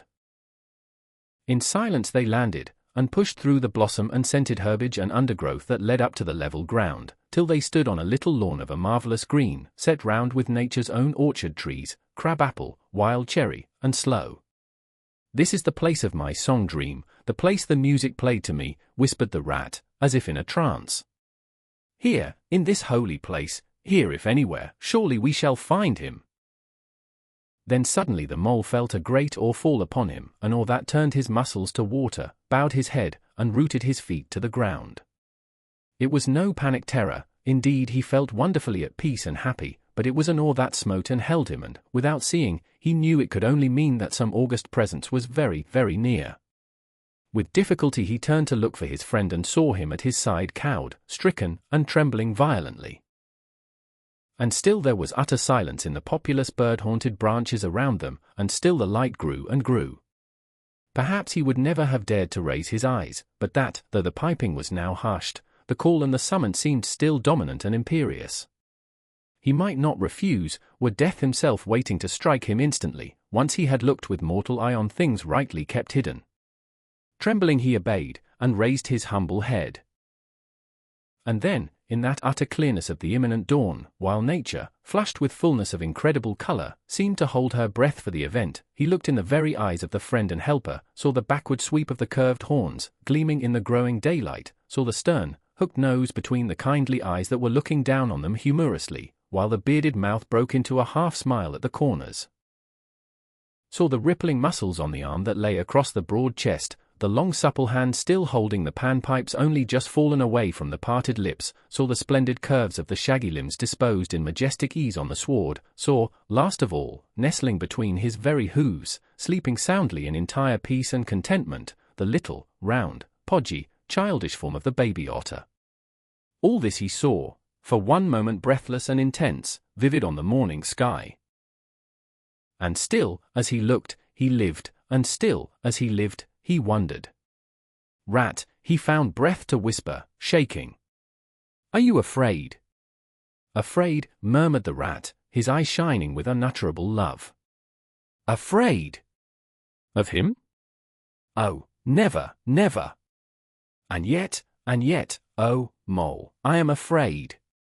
Then the two animals, crouching to the earth, bowed their heads and did worship. Sudden and magnificent, the sun's broad golden disk showed itself over the horizon facing them. And the first rays, shooting across the level water meadows, took the animals full in the eyes and dazzled them. When they were able to look once more, the vision had vanished, and the air was full of the carol of birds that hailed the dawn. As they stared blankly in dumb misery deepening as they slowly realized all they had seen and all they had lost, a capricious little breeze, dancing up from the surface of the water, tossed the aspens, shook the dewy roses and blew lightly and caressingly in their faces, and with its soft touch came instant oblivion. For this is the last best gift that the kindly demigod is careful to bestow on those to whom he has revealed himself in their helping, the gift of forgetfulness. Lest the awful remembrance should remain and grow, and overshadow mirth and pleasure, and the great haunting memory should spoil all the afterlives of little animals helped out of difficulties, in order that they should be happy and light-hearted as before. Mole rubbed his eyes and stared at Rat, who was looking about him in a puzzled sort of way. "I beg your pardon, what did you say, Rat?" he asked. "I think I was only remarking," said Rat slowly, "that this was the right sort of place, and that here, if anywhere, we should find him. And look! Why, there he is, the little fellow!" And with a cry of delight he ran towards the slumbering Portly. But Mole stood still a moment, held in thought. As one wakened suddenly from a beautiful dream, who struggles to recall it, and can recapture nothing but a dim sense of the beauty of it, the beauty. Till that, too, fades away in its turn, and the dreamer bitterly accepts the hard, cold waking and all its penalties, so Mole, after struggling with his memory for a brief space, shook his head sadly and followed the rat. Portly woke up with a joyous squeak, and wriggled with pleasure at the sight of his father's friends, who had played with him so often in past days. In a moment, however, his face grew blank, and he fell to hunting round in a circle with pleading whine. As a child that has fallen happily asleep in its nurse's arms, and wakes to find itself alone and laid in a strange place, and searches corners and cupboards, and runs from room to room, despair growing silently in its heart, even so Portly searched the island and searched, dogged and unwearying, till at last the black moment came for giving it up, and sitting down and crying bitterly. The Mole ran quickly to comfort the little animal. But Rat, lingering, looked long and doubtfully at certain hoof marks deep in the sward. "Some great animal has been here," he murmured slowly and thoughtfully, and stood musing, his mind strangely stirred. "Come along, Rat," called the Mole. "Think of poor Otter, waiting up there by the ford." Portly had soon been comforted by the promise of a treat, a jaunt on the river in Mr. Rat's real boat. And the two animals conducted him to the water's side, placed him securely between them in the bottom of the boat, and paddled off down the backwater. The sun was fully up by now, and hot on them, birds sang lustily and without restraint, and flowers smiled and nodded from either bank, but somehow, so thought the animals, with less of richness and blaze of color than they seemed to remember seeing quite recently somewhere, they wondered where.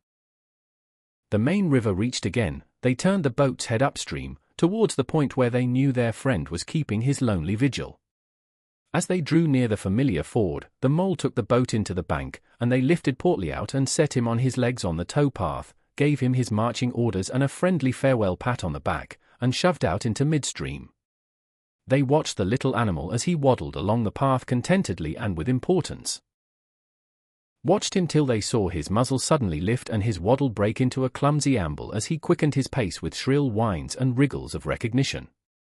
Looking up the river, they could see Otter start up, tense and rigid, from out of the shallows where he crouched in dumb patience, and could hear his amazed and joyous bark as he bounded up through the osiers onto the path.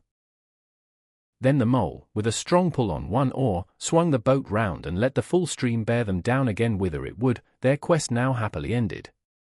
"I feel strangely tired, Rat," said the mole, leaning wearily over his oars as the boat drifted. "It's being up all night, you'll say, perhaps, but that's nothing. We do as much half the nights of the week, at this time of the year. No, I feel as if I had been through something very exciting and rather terrible, and it was just over. And yet nothing particular has happened." "Or something very surprising and splendid and beautiful," murmured the rat, leaning back and closing his eyes. "I feel just as you do, Mole, simply dead tired, though not body tired. It's lucky we've got the stream with us, to take us home. Isn't it jolly to feel the sun again, soaking into one's bones? And hark to the wind playing in the reeds. It's like music, far-away music," said the mole, nodding drowsily. "So I was thinking," murmured the rat, dreamful and languid. "Dance music, the lilting sort that runs on without a stop, but with words in it, too. It passes into words and out of them again. I catch them at intervals, then it is dance music once more, and then nothing but the reed's soft thin whispering." "You hear better than I," said the mole sadly. "I cannot catch the words." "Let me try and give you them," said the rat softly, his eyes still closed. Now it is turning into words again. "Faint but clear, lest the oar should dwell, and turn your frolic to fret, you shall look on my power at the helping hour, but then you shall forget. Now the reeds take it up, forget, forget, they sigh, and it dies away in a rustle and a whisper. Then the voice returns, lest limbs be reddened and rent, I spring the trap that is set, as I loose the snare you may glimpse me there, for surely you shall forget. Row nearer, Mole, nearer to the reeds. It is hard to catch, and grows each minute fainter. Helper and healer, I cheer, small waifs in the woodland wet, strays I find in it, wounds I bind in it, bidding them all forget. Nearer, Mole, nearer. No, it is no good, the song has died away into reed talk. But what do the words mean? Asked the wondering Mole. That I do not know, said the rat simply. I passed them on to you as they reached me. Ah! Now they return again, and this time full and clear.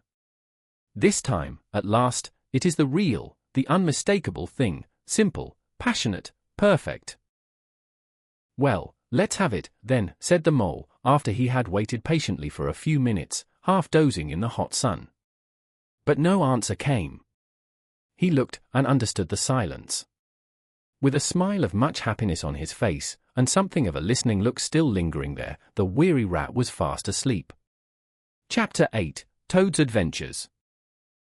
When Toad found himself immured in a dank and noisome dungeon, and knew that all the grim darkness of a medieval fortress lay between him and the outer world of sunshine and well-metalled high roads where he had lately been so happy, disporting himself as if he had bought up every road in England, he flung himself at full length on the floor, and shed bitter tears, and abandoned himself to dark despair.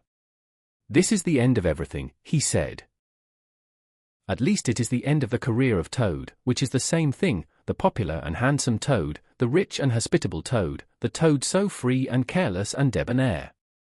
How can I hope to be ever set at large again, he said, who have been imprisoned so justly for stealing so handsome a motor car in such an audacious manner, and for such lurid and imaginative cheek, bestowed upon such a number of fat, red-faced policemen. Here his sobs choked him. Stupid animal that I was, he said, now I must languish in this dungeon, till people who were proud to say they knew me, have forgotten the very name of Toad.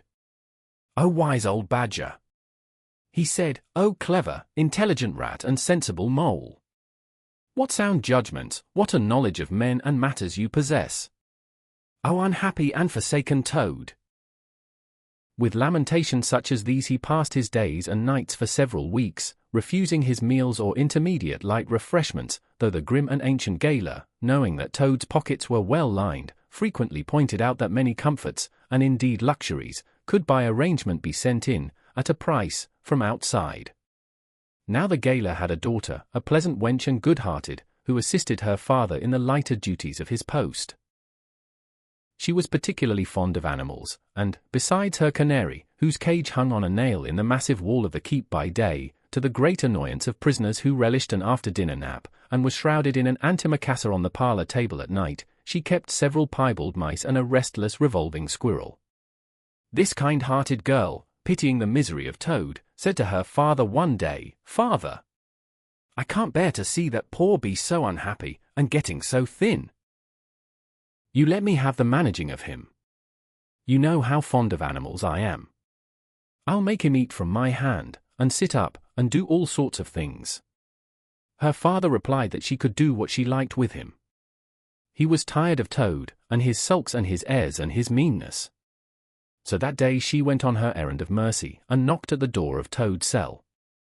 "Now, cheer up, Toad," she said, coaxingly, on entering, "and sit up and dry your eyes and be a sensible animal.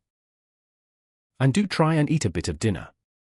See, I've brought you some of mine, hot from the oven." It was bubble and squeak, between two plates, and its fragrance filled the narrow cell. The penetrating smell of cabbage reached the nose of Toad as he lay prostrate in his misery on the floor, and gave him the idea for a moment that perhaps life was not such a blank and desperate thing as he had imagined. But still he wailed, and kicked with his legs, and refused to be comforted.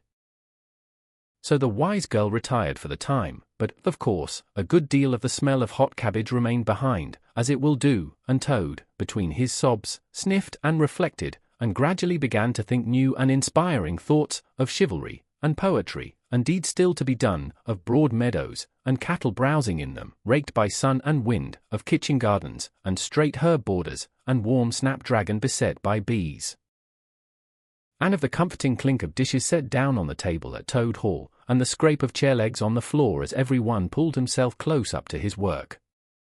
The air of the narrow cell took a rosy tinge. He began to think of his friends, and how they would surely be able to do something, of lawyers, and how they would have enjoyed his case, and what an ass he had been not to get in a few. And lastly, he thought of his own great cleverness and resource, and all that he was capable of if he only gave his great mind to it, and the cure was almost complete. When the girl returned, some hours later, she carried a tray, with a cup of fragrant tea steaming on it, and a plate piled up with very hot buttered toast, cut thick, very brown on both sides, with the butter running through the holes in it in great golden drops, like honey from the honeycomb. The smell of that buttered toast simply talked to Toad, and with no uncertain voice, talked of warm kitchens, of breakfasts on bright frosty mornings, of cozy parlor firesides on winter evenings, when one's ramble was over and slippered feet were propped on the fender, of the purring of contented cats, and the twitter of sleepy canaries. Toad sat up on end once more, dried his eyes, sipped his tea and munched his toast, and soon began talking freely about himself, and the house he lived in, and his doings there, and how important he was, and what a lot his friends thought of him. The gaoler's daughter saw that the topic was doing him as much good as the tea, as indeed it was, and encouraged him to go on. "Tell me about Toad Hall," said she. "It sounds beautiful." "Toad Hall," said the Toad proudly, "is an eligible self-contained gentleman's residence, very unique, dating in part from the 14th century, but replete with every modern convenience. Up-to-date sanitation. 5 minutes from church, post office, and golf links, suitable for, bless the animal," said the girl, laughing. "I don't want to take it. Tell me something real about it. But first wait till I fetch you some more tea and toast." She tripped away, and presently returned with a fresh trayful, and Toad, pitching into the toast with avidity, his spirits quite restored to their usual level, told her about the boat-house, and the fish-pond, and the old walled kitchen garden, and about the pig-styes, and the stables, and the pigeon-house, and the hen-house, and about the dairy, and the wash-house, and the china cupboards, and the linen presses. She liked that bit especially. And about the banqueting hall, and the fun they had there when the other animals were gathered round the table and Toad was at his best, singing songs, telling stories, carrying on generally. Then she wanted to know about his animal friends, and was very interested in all he had to tell her about them and how they lived, and what they did to pass their time. Of course, she did not say she was fond of animals as pets, because she had the sense to see that Toad would be extremely offended. When she said good night, having filled his water jug and shaken up his straw for him, Toad was very much the same sanguine, self-satisfied animal that he had been of old. He sang a little song or two, of the sort he used to sing at his dinner parties, curled himself up in the straw, and had an excellent night's rest and the pleasantest of dreams. They had many interesting talks together, after that, as the dreary days went on. And the gaoler's daughter grew very sorry for Toad, and thought it a great shame that a poor little animal should be locked up in prison for what seemed to her a very trivial offence. Toad, of course, in his vanity, thought that her interest in him proceeded from a growing tenderness, and he could not help half regretting that the social gulf between them was so very wide, for she was a comely lass, and evidently admired him very much. One morning the girl was very thoughtful, and answered at random, and did not seem to Toad to be paying proper attention to his witty sayings and sparkling comments. "Toad," she said presently, "just listen, please. I have an aunt who is a washerwoman." There, said Toad, graciously and affably, "never mind, think no more about it. I have several aunts who ought to be washerwomen." "Do be quiet a minute, Toad," said the girl. "You talk too much, that's your chief fault, and I'm trying to think, and you hurt my head. As I said, I have an aunt who is a washerwoman. She does the washing for all the prisoners in this castle. We try to keep any paying business of that sort in the family, you understand. She takes out the washing on Monday morning, and brings it in on Friday evening. This is a Thursday. Now, this is what occurs to me, you're very rich, at least you're always telling me so, and she's very poor. A few pounds wouldn't make any difference to you, and it would mean a lot to her. Now, I think if she were properly approached and squared, I believe is the word you animals use, you could come to some arrangement by which she would let you have her dress and bonnet and so on, and you could escape from the castle as the official washerwoman. You're very alike in many respects, particularly about the figure." "We're not," said the Toad in a huff. "I have a very elegant figure, for what I am." "So has my aunt," replied the girl, "for what she is. But have it your own way. You horrid, proud, ungrateful animal, when I'm sorry for you, and trying to help you." Yes, that's all right, thank you very much indeed," said the Toad hurriedly. "But look here. You wouldn't surely have Mr. Toad of Toad Hall, going about the country disguised as a washerwoman?" "Then you can stop here as a toad," replied the girl with much spirit. "I suppose you want to go off in a coach and four." Honest Toad was always ready to admit himself in the wrong. "You are a good, kind, clever girl," he said, "and I am indeed a proud and a stupid toad. Introduce me to your worthy aunt, if you will be so kind, and I have no doubt that the excellent lady and I will be able to arrange terms satisfactory to both parties." Next evening the girl ushered her aunt into Toad's cell, bearing his week's washing pinned up in a towel. The old lady had been prepared beforehand for the interview, and the sight of certain gold sovereigns that Toad had thoughtfully placed on the table in full view practically completed the matter and left little further to discuss.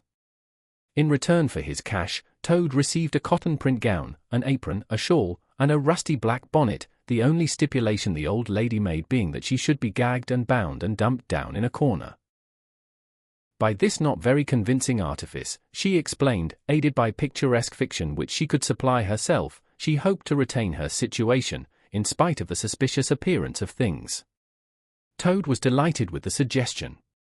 It would enable him to leave the prison in some style, and with his reputation for being a desperate and dangerous fellow untarnished. And he readily helped the gaoler's daughter to make her aunt appear as much as possible the victim of circumstances over which she had no control. "Now it's your turn, Toad," said the girl. "Take off that coat and waistcoat of yours, you're fat enough as it is." Shaking with laughter, she proceeded to hook and eye him into the cotton print gown, arranged the shawl with a professional fold, and tied the strings of the rusty bonnet under his chin. "You're the very image of her," she giggled, "only I'm sure you never looked half so respectable in all your life before. Now, goodbye, Toad, and good luck. Go straight down the way you came up, and if anyone says anything to you, as they probably will, being but men, you can chaff back a bit, of course, but remember you're a widow woman, quite alone in the world, with a character to lose."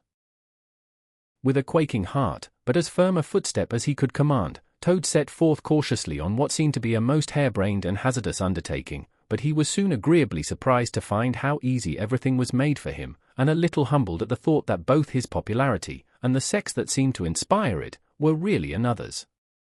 The washerwoman's squat figure in its familiar cotton print seemed a passport for every barred door and grim gateway. Even when he hesitated, uncertain as to the right turning to take, he found himself helped out of his difficulty by the warder at the next gate, anxious to be off to his tea, summoning him to come along sharp and not keep him waiting there all night. The chaff and the humorous sallies to which he was subjected, and to which, of course, he had to provide prompt and effective reply, formed, indeed, his chief danger. For Toad was an animal with a strong sense of his own dignity, and the chaff was mostly, he thought, poor and clumsy, and the humor of the sallies entirely lacking. However, he kept his temper, though with great difficulty, suited his retorts to his company and his supposed character, and did his best not to overstep the limits of good taste. It seemed hours before he crossed the last courtyard, rejected the pressing invitations from the last guardroom, and dodged the outspread arms of the last warder, pleading with simulated passion for just one farewell embrace. But at last he heard the wicket gate in the great outer door click behind him, felt the fresh air of the outer world upon his anxious brow, and knew that he was free. Dizzy with the easy success of his daring exploit, he walked quickly towards the lights of the town, not knowing in the least what he should do next, only quite certain of one thing, that he must remove himself as quickly as possible from the neighborhood where the lady he was forced to represent was so well known and so popular a character. As he walked along, considering, his attention was caught by some red and green lights a little way off, to one side of the town, and the sound of the puffing and snorting of engines and the banging of shunted trucks fell on his ear. Aha, he thought, this is a piece of luck. A railway station is the thing I want most in the whole world at this moment. And what's more, I needn't go through the town to get it, and shan't have to support this humiliating character by repartees which, though thoroughly effective, do not assist one's sense of self-respect. He made his way to the station accordingly, consulted a timetable, and found that a train, bound more or less in the direction of his home, was due to start in half an hour. More luck, said Toad, his spirits rising rapidly, and went off to the booking office to buy his ticket. He gave the name of the station that he knew to be nearest to the village of which Toad Hall was the principal feature, and mechanically put his fingers, in search of the necessary money, where his waistcoat pocket should have been. But here the cotton gown, which had nobly stood by him so far, and which he had basely forgotten, intervened, and frustrated his efforts. In a sort of nightmare he struggled with the strange uncanny thing that seemed to hold his hands, turn all muscular strivings to water, and laugh at him all the time, while other travellers, forming up in a line behind, waited with impatience, making suggestions of more or less value and comments of more or less stringency and point. At last, somehow, he never rightly understood how, he burst the barriers, attained the goal, arrived at where all waistcoat pockets are eternally situated, and found not only no money, but no pocket to hold it, and no waistcoat to hold the pocket. To his horror he recollected that he had left both coat and waistcoat behind him in his cell, and with them his pocket-book, money, keys, watch, matches, pencil case, all that makes life worth living, all that distinguishes the many-pocketed animal, the lord of creation, from the inferior one-pocketed or no-pocketed productions that hop or trip about permissively, unequipped for the real contest. In his misery he made one desperate effort to carry the thing off, and, with a return to his fine old manner, a blend of the squire and the college don, he said, "Look here. I find I've left my purse behind. Just give me that ticket, will you, and I'll send the money on tomorrow? I'm well known in these parts." The clerk stared at him and the rusty black bonnet a moment, and then laughed. "I should think you were pretty well known in these parts," he said, "if you've tried this game on often. Here, stand away from the window, please, madam, you're obstructing the other passengers." An old gentleman who had been prodding him in the back for some moments here thrust him away, and, what was worse, addressed him as his good woman, which angered Toad more than anything that had occurred that evening. Baffled and full of despair, he wandered blindly down the platform where the train was standing, and tears trickled down each side of his nose. It was hard, he thought, to be within sight of safety and almost of home, and to be balked by the want of a few wretched shillings and by the pettifogging mistrustfulness of paid officials. Very soon his escape would be discovered, the hunt would be up, he would be caught, reviled, loaded with chains, dragged back again to prison, and bread and water and straw, his guards and penalties would be doubled, and oh, what sarcastic remarks the girl would make. What was to be done? He was not swift of foot, his figure was unfortunately recognizable. Could he not squeeze under the seat of a carriage? He had seen this method adopted by schoolboys, when the journey money provided by thoughtful parents had been diverted to other and better ends. As he pondered, he found himself opposite the engine, which was being oiled, wiped, and generally caressed by its affectionate driver, a burly man with an oil can in one hand and a lump of cotton waste in the other. "Hello, mother," said the engine driver. "What's the trouble? You don't look particularly cheerful." "Oh, sir," said Toad, crying afresh, "I am a poor unhappy washerwoman, and I've lost all my money, and can't pay for a ticket, and I must get home tonight somehow, and whatever I am to do I don't know." "Oh dear, oh dear. That's a bad business, indeed," said the engine driver reflectively. "Lost your money, and can't get home, and got some kids, too, waiting for you, I dare say." "Any amount of it, sobbed Toad.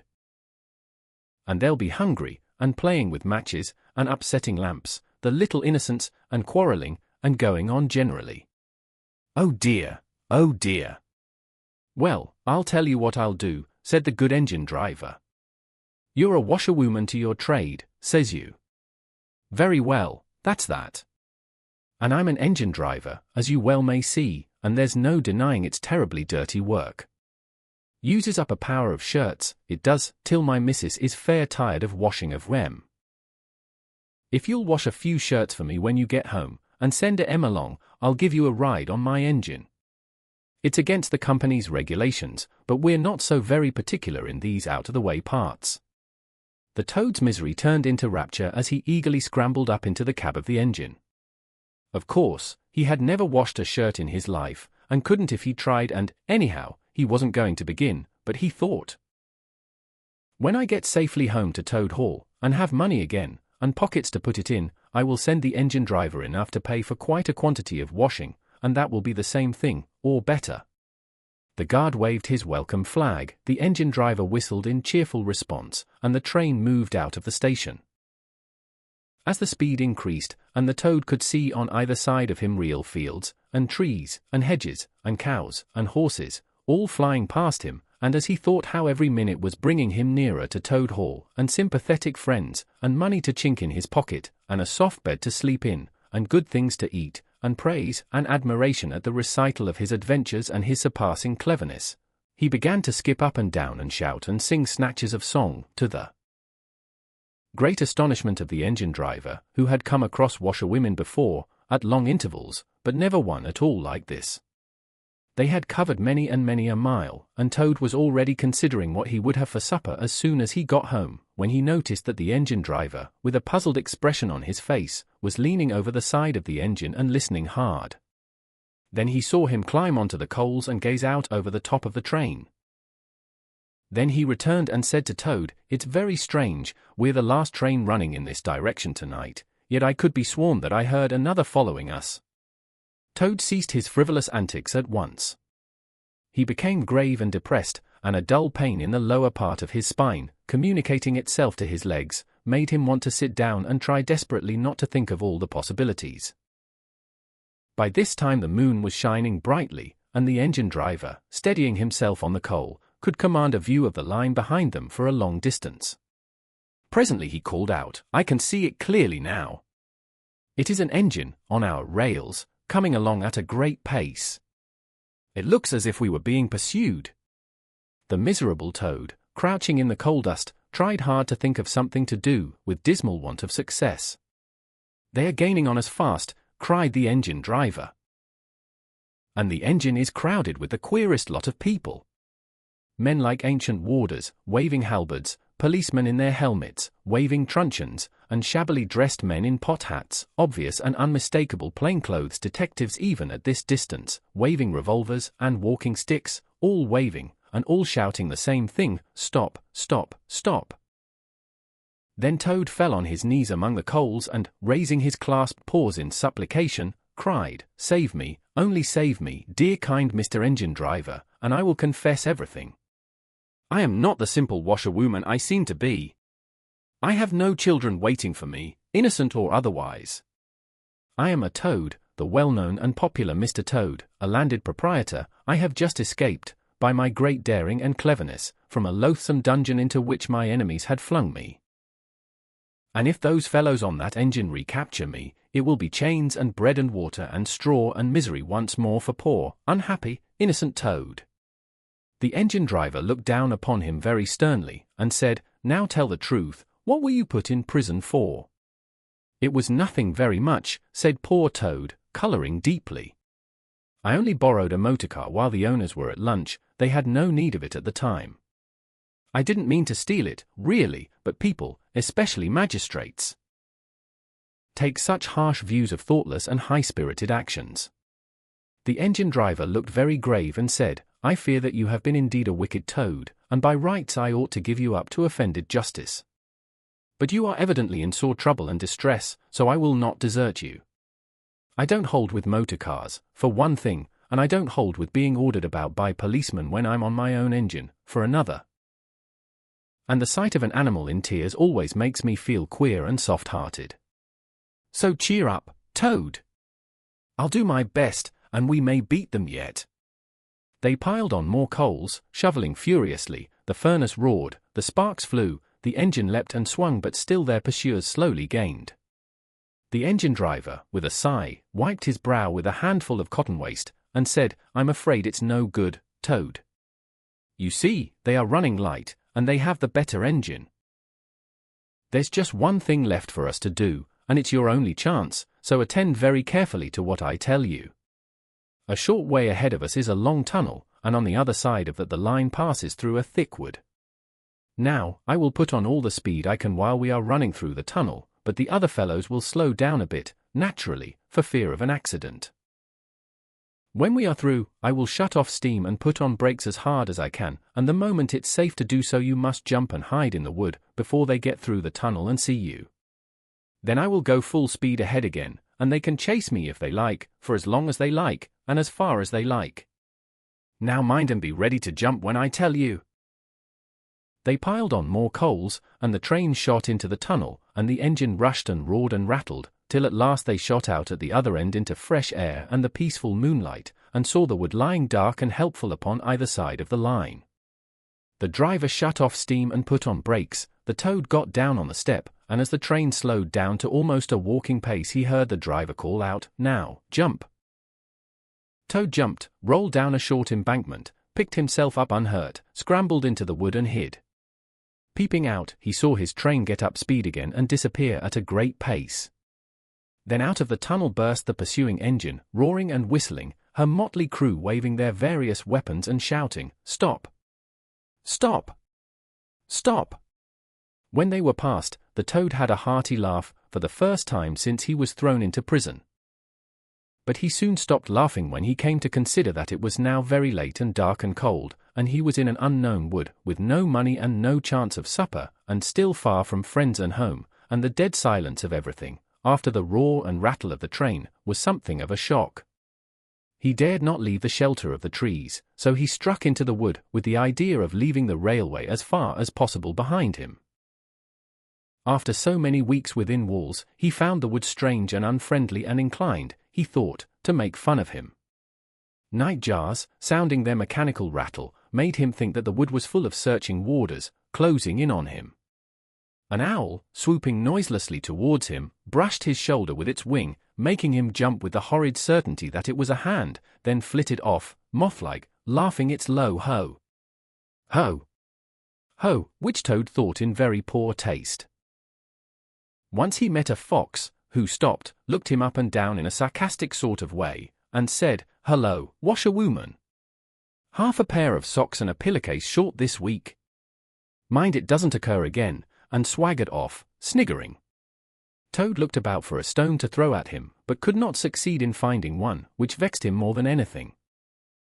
At last, cold, hungry, and tired out, he sought the shelter of a hollow tree, where with branches and dead leaves he made himself as comfortable a bed as he could, and slept soundly till the morning. Chapter 9. Wayfarers All. The water rat was restless, and he did not exactly know why. To all appearance the summer's pomp was still at fullest height, and although in the tilled acres green had given way to gold, though rounds were reddening, and the woods were dashed here and there with a tawny fierceness, yet light and warmth and colour were still present in undiminished measure, clean of any chilly premonitions of the passing year. But the constant chorus of the orchards and hedges had shrunk to a casual evensong from a few yet unwearied performers. The robin was beginning to assert himself once more, and there was a feeling in the air of change and departure. The cuckoo, of course, had long been silent, but many another feathered friend, for months a part of the familiar landscape and its small society, was missing too, and it seemed that the ranks thinned steadily day by day. Rat, ever observant of all winged movement, saw that it was taking daily a southing tendency. And even as he lay in bed at night he thought he could make out, passing in the darkness overhead, the beat and quiver of impatient pinions, obedient to the peremptory call. Nature's grand hotel has its season, like the others. As the guests one by one pack, pay, and depart, and the seats at the table d'hôte shrink pitifully at each succeeding meal, as suites of rooms are closed, carpets taken up, and waiters sent away. Those boarders who are staying on en pension until the next year's full reopening cannot help being somewhat affected by all these flittings and farewells, this eager discussion of plans, routes, and fresh quarters, this daily shrinkage in the stream of comradeship. One gets unsettled, depressed, and inclined to be querulous. Why this craving for change? Why not stay on quietly here, like us, and be jolly? You don't know this hotel out of the season, and what fun we have among ourselves, we fellows who remain and see the whole interesting year out.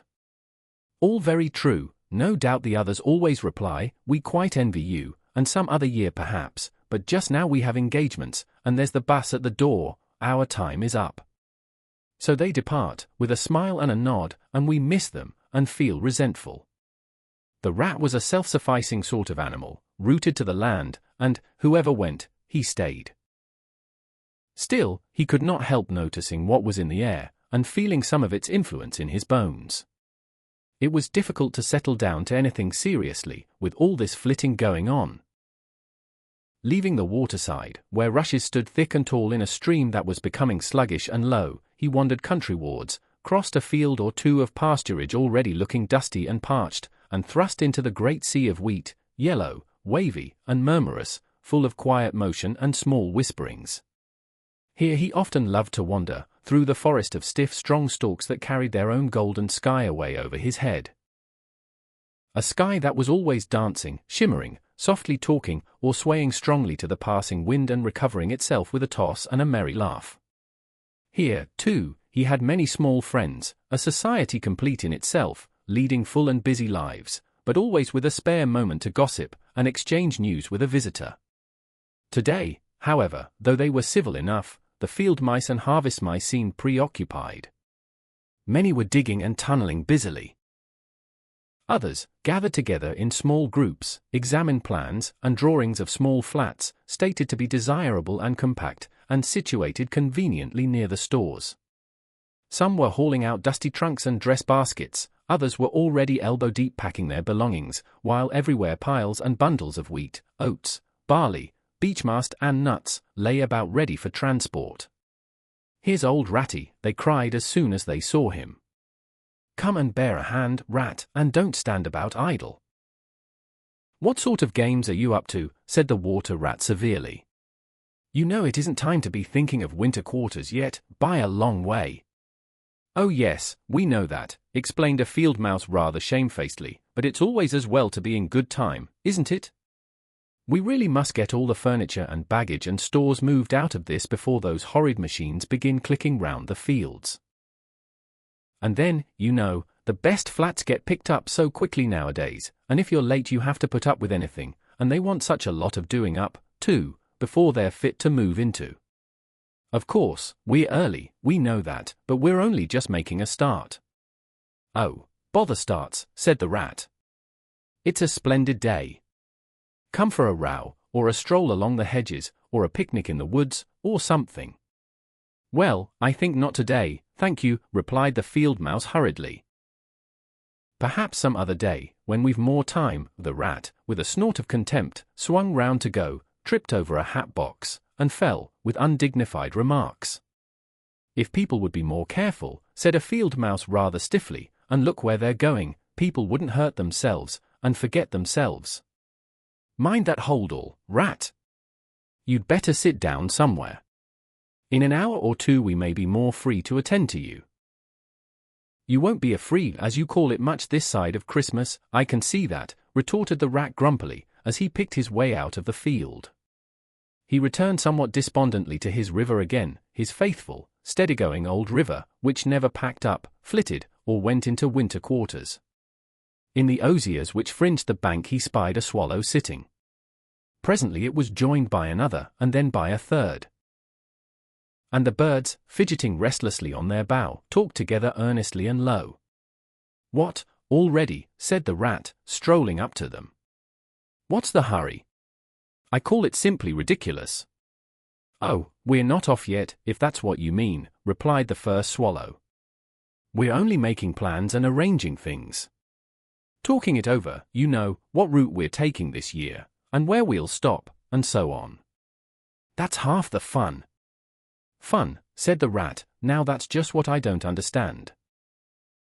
If you've got to leave this pleasant place, and your friends who will miss you, and your snug homes that you've just settled into, why, when the hour strikes I've no doubt you'll go bravely, and face all the trouble and discomfort and change and newness, and make believe that you're not very unhappy.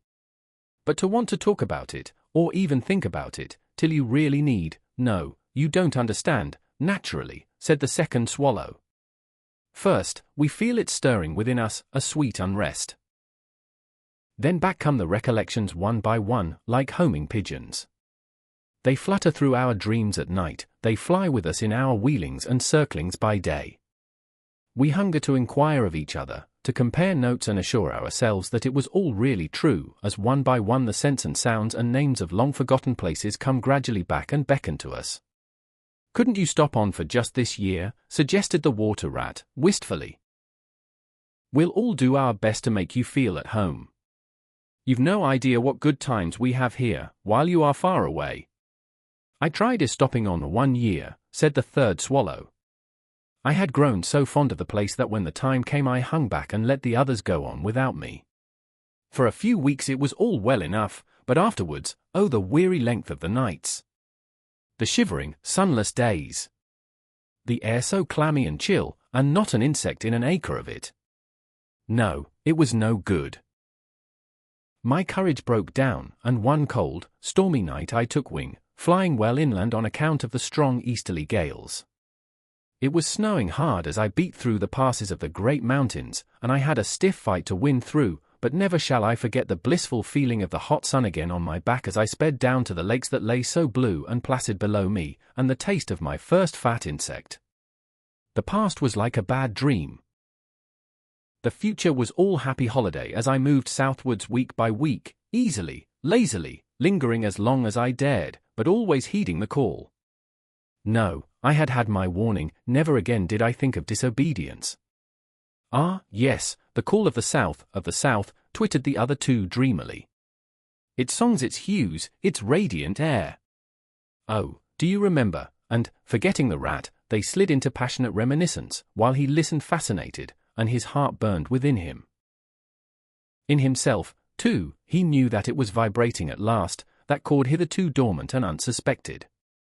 The mere chatter of these southern-bound birds, their pale and second-hand reports, had yet power to awaken this wild new sensation and thrill him through and through with it. What would one moment of the real thing work in him, one passionate touch of the real southern sun, one waft of the authentic odor? With closed eyes he dared to dream a moment in full abandonment, and when he looked again the river seemed steely and chill, the green fields grey and lightless. Then his loyal heart seemed to cry out on his weaker self for its treachery. "Why do you ever come back, then, at all?" he demanded of the swallows jealously. "What do you find to attract you in this poor drab little country? And do you think," said the first swallow, "that the other call is not for us too, in its due season? The call of lush meadow grass, wet orchards, warm, insect-haunted ponds, of browsing cattle, of haymaking, and all the farm buildings clustering round the house of the perfect eaves. Do you suppose," asked the second one, "that you are the only living thing that craves with a hungry longing to hear the cuckoo's note again? In due time, said the third, we shall be homesick once more for quiet water lilies swaying on the surface of an English stream. But today all that seems pale and thin and very far away. Just now our blood dances to other music. They fell a twittering among themselves once more, and this time their intoxicating babble was of violet seas, tawny sands, and lizard-haunted walls. Restlessly the rat wandered off once more, climbed the slope that rose gently from the north bank of the river, and lay looking out towards the great ring of downs that barred his vision further southwards. His simple horizon hitherto, his mountains of the moon, his limit behind which lay nothing he had cared to see or to know. Today, to him gazing south with a newborn need stirring in his heart, the clear sky over their long low outline seemed to pulsate with promise. Today, the unseen was everything, the unknown the only real fact of life. On this side of the hills was now the real blank, on the other lay the crowded and coloured panorama that his inner eye was seeing so clearly. What seas lay beyond, green, leaping, and crested? What sun-bathed coasts, along which the white villas glittered against the olive woods?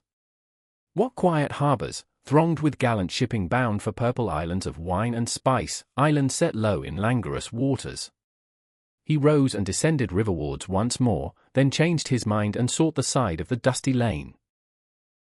There, lying half buried in the thick, cool underhedge tangle that bordered it, he could muse on the metalled road and all the wondrous world that it led to, on all the wayfarers, too, that might have trodden it, and the fortunes and adventures they had gone to seek or found unseeking, out there, beyond.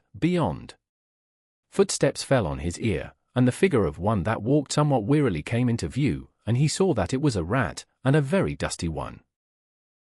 The wayfarer, as he reached him, saluted with a gesture of courtesy that had something foreign about it, hesitated a moment, then with a pleasant smile turned from the track and sat down by his side in the cool herbage. He seemed tired, and the rat let him rest unquestioned, understanding something of what was in his thoughts, knowing, too, the value all animals attach at times to mere silent companionship, when the weary muscles slacken and the mind marks time. The wayfarer was lean and keen-featured, and somewhat bowed at the shoulders, his paws were thin and long, his eyes much wrinkled at the corners, and he wore small gold ear-rings in his neatly set well-shaped ears. His knitted jersey was of a faded blue, his breeches, patched and stained, were based on a blue foundation, and his small belongings that he carried were tied up in a blue cotton handkerchief. When he had rested a while the stranger sighed, snuffed the air, and looked about him. "That was clover, that warm whiff on the breeze," he remarked, "and those are cows we hear cropping the grass behind us and blowing softly between mouthfuls. There is a sound of distant reapers, and yonder rises a blue line of cottage smoke against the woodland. The river runs somewhere close by, for I hear the call of a moorhen, and I see by your build that you're a freshwater mariner. Everything seems asleep, and yet going on all the time. It is a goodly life that you lead, friend. No doubt the best in the world, if only you are strong enough to lead it." "Yes, it's the life, the only life, to live," responded the water rat dreamily, and without his usual wholehearted conviction.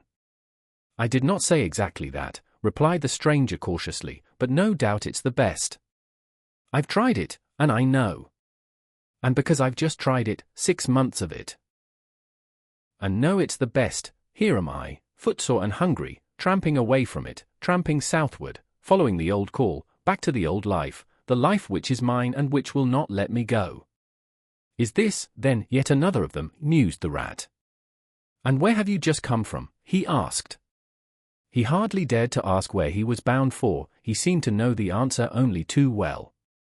"Nice little farm," replied the wayfarer, briefly. "You belong in that direction," he nodded northwards. "Never mind about it. I had everything I could want, everything I had any right to expect of life, and more, and here I am. Glad to be here all the same, though, glad to be here. So many miles further on the road, so many hours nearer to my heart's desire."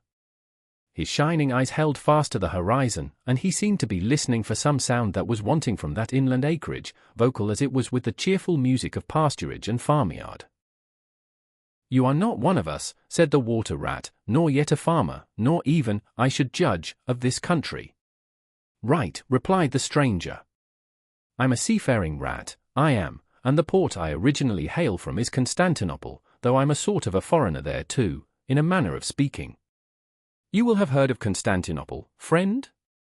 A fair city, and an ancient and glorious one. And you may have heard, too, of Sigurd, king of Norway, and how he sailed thither with 60 ships, and how he and his men rode up through streets all canopied in their honor with purple and gold, and how the emperor and empress came down and banqueted with him on board his ship. When Sigurd returned home, many of his Northmen remained behind and entered the emperor's bodyguard, and my ancestor, a Norwegian-born, stayed behind too, with the ships that Sigurd gave the emperor.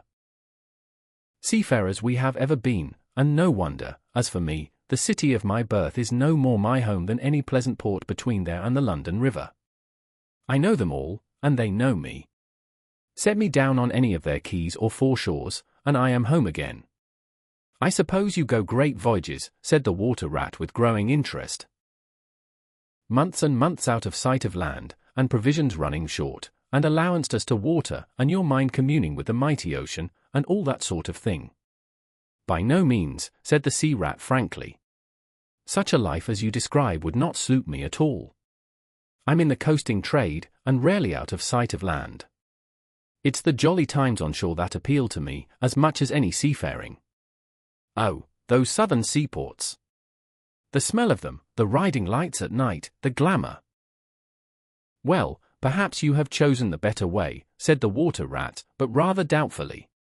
Tell me something of your coasting, then, if you have a mind to, and what sort of harvest an animal of spirit might hope to bring home from it to warm his latter days with gallant memories by the fireside, for my life, I confess to you, feels to me today somewhat narrow and circumscribed. My last voyage, began the sea rat, that landed me eventually in this country, bound with high hopes for my inland farm, will serve as a good example of any of them, and, indeed, as an epitome of my highly coloured life. Family troubles, as usual, began it. The domestic storm cone was hoisted, and I shipped myself on board a small trading vessel bound from Constantinople, by classic seas whose every wave throbs with a deathless memory, to the Grecian islands and the Levant. Those were golden days and balmy nights. In and out of harbour all the time, old friends everywhere, sleeping in some cool temple or ruined cistern during the heat of the day, feasting and song after sundown, under great stars set in a velvet sky. Thence we turned and coasted up the Adriatic, its shores swimming in an atmosphere of amber, rose, and aquamarine. We lay in wide landlocked harbours, we roamed through ancient and noble cities, until at last one morning, as the sun rose royally behind us, we rode into Venice down a path of gold. Oh, Venice is a fine city, wherein a rat can wander at his ease and take his pleasure. Or, when weary of wandering, can sit at the edge of the Grand Canal at night, feasting with his friends, when the air is full of music and the sky full of stars, and the lights flash and shimmer on the polished steel prows of the swaying gondolas, packed so that you could walk across the canal on them from side to side. And then the food, do you like shellfish? Well, we won't linger over that now. He was silent for a time. And the water rat, silent too and enthralled, floated on dream canals and heard a phantom song pealing high between vaporous grey wave-lapped walls. Southwards we sailed again at last, continued the sea rat, coasting down the Italian shore, till finally we made Palermo, and there I quitted for a long, happy spell on shore. I never stick too long to one ship, one gets narrow-minded and prejudiced. Besides, Sicily is one of my happy hunting grounds. I know everybody there, and their ways just suit me. I spent many jolly weeks in the island, staying with friends up country. When I grew restless again I took advantage of a ship that was trading to Sardinia and Corsica, and very glad I was to feel the fresh breeze and the sea spray in my face once more. But isn't it very hot and stuffy, down in the hold, I think you call it, asked the water rat. The seafarer looked at him with the suspicion of a wink. I'm an old hand, he remarked with much simplicity. The captain's cabin's good enough for me. It's a hard life, by all accounts, murmured the rat, sunk in deep thought. For the crew it is, replied the seafarer gravely, again with the ghost of a wink. From Corsica, he went on, I made use of a ship that was taking wine to the mainland.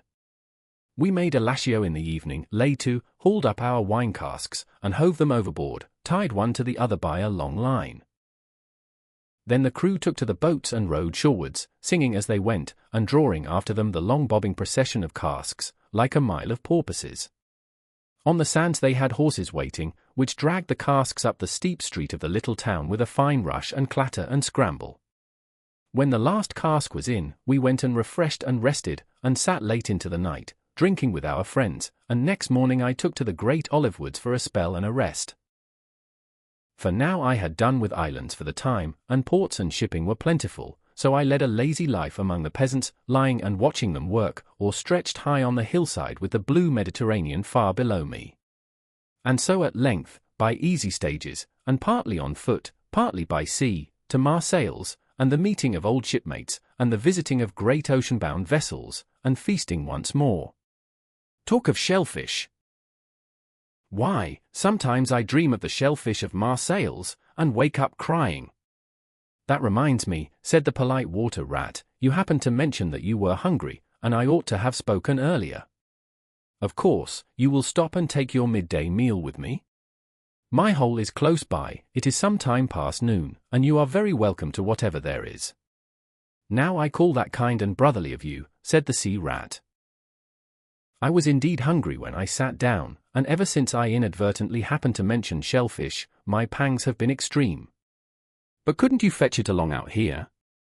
I am none too fond of going under hatches, unless I'm obliged to, and then, while we eat, I could tell you more concerning my voyages and the pleasant life I lead. At least, it is very pleasant to me, and by your attention I judge it commends itself to you. Whereas if we go indoors it is 100 to 1 that I shall presently fall asleep. That is indeed an excellent suggestion, said the water rat, and hurried off home.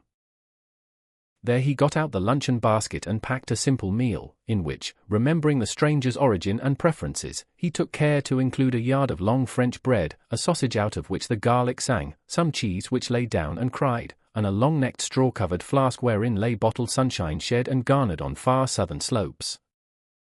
Thus laden, he returned with all speed, and blushed for pleasure at the old seaman's commendations of his taste and judgment, as together they unpacked the basket and laid out the contents on the grass by the roadside.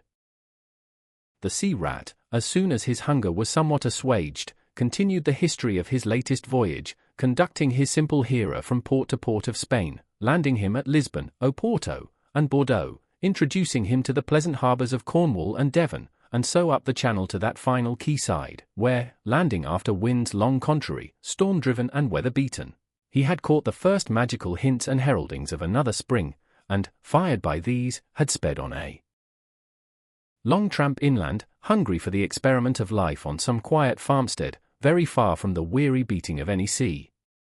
Spellbound and quivering with excitement, the water rat followed the adventurer league by league, over stormy bays, through crowded roadsteads, across harbour bars on a racing tide, up winding rivers that hid their busy little towns round a sudden turn, and left him with a regretful sigh planted at his dull inland farm, about which he desired to hear nothing. By this time their meal was over, and the seafarer, refreshed and strengthened, his voice more vibrant, his eye lit with a brightness that seemed caught from some faraway sea beacon, filled his glass with the red and glowing vintage of the south, and, leaning towards the water rat, compelled his gaze and held him, body and soul, while he talked. Those eyes were of the changing foam-streaked grey-green of leaping northern seas. In the glass shone a hot ruby that seemed the very heart of the south, beating for him who had courage to respond to its pulsation. The twin lights, the shifting grey and the steadfast red, mastered the water rat and held him bound, fascinated, powerless. The quiet world outside their rays receded far away and ceased to be. And the wonderful talk flowed on, or was it speech entirely, or did it pass at times into song? Chantey of the sailors weighing the dripping anchor, sonorous hum of the shrouds in a tearing northeaster, ballad of the fisherman hauling his nets at sundown against an apricot sky, chords of guitar and mandolin from gondola or car-eke. Did it change into the cry of the wind, plaintive at first, angrily shrill as it freshened, rising to a tearing whistle, sinking to a musical trickle of air from the leach of the bellying sail? All these sounds the spellbound listener seemed to hear, and with them the hungry complaint of the gulls and the sea-mews, the soft thunder of the breaking wave, the cry of the protesting shingle. Back into speech again it passed, and with beating heart he was following the adventures of a dozen seaports, the fights, the escapes, the rallies, the comradeships, the gallant undertakings, or he searched islands for treasure, fished in still lagoons and dozed daylong on warm white sand. Of deep-sea fishings he heard tell, and mighty silver gatherings of the mile-long net, of sudden perils, noise of breakers on a moonless night, or the tall bows of the great liner taking shape overhead through the fog, of the merry homecoming, the headland rounded, the harbour lights opened out, the group seen dimly on the quay, the cheery hail, the splash of the hawser, the trudge up the steep little street towards the comforting glow of red-curtained windows. Lastly, in his waking dream it seemed to him that the adventurer had risen to his feet, but was still speaking, still holding him fast with his sea-grey eyes. And now, he was softly saying, I take to the road again, holding on southwestwards for many a long and dusty day, till at last I reach the little grey sea town I know so well, that clings along one steep side of the harbour. There through dark doorways you look down flights of stone steps, overhung by great pink tufts of valerian and ending in a patch of sparkling blue water. The little boats that lie tethered to the rings and stanchions of the old seawall are gaily painted as those I clambered in and out of in my own childhood. The salmon leap on the flood tide, schools of mackerel flash and play past quaysides and foreshores, and by the windows the great vessels glide, night and day, up to their moorings or forth to the open sea. There, sooner or later, the ships of all seafaring nations arrive, and there, at its destined hour, the ship of my choice will let go its anchor. I shall take my time, I shall tarry and bide, till at last the right one lies waiting for me, warped out into midstream, loaded low, her bowsprit pointing down harbour. I shall slip on board, by boat or along hawser, and then one morning I shall wake to the song and tramp of the sailors, the clink of the capstan, and the rattle of the anchor chain coming merrily in. We shall break out the jib and the foresail, the white houses on the harbour side will glide slowly past us as she gathers steering way, and the voyage will have begun. As she forges towards the headland she will clothe herself with canvas, and then, once outside, the sounding slap of great green seas as she heels to the wind, pointing south. And you will come too, young brother, for the days pass, and never return, and the south still waits for you. Take the adventure, heed the call, now ere the irrevocable moment passes. 'Tis but a banging of the door behind you, a blithesome step forward, and you are out of the old life and into the new. Then some day long hence, jog home here if you will, when the cup has been drained and the play has been played, and sit down by your quiet river with a store of goodly memories for company. You can easily overtake me on the road, for you are young, and I am aging and go softly. I will linger, and look back, and at last I will surely see you coming, eager and light-hearted, with all the south in your face. The voice died away and ceased as an insect's tiny trumpet dwindles swiftly into silence, and the water rat, paralyzed and staring, saw at last but a distant speck on the white surface of the road. Mechanically he rose and proceeded to repack the luncheon basket, carefully and without haste. Mechanically he returned home, gathered together a few small necessaries and special treasures he was fond of, and put them in a satchel, acting with slow deliberation, moving about the room like a sleepwalker, listening ever with parted lips. He swung the satchel over his shoulder, carefully selected a stout stick for his wayfaring, and with no haste, but with no hesitation at all, he stepped across the threshold just as the mole appeared at the door. "Why, where are you off to, Ratty?" asked the mole in great surprise, grasping him by the arm. "Going south, with the rest of them," murmured the rat in a dreamy monotone, never looking at him. "Seawards first and then on shipboard, and so to the shores that are calling me." He pressed resolutely forward, still without haste, but with dogged fixity of purpose, but the mole, now thoroughly alarmed, placed himself in front of him, and looking into his eyes saw that they were glazed and set and turned a streaked and shifting grey. Not his friend's eyes, but the eyes of some other animal. Grappling with him strongly he dragged him inside, threw him down, and held him. The rat struggled desperately for a few moments, and then his strength seemed suddenly to leave him, and he lay still and exhausted, with closed eyes, trembling. Presently the mole assisted him to rise and placed him in a chair, where he sat collapsed and shrunken into himself, his body shaken by a violent shivering, passing in time into an hysterical fit of dry sobbing. Mole made the door fast, threw the satchel into a drawer and locked it, and sat down quietly on the table by his friend, waiting for the strange seizure to pass. Gradually the rat sank into a troubled doze, broken by starts and confused murmurings of things strange and wild and foreign to the unenlightened mole, and from that he passed into a deep slumber. Very anxious in mind, the mole left him for a time and busied himself with household matters, and it was getting dark when he returned to the parlor and found the rat where he had left him, wide awake indeed, but listless, silent, and dejected. He took one hasty glance at his eyes. Found them, to his great gratification, clear and dark and brown again as before, and then sat down and tried to cheer him up and help him to relate what had happened to him. Poor Ratty did his best, by degrees, to explain things, but how could he put into cold words what had mostly been suggestion?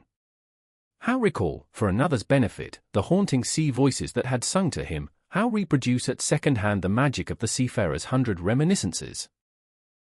Even to himself, now the spell was broken and the glamour gone, he found it difficult to account for what had seemed, some hours ago, the inevitable and only thing. It is not surprising, then, that he failed to convey to the mole any clear idea of what he had been through that day. To the mole this much was plain: the fit, or attack, had passed away, and had left him sane again, though shaken and cast down by the reaction. But he seemed to have lost all interest for the time in the things that went to make up his daily life, as well as in all pleasant forecastings of the altered days and doings that the changing season was surely bringing. Casually, then, and with seeming indifference, the mole turned his talk to the harvest that was being gathered in, the towering wagons and their straining teams, the growing ricks, and the large moon rising over bare acres dotted with sheaves.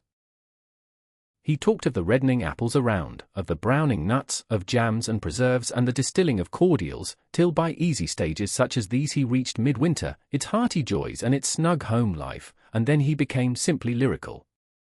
By degrees the rat began to sit up and to join in. His dull eye brightened, and he lost some of his listening air. Presently the tactful mole slipped away and returned with a pencil and a few half-sheets of paper, which he placed on the table at his friend's elbow. "It's quite a long time since you did any poetry," he remarked. "You might have a try at it this evening, instead of, well, brooding over things so much. I've an idea that you'll feel a lot better when you've got something jotted down, if it's only just the rhymes." The rat pushed the paper away from him wearily, but the discreet mole took occasion to leave the room, and when he peeped in again some time later, the rat was absorbed and deaf to the world, alternately scribbling and sucking the top of his pencil. It is true that he sucked a good deal more than he scribbled, but it was joy to the mole to know that the cure had at least begun. Chapter 10: The Further Adventures of Toad. The front door of the hollow tree faced eastwards, so Toad was called at an early hour, partly by the bright sunlight streaming in on him, partly by the exceeding coldness of his toes, which made him dream that he was at home in bed in his own handsome room with the Tudor window, on a cold winter's night, and his bedclothes had got up, grumbling and protesting they couldn't stand the cold any longer, and had run downstairs to the kitchen fire to warm themselves. And he had followed, on bare feet, along miles and miles of icy stone-paved passages, arguing and beseeching them to be reasonable. He would probably have been aroused much earlier, had he not slept for some weeks on straw over stone flags, and almost forgotten the friendly feeling of thick blankets pulled well up round the chin. Sitting up, he rubbed his eyes first and his complaining toes next, wondered for a moment where he was, looking round for familiar stone wall and little barred window. Then, with a leap of the heart, remembered everything, his escape, his flight, his pursuit, remembered, first and best thing of all, that he was free. Free! The word and the thought alone were worth 50 blankets. He was warm from end to end as he thought of the jolly world outside, waiting eagerly for him to make his triumphal entrance, ready to serve him and play up to him, anxious to help him and to keep him company, as it always had been in days of old before misfortune fell upon him. He shook himself and combed the dry leaves out of his hair with his fingers, and, his toilet complete, marched forth into the comfortable morning sun, cold but confident, hungry but hopeful, all nervous terrors of yesterday dispelled by rest and sleep and frank and heartening sunshine. He had the world all to himself, that early summer morning. The dewy woodland, as he threaded it, was solitary and still, the green fields that succeeded the trees were his own to do as he liked with. The road itself, when he reached it, in that loneliness that was everywhere, seemed, like a stray dog, to be looking anxiously for company. Toad, however, was looking for something that could talk, and tell him clearly which way he ought to go.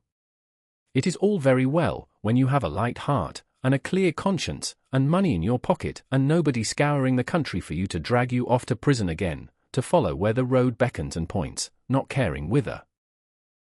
The practical Toad cared very much indeed, and he could have kicked the road for its helpless silence when every minute was of importance to him. The reserved rustic road was presently joined by a shy little brother in the shape of a canal, which took its hand and ambled along by its side in perfect confidence, but with the same tongue-tied, uncommunicative attitude towards strangers. "Bother them," said Toad to himself. "But, anyhow, one thing's clear. They must both be coming from somewhere and going to somewhere. You can't get over that. Toad, my boy." So he marched on patiently by the water's edge. Round a bend in the canal came plodding a solitary horse, stooping forward as if in anxious thought. From rope traces attached to his collar stretched a long line, taut, but dipping with his stride, the further part of it dripping pearly drops. Toad let the horse pass, and stood waiting for what the fates were sending him. With a pleasant swirl of quiet water at its blunt bow, the barge slid up alongside of him, its gaily painted gunwale level with the towing path, its sole occupant a big stout woman wearing a linen sunbonnet, one brawny arm laid along the tiller. "A nice morning, she remarked to Toad, as she drew up level with him. "I dare say it is, responded Toad politely, as he walked along the towpath abreast of her. "I dare it is a nice morning to them that's not in sore trouble, like what I am. Here's my married daughter, she sends off to me post-haste to come to her at once, so off I comes, not knowing what may be happening or going to happen, but fearing the worst, as you will understand, if you're a mother, too. And I've left my business to look after itself, I'm in the washing and laundering line, you must know, And I've left my young children to look after themselves, and a more mischievous and troublesome set of young imps doesn't exist, I've lost all my money, and lost my way, and as for what may be happening to my married daughter, why, I don't like to think of it. "Where might your married daughter be living?" asked the bargewoman. "She lives near to the river," replied Toad. "Close to a fine house called Toad Hall, that's somewheres hereabouts in these parts. Perhaps you may have heard of it." "Toad Hall? Why, I'm going that way myself," replied the bargewoman. "This canal joins the river some miles further on, a little above Toad Hall, and then it's an easy walk. You come along in the barge with me, and I'll give you a lift." She steered the barge close to the bank, and Toad, with many humble and grateful acknowledgments, stepped lightly on board and sat down with great satisfaction. "Toad's luck again," thought he. "I always come out on top." "So you're in the washing business," said the bargewoman politely, as they glided along. "And a very good business you've got too, I dare say, if I'm not making too free in saying so." "Finest business in the whole country," said Toad airily. "All the gentry come to me, wouldn't go to anyone else if they were paid, they know me so well. You see, I understand my work thoroughly, and attend to it all myself. Washing, ironing, clear starching, making up gents' fine shirts for evening wear, everything's done under my own eye." "But surely you don't do all that work yourself?" asked the bargewoman respectfully. "Oh, I have girls," said Toad lightly. 20 girls or thereabouts, always at work. But you know what girls are, Nasty little hussies, that's what I call them." "So do I, too," said the bargewoman with great heartiness. "But I dare say you set yours to rights, the idle trollops.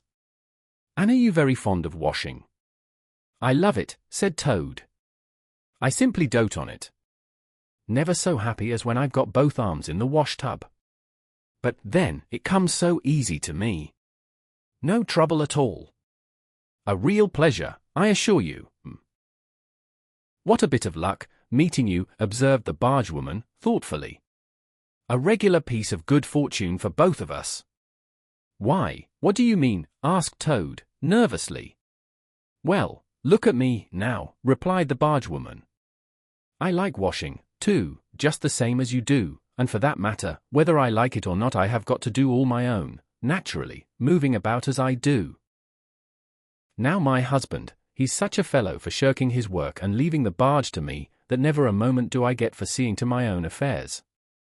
By rights he ought to be here now, either steering or attending to the horse, though luckily the horse has sense enough to attend to himself. Instead of which, he's gone off with the dog, to see if they can't pick up a rabbit for dinner somewhere. Says he'll catch me up at the next lock. Well, that's as may be. I don't trust him, once he gets off with that dog, who's worse than he is. But meantime, how am I to get on with my washing? Oh, never mind about the washing, said Toad, not liking the subject. Try and fix your mind on that rabbit. A nice fat young rabbit, I'll be bound. Got any onions? I can't fix my mind on anything but my washing, said the barge woman, and I wonder you can be talking of rabbits, with such a joyful prospect before you. There's a heap of things of mine that you'll find in a corner of the cabin. If you'll just take one or two of the most necessary sort, I won't venture to describe them to a lady like you, but you'll recognize them at a glance, and put them through the washtub as we go along, why, it'll be a pleasure to you, as you rightly say, and a real help to me. You'll find a tub handy, and soap, and a kettle on the stove, and a bucket to haul up water from the canal with. Then I shall know you're enjoying yourself, instead of sitting here idle, looking at the scenery and yawning your head off. Here, you let me steer, said Toad, now thoroughly frightened, and then you can get on with your washing your own way. I might spoil your things, or not do them as you like. I'm more used to gentlemen's things myself. It's my special line. Let you steer, replied the barge woman, laughing. It takes some practice to steer a barge properly. Besides, it's dull work, and I want you to be happy. No, you shall do the washing you are so fond of, and I'll stick to the steering that I understand. Don't try and deprive me of the pleasure of giving you a treat. Toad was fairly cornered. He looked for escape this way and that, saw that he was too far from the bank for a flying leap, and sullenly resigned himself to his fate. If it comes to that, he thought in desperation, I suppose any fool can wash. He fetched tub, soap, and other necessaries from the cabin, selected a few garments at random, tried to recollect what he had seen in casual glances through laundry windows, and set to. A long half-hour passed, and every minute of it saw Toad getting crosser and crosser. Nothing that he could do to the things seemed to please them or do them good. He tried coaxing, he tried slapping, he tried punching, they smiled back at him out of the tub unconverted, happy in their original sin. Once or twice he looked nervously over his shoulder at the bargewoman, but she appeared to be gazing out in front of her, absorbed in her steering. His back ached badly, and he noticed with dismay that his paws were beginning to get all crinkly. Now Toad was very proud of his paws.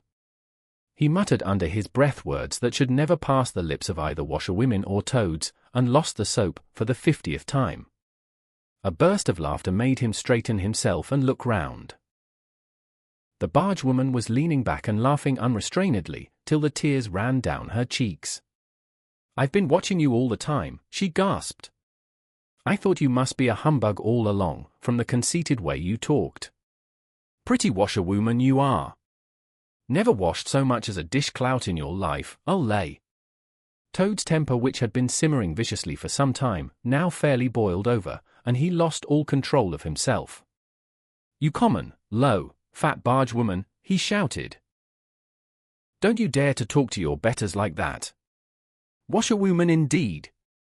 I would have you to know that I am a Toad, a very well-known, respected, distinguished Toad. I may be under a bit of a cloud at present, but I will not be laughed at by a bargewoman. The woman moved nearer to him and peered under his bonnet keenly and closely. Why, so you are, she cried.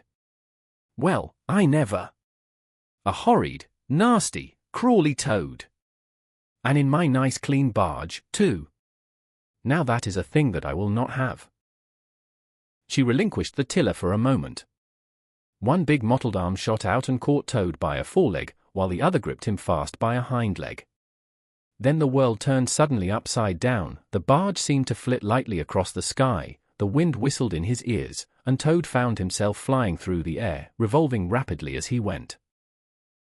The water, when he eventually reached it with a loud splash, proved quite cold enough for his taste, though its chill was not sufficient to quell his proud spirit, or slake the heat of his furious temper.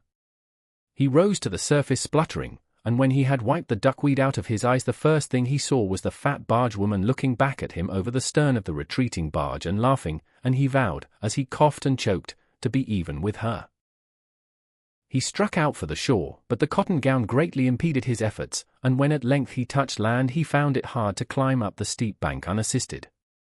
He had to take a minute or two's rest to recover his breath, then, gathering his wet skirts well over his arms, he started to run after the barge as fast as his legs would carry him, wild with indignation, thirsting for revenge. The barge woman was still laughing when he drew up level with her. "Put yourself through your mangle, washerwoman," she called out, "and iron your face and crimp it, and you'll pass for quite a decent-looking Toad." Toad never paused to reply. Solid revenge was what he wanted, not cheap, windy, verbal triumphs, though he had a thing or two in his mind that he would have liked to say. He saw what he wanted ahead of him. Running swiftly on, he overtook the horse, unfastened the tow rope and cast off, jumped lightly on the horse's back, and urged it to a gallop by kicking it vigorously in the sides.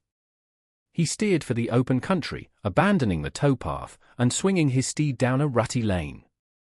Once he looked back, and saw that the barge had run aground on the other side of the canal, and the barge woman was gesticulating wildly and shouting, "Stop, stop, stop!" "I've heard that song before," said Toad, laughing, as he continued to spur his steed onward in its wild career. The barge horse was not capable of any very sustained effort, and its gallop soon subsided into a trot, and its trot into an easy walk, but Toad was quite contented with this, knowing that he, at any rate, was moving, and the barge was not. He had quite recovered his temper, now that he had done something he thought really clever. And he was satisfied to jog along quietly in the sun, steering his horse along byways and bridle paths, and trying to forget how very long it was since he had had a square meal, till the canal had been left very far behind him.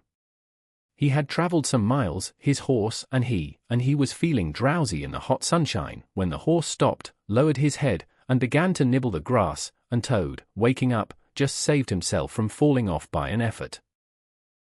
He looked about him and found he was on a wide common, dotted with patches of gorse and bramble as far as he could see. Near him stood a dingy gypsy caravan, and beside it a man was sitting on a bucket turned upside down, very busy smoking and staring into the wide world. A fire of sticks was burning nearby, and over the fire hung an iron pot, and out of that pot came forth bubblings and gurglings, and a vague suggestive steaminess.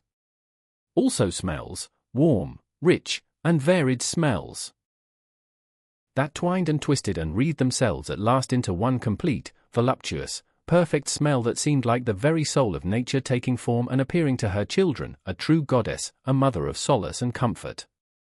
Toad now knew well that he had not been really hungry before. What he had felt earlier in the day had been a mere trifling qualm. This was the real thing at last, and no mistake. And it would have to be dealt with speedily, too, or there would be trouble for somebody or something. He looked the gypsy over carefully, wondering vaguely whether it would be easier to fight him or cajole him. So there he sat, and sniffed, and looked at the gypsy, and the gypsy sat and smoked, and looked at him. Presently the gypsy took his pipe out of his mouth and remarked in a careless way, "Want to sell that there horse of yours?" Toad was completely taken aback. He did not know that gypsies were very fond of horse dealing, and never missed an opportunity, and he had not reflected that caravans were always on the move and took a deal of drawing. It had not occurred to him to turn the horse into cash, but the gypsy's suggestion seemed to smooth the way towards the two things he wanted so badly, ready money, and a solid breakfast. "What?" he said, "me sell this beautiful young horse of mine? Oh, no, it's out of the question. Who's going to take the washing home to my customers every week? Besides, I'm too fond of him, and he simply dotes on me." "Try and love a donkey," suggested the gypsy. "Some people do." "You don't seem to see," continued Toad, "that this fine horse of mine is a cut above you altogether. He's a blood horse, he is, partly, not the part you see, of course, another part. And he's been a prize hackney, too, in his time. That was the time before you knew him, but you can still tell it on him at a glance, if you understand anything about horses. No, it's not to be thought of for a moment. All the same, How much might you be disposed to offer me for this beautiful young horse of mine?" The gypsy looked the horse over, and then he looked Toad over with equal care, and looked at the horse again. "Shilling a leg," he said briefly, and turned away, continuing to smoke and try to stare the wide world out of countenance. "A shilling a leg," cried Toad. "If you please, I must take a little time to work that out, and see just what it comes to." He climbed down off his horse, and left it to graze, and sat down by the gypsy, and did sums on his fingers, and at last he said, "A shilling a leg? Why, that comes to exactly 4 shillings, and no more." "Oh, no. I could not think of accepting 4 shillings for this beautiful young horse of mine." "Well," said the gypsy, "I'll tell you what I will do. I'll make it 5 shillings, and that's 3 and 6pence more than the animal's worth. And that's my last word." Then Toad sat and pondered long and deeply. For he was hungry and quite penniless, and still some way, he knew not how far, from home, and enemies might still be looking for him. To one in such a situation, 5 shillings may very well appear a large sum of money. On the other hand, it did not seem very much to get for a horse. But then, again, the horse hadn't cost him anything, so whatever he got was all clear profit. At last he said firmly, "Look here, gypsy. I tell you what we will do, and this is my last word. You shall hand me over 6 shillings and 6pence, cash down. And further, in addition thereto, you shall give me as much breakfast as I can possibly eat, at one sitting of course, out of that iron pot of yours that keeps sending forth such delicious and exciting smells. In return, I will make over to you my spirited young horse, with all the beautiful harness and trappings that are on him, freely thrown in. If that's not good enough for you, say so, and I'll be getting on. I know a man near here who's wanted this horse of mine for years." The gypsy grumbled frightfully, and declared if he did a few more deals of that sort he'd be ruined. But in the end he lugged a dirty canvas bag out of the depths of his trouser pocket, and counted out 6 shillings and 6pence into Toad's paw. Then he disappeared into the caravan for an instant, and returned with a large iron plate and a knife, fork, and spoon. He tilted up the pot, and a glorious stream of hot rich stew gurgled into the plate. It was, indeed, the most beautiful stew in the world, being made of partridges, and pheasants, and chickens, and hares, and rabbits, and peahens, and guinea fowls, and 1 or 2 other things. Toad took the plate on his lap, almost crying, and stuffed, and stuffed, and stuffed, and kept asking for more, and the gypsy never grudged it him. He thought that he had never eaten so good a breakfast in all his life. When Toad had taken as much stew on board as he thought he could possibly hold, he got up and said good-bye to the gypsy, and took an affectionate farewell of the horse, and the gypsy, who knew the riverside well, gave him directions which way to go, and he set forth on his travels again in the best possible spirits. He was, indeed, a very different Toad from the animal of an hour ago. The sun was shining brightly, his wet clothes were quite dry again, he had money in his pocket once more, he was nearing home and friends and safety, and, most and best of all, he had had a substantial meal, hot and nourishing, and felt big, and strong, and careless, and self-confident. As he tramped along gaily, he thought of his adventures and escapes, and how when things seemed at their worst he had always managed to find a way out, and his pride and conceit began to swell within him. "Ho, ho," he said to himself as he marched along with his chin in the air, "what a clever Toad I am! There is surely no animal equal to me for cleverness in the whole world. My enemies shut me up in prison, encircled by sentries, watched night and day by warders, I walk out through them all, by sheer ability coupled with courage. They pursue me with engines, and policemen, and revolvers, I snap my fingers at them, and vanish, laughing, into space. I am, unfortunately, thrown into a canal by a woman fat of body and very evil-minded. What of it? I swim ashore, I seize her horse, I ride off in triumph, and I sell the horse for a whole pocketful of money and an excellent breakfast. Ho, ho! I am the Toad, the handsome, the popular, the successful Toad." He got so puffed up with conceit that he made up a song as he walked in praise of himself, and sang it at the top of his voice, though there was no one to hear it but him. It was perhaps the most conceited song that any animal ever composed. The world has held great heroes, as history books have showed, but never a name to go down to fame compared with that of Toad. The clever men at Oxford know all that there is to be knowed. But they none of them know one half as much as intelligent Mr. Toad. The animals sat in the ark and cried, their tears in torrents flowed. Who was it said, there's land ahead? Encouraging Mr. Toad. The army all saluted as they marched along the road. Was it the king? Or Kitchener? No. It was Mr. Toad. The queen and her ladies-in-waiting sat at the window and sewed. She cried, look! Who's that handsome man? They answered, Mr. Toad. There was a great deal more of the same sort, but too dreadfully conceited to be written down. These are some of the milder verses. He sang as he walked, and he walked as he sang, and got more inflated every minute. But his pride was shortly to have a severe fall. After some miles of country lanes he reached the high road, and as he turned into it and glanced along its white length, he saw approaching him a speck that turned into a dot and then into a blob, and then into something very familiar, and a double note of warning, only too well known, fell on his delighted ear. This is something like, said the excited Toad. This is real life again, this is once more the great world from which I have been missed so long.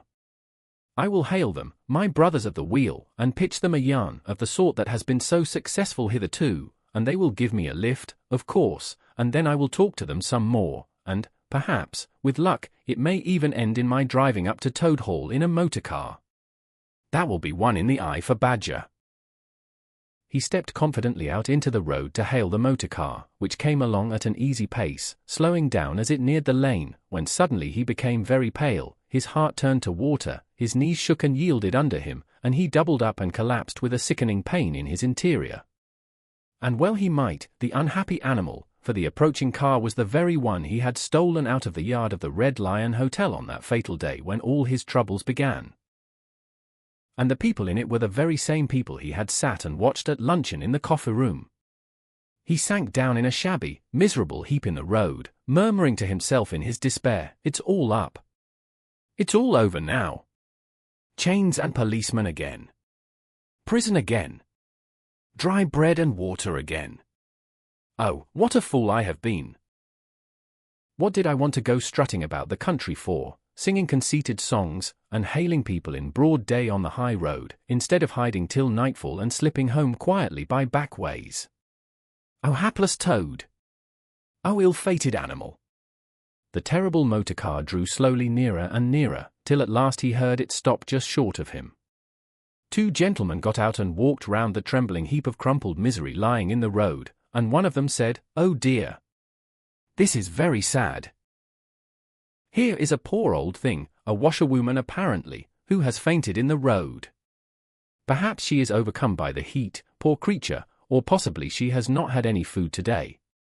Let us lift her into the car and take her to the nearest village, where doubtless she has friends." They tenderly lifted Toad into the motor car and propped him up with soft cushions, and proceeded on their way. When Toad heard them talk in so kind and sympathetic a way, and knew that he was not recognized, his courage began to revive, and he cautiously opened first one eye and then the other. "Look," said one of the gentlemen, "she is better already. The fresh air is doing her good. How do you feel now?" "Thank you kindly, sir," said Toad in a feeble voice, "I'm feeling a great deal better." "That's right," said the gentleman. "Now keep quite still, and, above all, don't try to talk." "I won't," said Toad. "I was only thinking, if I might sit on the front seat there, beside the driver, where I could get the fresh air full in my face, I should soon be all right again." "What a very sensible woman," said the gentleman. "Of course you shall." So they carefully helped Toad into the front seat beside the driver, and on they went again. Toad was almost himself again by now. He sat up, looked about him, and tried to beat down the tremors, the yearnings, the old cravings that rose up and beset him and took possession of him entirely. "It is fate," he said to himself. "Why strive? Why struggle?" And he turned to the driver at his side. "Please, sir," he said, "I wish you would kindly let me try and drive the car for a little." I've been watching you carefully, and it looks so easy and so interesting, and I should like to be able to tell my friends that once I had driven a motor car." The driver laughed at the proposal, so heartily that the gentleman inquired what the matter was. When he heard, he said, to Toad's delight, "Bravo! I like your spirit. Let her have a try, and look after her. She won't do any harm." Toad eagerly scrambled into the seat vacated by the driver, took the steering wheel in his hands, listened with affected humility to the instructions given him, and set the car in motion, but very slowly and carefully at first, for he was determined to be prudent. The gentlemen behind clapped their hands and applauded, and Toad heard them saying, "How well she does it! Fancy a washerwoman driving a car as well as that, the first time!" Toad went a little faster, then faster still, and faster. He heard the gentleman call out warningly, "Be careful, washerwoman!" And this annoyed him, and he began to lose his head. The driver tried to interfere, but he pinned him down in his seat with one elbow, and put on full speed. The rush of air in his face, the hum of the engines, and the light jump of the car beneath him intoxicated his weak brain. "Washerwoman, indeed," he shouted recklessly. "Ho! Ho! I am the Toad, the motor car snatcher, the prison breaker, the Toad who always escapes. Sit still, and you shall know what driving really is, for you are in the hands of the famous, the skillful, the entirely fearless Toad." With a cry of horror the whole party rose and flung themselves on him. "Seize him," they cried, "seize the Toad, the wicked animal who stole our motor car. Bind him, chain him, drag him to the nearest police station. Down with the desperate and dangerous Toad." Alas! They should have thought, they ought to have been more prudent, they should have remembered to stop the motor car somehow before playing any pranks of that sort. With a half-turn of the wheel the Toad sent the car crashing through the low hedge that ran along the roadside. One mighty bound, a violent shock, and the wheels of the car were churning up the thick mud of a horse pond. Toad found himself flying through the air with the strong upward rush and delicate curve of a swallow. He liked the motion, and was just beginning to wonder whether it would go on until he developed wings and turned into a toad bird, when he landed on his back with a thump, in the soft rich grass of a meadow. Sitting up, he could just see the motor car in the pond, nearly submerged. The gentleman and the driver, encumbered by their long coats, were floundering helplessly in the water. He picked himself up rapidly, and set off running across country as hard as he could, scrambling through hedges, jumping ditches, pounding across fields, till he was breathless and weary, and had to settle down into an easy walk. When he had recovered his breath somewhat, and was able to think calmly, he began to giggle, and from giggling he took to laughing, and he laughed till he had to sit down under a hedge. "Ho, ho," he cried, in ecstasies of self-admiration, "Toad again! Toad, as usual, comes out on the top. Who was it got them to give him a lift? Who managed to get on the front seat for the sake of fresh air? Who persuaded them into letting him see if he could drive? Who landed them all in a horse pond? Who escaped, flying gaily and unscathed through the air, leaving the narrow-minded, grudging, timid excursionists in the mud where they should rightly be? Why, Toad, of course, clever Toad, great Toad, good Toad." Then he burst into song again, and chanted with uplifted voice. The motor car went poop poop poop, as it raced along the road. Who was it steered it into a pond? Ingenious Mr. Toad! Oh, how clever I am! How clever, how clever, how very clever. A slight noise at a distance behind him made him turn his head and look. Oh horror! Oh misery! Oh despair! About 2 fields off, a chauffeur in his leather gaiters and 2 large rural policemen were visible, running towards him as hard as they could go. Poor Toad sprang to his feet and pelted away again, his heart in his mouth. "Oh, my," he gasped, as he panted along, "what an ass I am! What a conceited and heedless ass! Swaggering again! Shouting and singing songs again! Sitting still and gassing again! Oh my! Oh my! Oh my!" He glanced back, and saw to his dismay that they were gaining on him. On he ran desperately, but kept looking back, and saw that they still gained steadily.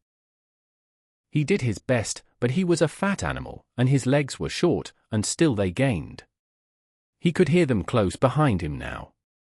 Ceasing to heed where he was going, he struggled on blindly and wildly, looking back over his shoulder at the now triumphant enemy, when suddenly the earth failed under his feet. He grasped at the air, and, splash! He found himself head over ears in deep water, rapid water, water that bore him along with a force he could not contend with. And he knew that in his blind panic he had run straight into the river. He rose to the surface and tried to grasp the reeds and the rushes that grew along the water's edge close under the bank, but the stream was so strong that it tore them out of his hands. "Oh my," gasped poor Toad, "if ever I steal a motor car again.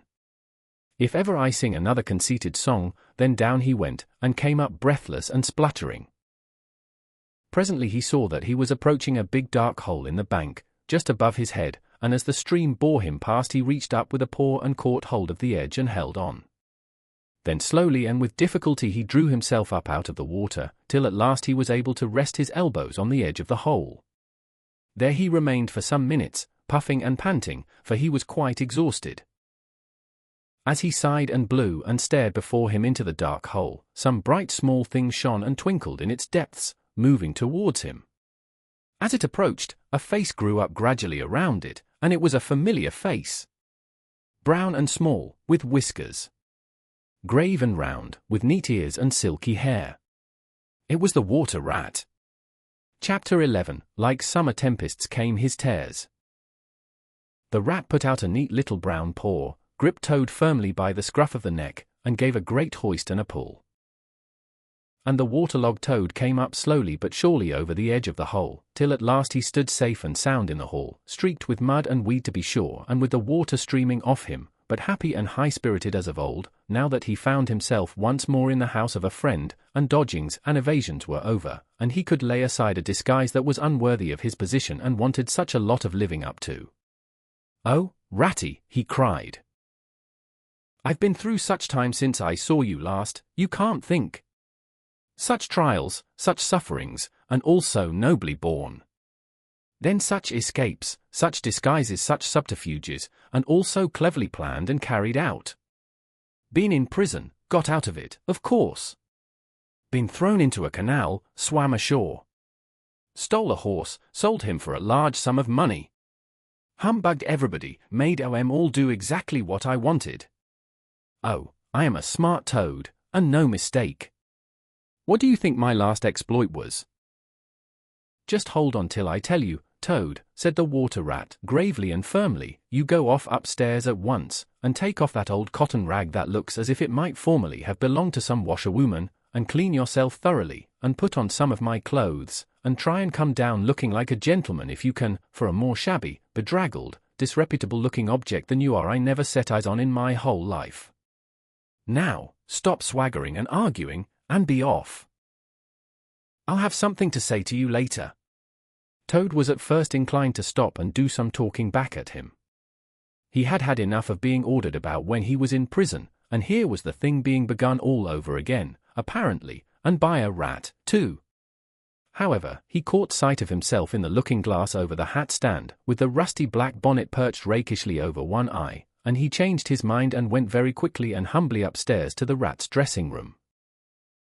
There he had a thorough wash and brush-up, changed his clothes, and stood for a long time before the glass, contemplating himself with pride and pleasure, and thinking what utter idiots all the people must have been to have ever mistaken him for one moment for a washerwoman.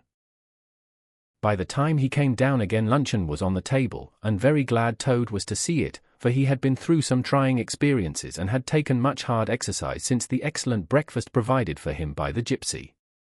While they ate, Toad told the rat all his adventures, dwelling chiefly on his own cleverness, and presence of mind in emergencies, and cunning in tight places, and rather making out that he had been having a gay and highly coloured experience. But the more he talked and boasted, the more grave and silent the rat became.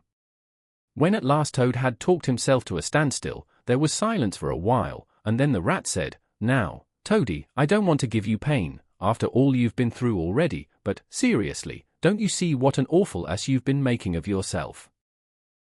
On your own admission you have been handcuffed, imprisoned, starved, chased, terrified out of your life, insulted, jeered at, and ignominiously flung into the water, by a woman, too. Where's the amusement in that? Where does the fun come in? And all because you must needs go and steal a motorcar. You know that you've never had anything but trouble from motorcars from the moment you first set eyes on one. But if you will be mixed up with them, as you generally are, 5 minutes after you've started, why steal them? Be a cripple if you think it's exciting, be a bankrupt, for a change, if you've set your mind on it, but why choose to be a convict? When are you going to be sensible, and think of your friends, and try and be a credit to them? Do you suppose it's any pleasure to me, for instance, to hear animals saying, as I go about, that I'm the chap that keeps company with gale birds? Now, it was a very comforting point in Toad's character that he was a thoroughly good-hearted animal and never minded being jawed by those who were his real friends. And even when most set upon a thing, he was always able to see the other side of the question. So although, while the rat was talking so seriously, he kept saying to himself mutinous, but it was fun, though. Awful fun. And making strange suppressed noises inside him, kick, and poop pee, and other sounds resembling stifled snorts, or the opening of soda-water bottles, yet when the rat had quite finished, he heaved a deep sigh and said, very nicely and humbly, "Quite right, Ratty. How sound you always are. Yes, I've been a conceited old ass, I can quite see that, but now I'm going to be a good toad, and not do it any more. As for motor cars, I've not been at all so keen about them since my last ducking in that river of yours. The fact is, while I was hanging on to the edge of your hole and getting my breath, I had a sudden idea, a really brilliant idea, connected with motorboats. There. Don't take on so, old chap, and stamp, and upset things. It was only an idea, and we won't talk any more about it now. We'll have our coffee, and a smoke, and a quiet chat, and then I'm going to stroll quietly down to Toad Hall and get into clothes of my own, and set things going again on the old lines. I've had enough of adventures. I shall lead a quiet, steady, respectable life, pottering about my property, and improving it, and doing a little landscape gardening at times. There will always be a bit of dinner for my friends when they come to see me. And I shall keep a pony chaise to jog about the country in, just as I used to in the good old days, before I got restless, and wanted to do things. Stroll quietly down to Toad Hall, cried the rat, greatly excited. What are you talking about? Do you mean to say you haven't heard? Heard what? Said Toad, turning rather pale. Go on, Ratty. Quick! Don't spare me. What haven't I heard?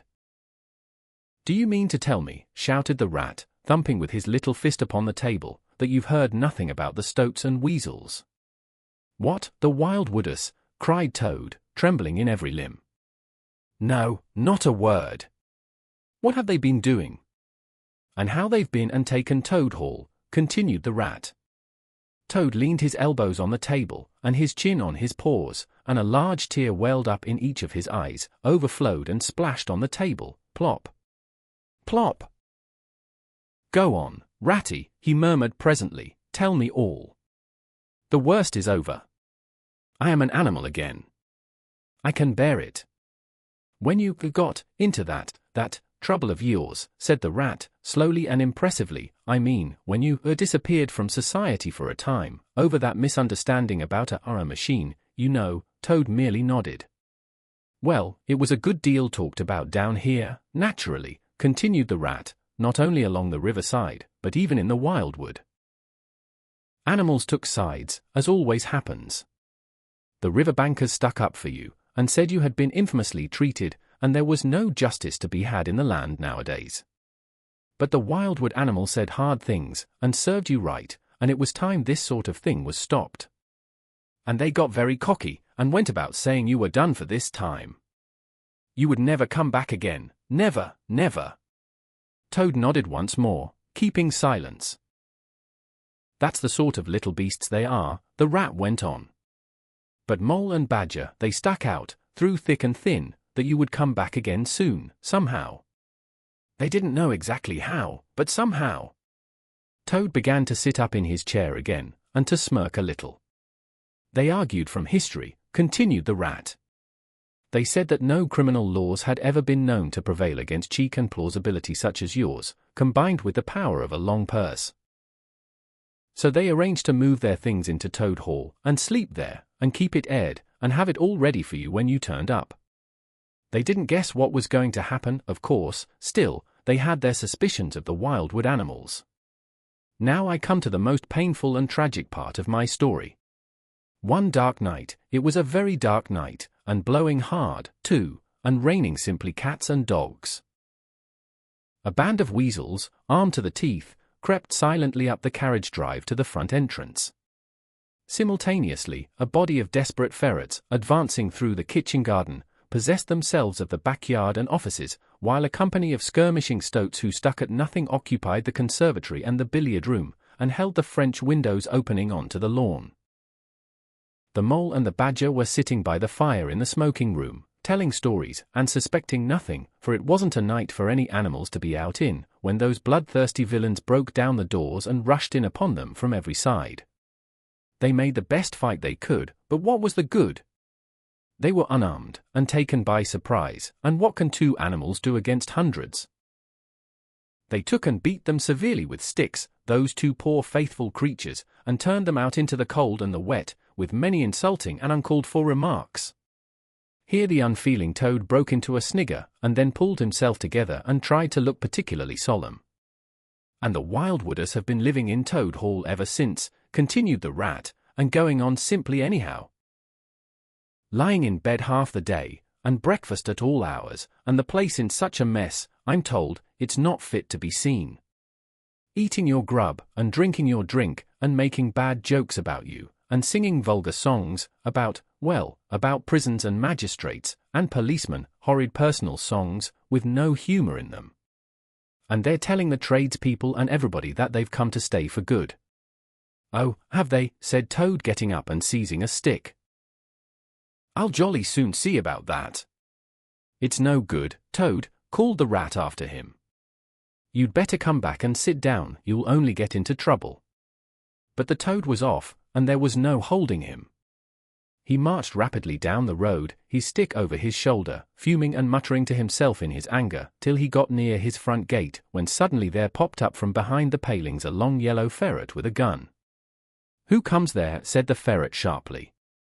Stuff and nonsense, said Toad, very angrily. What do you mean by talking like that to me? Come out of that at once, or I'll— The ferret said never a word, but he brought his gun up to his shoulder. Toad prudently dropped flat in the road, and bang! A bullet whistled over his head. The startled Toad scrambled to his feet and scampered off down the road as hard as he could, and as he ran he heard the ferret laughing and other horrid thin little laughs taking it up and carrying on the sound. He went back, very crestfallen, and told the water rat. What did I tell you? Said the rat. It's no good.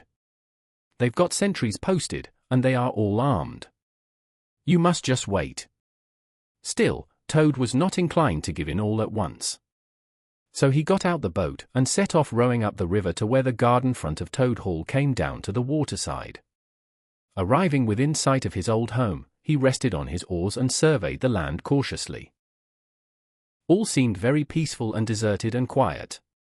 He could see the whole front of Toad Hall, glowing in the evening sunshine, the pigeons settling by twos and threes along the straight line of the roof, the garden, a blaze of flowers, the creek that led up to the boathouse, the little wooden bridge that crossed it, all tranquil, uninhabited, apparently waiting for his return.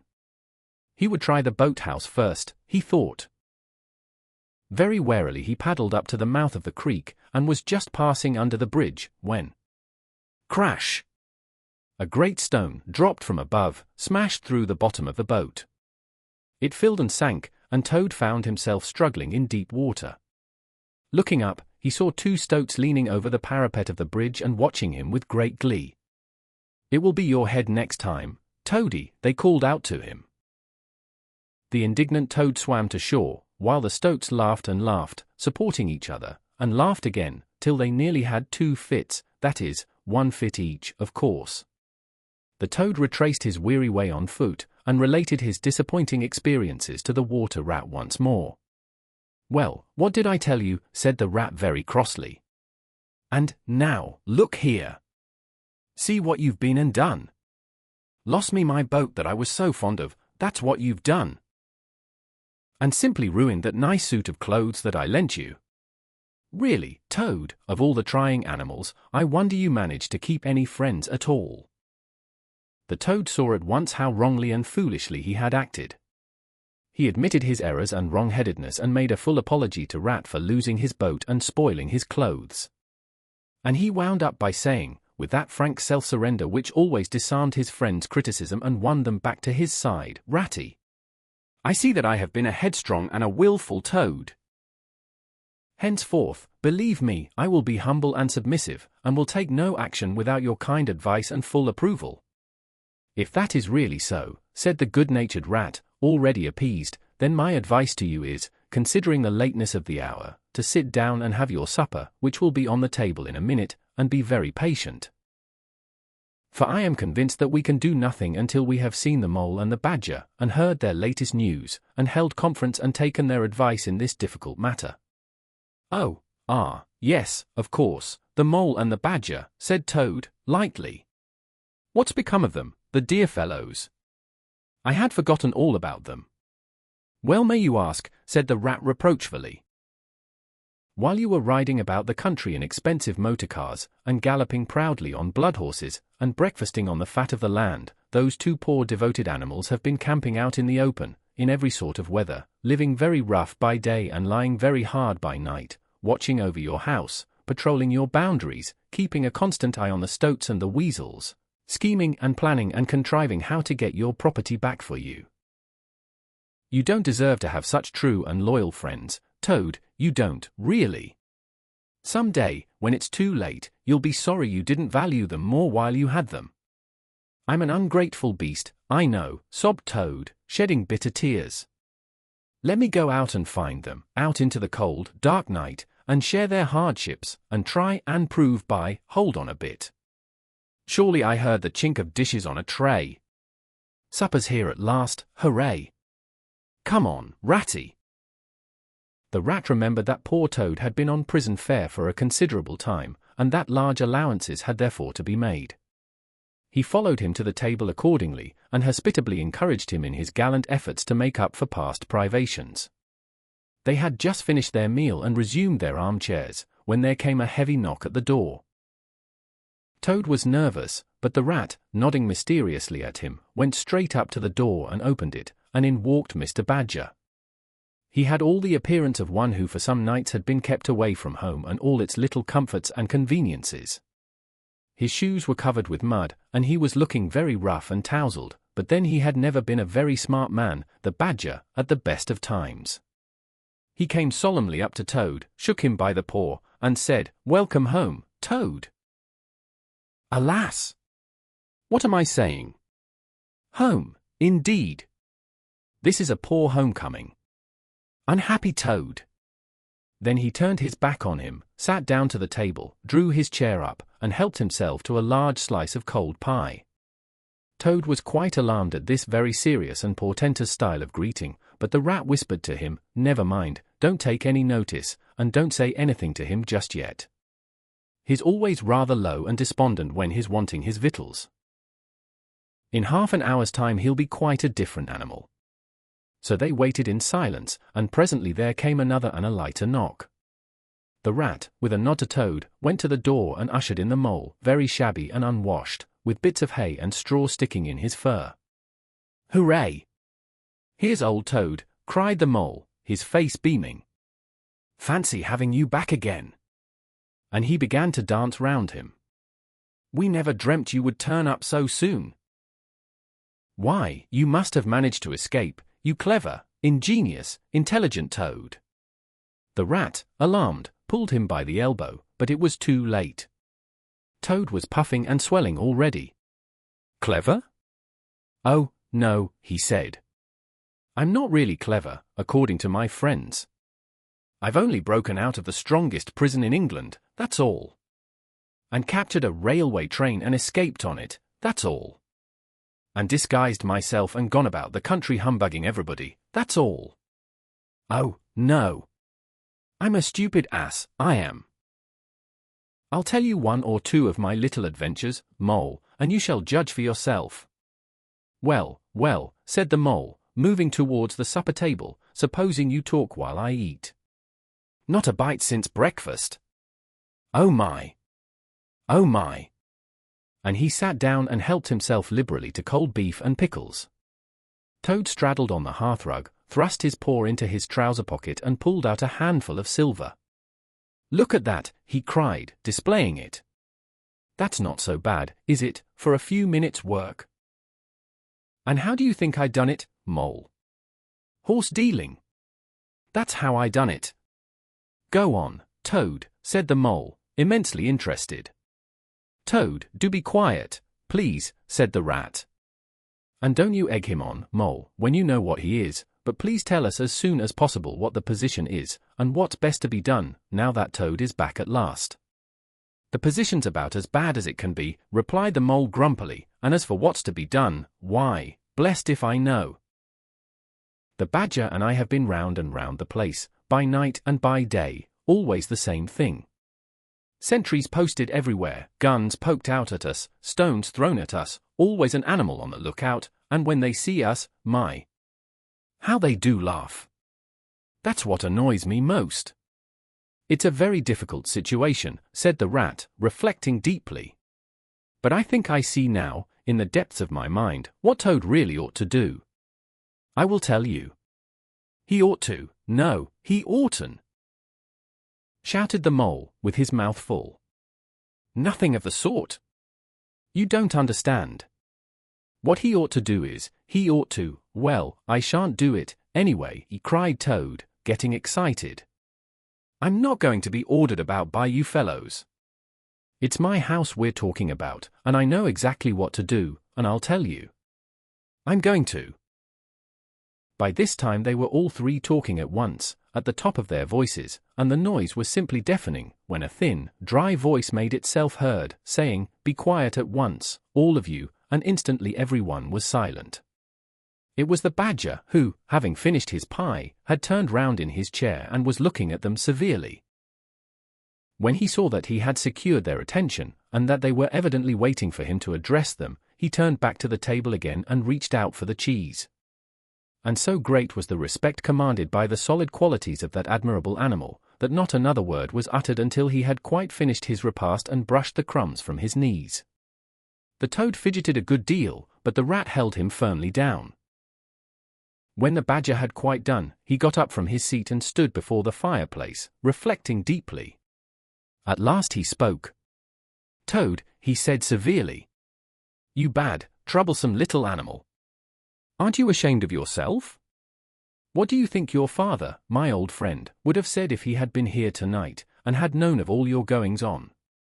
Toad, who was on the sofa by this time, with his legs up, rolled over on his face, shaken by sobs of contrition. There, went on the Badger, more kindly. "Never mind. Stop crying. We're going to let bygones be bygones, and try and turn over a new leaf. But what the Mole says is quite true.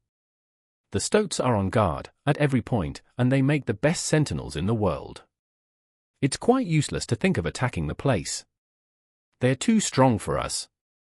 Then it's all over," sobbed the Toad, crying into the sofa cushions. "I shall go and enlist for a soldier, and never see my dear Toad Hall any more." "Come, cheer up, Toady," said the Badger. "There are more ways of getting back a place than taking it by storm. I haven't said my last word yet. Now I'm going to tell you a great secret." Toad sat up slowly and dried his eyes. Secrets had an immense attraction for him, because he never could keep one, and he enjoyed the sort of unhallowed thrill he experienced when he went and told another animal, after having faithfully promised not to. "There is an underground passage," said the Badger, impressively, "that leads from the river bank, quite near here, right up into the middle of Toad Hall." "Oh, nonsense!" "Badger," said Toad, rather airily. "You've been listening to some of the yarns they spin in the public houses about here. I know every inch of Toad Hall, inside and out." "Nothing of the sort, I do assure you." "My young friend," said the Badger, with great severity, "your father, who was a worthy animal, a lot worthier than some others I know. Was a particular friend of mine, and told me a great deal he wouldn't have dreamt of telling you. He discovered that passage. He didn't make it, of course, that was done hundreds of years before he ever came to live there, and he repaired it and cleaned it out, because he thought it might come in useful some day, in case of trouble or danger, and he showed it to me. Don't let my son know about it, he said. He's a good boy, but very light and volatile in character, and simply cannot hold his tongue. If he's ever in a real fix, and it would be of use to him, you may tell him about the secret passage, but not before. The other animals looked hard at Toad to see how he would take it. Toad was inclined to be sulky at first, but he brightened up immediately, like the good fellow he was. Well, well, he said, perhaps I am a bit of a talker. A popular fellow such as I am, or my friends get round me. We chaff, we sparkle, we tell witty stories, and somehow my tongue gets wagging. I have the gift of conversation. I've been told I ought to have a salon, whatever that may be. Never mind. Go on, Badger. How's this passage of yours going to help us? I found out a thing or two lately, continued the Badger. I got Otter to disguise himself as a sweep and call at the back door with brushes over his shoulder, asking for a job. There's going to be a big banquet tomorrow night. It's somebody's birthday, the chief weasel's, I believe, and all the weasels will be gathered together in the dining hall, eating and drinking and laughing and carrying on, suspecting nothing. No guns, no swords, no sticks, no arms of any sort whatever. But the sentinels will be posted as usual, remarked the Rat. Exactly, said the Badger, that is my point. The weasels will trust entirely to their excellent sentinels. And that is where the passage comes in. That very useful tunnel leads right up under the butler's pantry, next to the dining hall. Aha! That squeaky board in the butler's pantry, said Toad. Now I understand it. We shall creep out quietly into the butler's pantry, cried the Mole. With our pistols and swords and sticks, shouted the Rat. And rush in upon them, said the Badger. And whack 'em, and whack 'em, and whack at 'em, cried the Toad in ecstasy, running round and round the room, and jumping over the chairs. Very well, then, said the Badger, resuming his usual dry manner, our plan is settled, and there's nothing more for you to argue and squabble about. So, as it's getting very late, all of you go right off to bed at once. We will make all the necessary arrangements in the course of the morning tomorrow. Toad, of course, went off to bed dutifully with the rest. He knew better than to refuse, though he was feeling much too excited to sleep. But he had had a long day, with many events crowded into it, and sheets and blankets were very friendly and comforting things, after plain straw, and not too much of it, spread on the stone floor of a draughty cell, and his head had not been many seconds on his pillow before he was snoring happily. Naturally, he dreamt a good deal. About roads that ran away from him just when he wanted them, and canals that chased him and caught him, and a barge that sailed into the banqueting hall with his week's washing, just as he was giving a dinner party, and he was alone in the secret passage, pushing onwards, but it twisted and turned round and shook itself, and sat up on its end. Yet somehow, at the last, he found himself back in Toad Hall, safe and triumphant, with all his friends gathered round about him, earnestly assuring him that he really was a clever toad. He slept till a late hour next morning, and by the time he got down he found that the other animals had finished their breakfast some time before. The Mole had slipped off somewhere by himself, without telling anyone where he was going to. The Badger sat in the armchair, reading the paper, and not concerning himself in the slightest about what was going to happen that very evening. The Rat, on the other hand, was running round the room busily, with his arms full of weapons of every kind, distributing them in 4 little heaps on the floor, and saying excitedly under his breath, as he ran, "Here's a sword for the Rat, here's a sword for the Mole, here's a sword for the Toad, here's a sword for the Badger. Here's a pistol for the Rat, here's a pistol for the Mole, here's a pistol for the Toad, here's a pistol for the Badger." And so on, in a regular, rhythmical way, while the 4 little heaps gradually grew and grew. "That's all very well, Rat," said the Badger presently, looking at the busy little animal over the edge of his newspaper. "I'm not blaming you.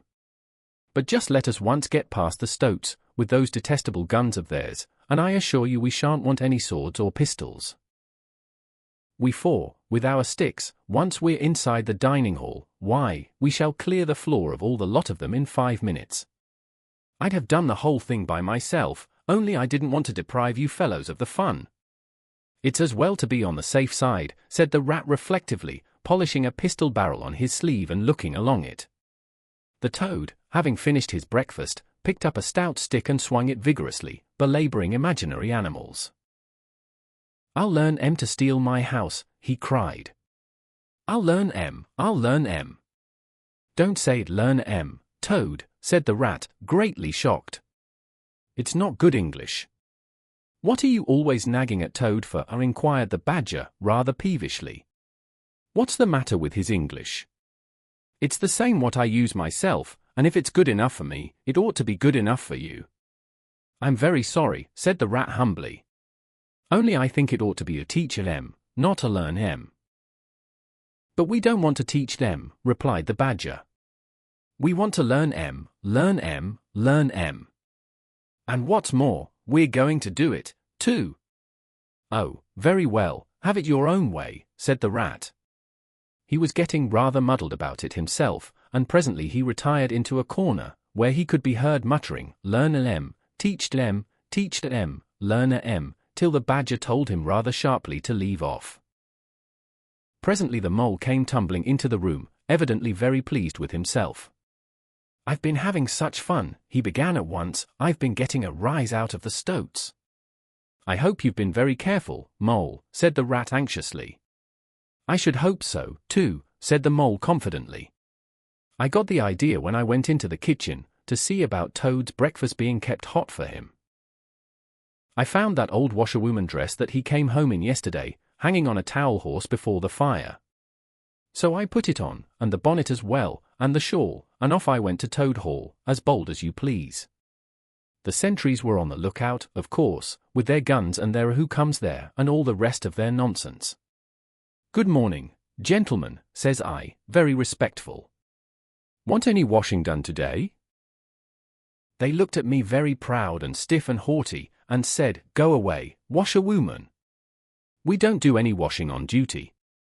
Or any other time, says I, ho, ho, ho. Wasn't I funny, Toad? Poor, frivolous animal, said Toad, very loftily. The fact is, he felt exceedingly jealous of Mole for what he had just done. It was exactly what he would have liked to have done himself, if only he had thought of it first, and hadn't gone and overslept himself. Some of the stoats turned quite pink, continued the mole, and the sergeant in charge, he said to me, very short, he said, now run away, my good woman, run away. Don't keep my men idling and talking on their posts. Run away, says I, it won't be me that'll be running away, in a very short time from now. Oh Moly, how could you, said the rat, dismayed. The badger laid down his paper. I could see them pricking up their ears and looking at each other, went on the mole. And the sergeant said to them, never mind her, she doesn't know what she's talking about. Oh. Don't I, said I, well, let me tell you this. My daughter, she washes for Mr. Badger, and that'll show you whether I know what I'm talking about, and you'll know pretty soon, too. 100 bloodthirsty badgers, armed with rifles, are going to attack Toad Hall this very night, by way of the paddock. 6 boatloads of rats, with pistols and cutlasses, will come up the river and effect a landing in the garden, while a picked body of toads, known as the diehards, or the death or glory toads, will storm the orchard and carry everything before them, yelling for vengeance. There won't be much left of you to wash, by the time they've done with you, unless you clear out while you have the chance. Then I ran away, and when I was out of sight I hid. And presently I came creeping back along the ditch and took a peep at them through the hedge. They were all as nervous and flustered as could be, running all ways at once, and falling over each other, and every one giving orders to everybody else and not listening, and the sergeant kept sending off parties of stoats to distant parts of the grounds, and then sending other fellows to fetch them back again, and I heard them saying to each other, that's just like the weasels. They're to stop comfortably in the banqueting hall, and have feasting and toasts and songs and all sorts of fun, while we must stay on guard in the cold and the dark, and in the end be cut to pieces by bloodthirsty badgers." "Oh, you silly ass, Mole," cried Toad, "you've been and spoilt everything." "Mole," said the Badger, in his dry, quiet way, "I perceive you have more sense in your little finger than some other animals have in the whole of their fat bodies. You have managed excellently, and I begin to have great hopes of you. Good Mole. Clever Mole."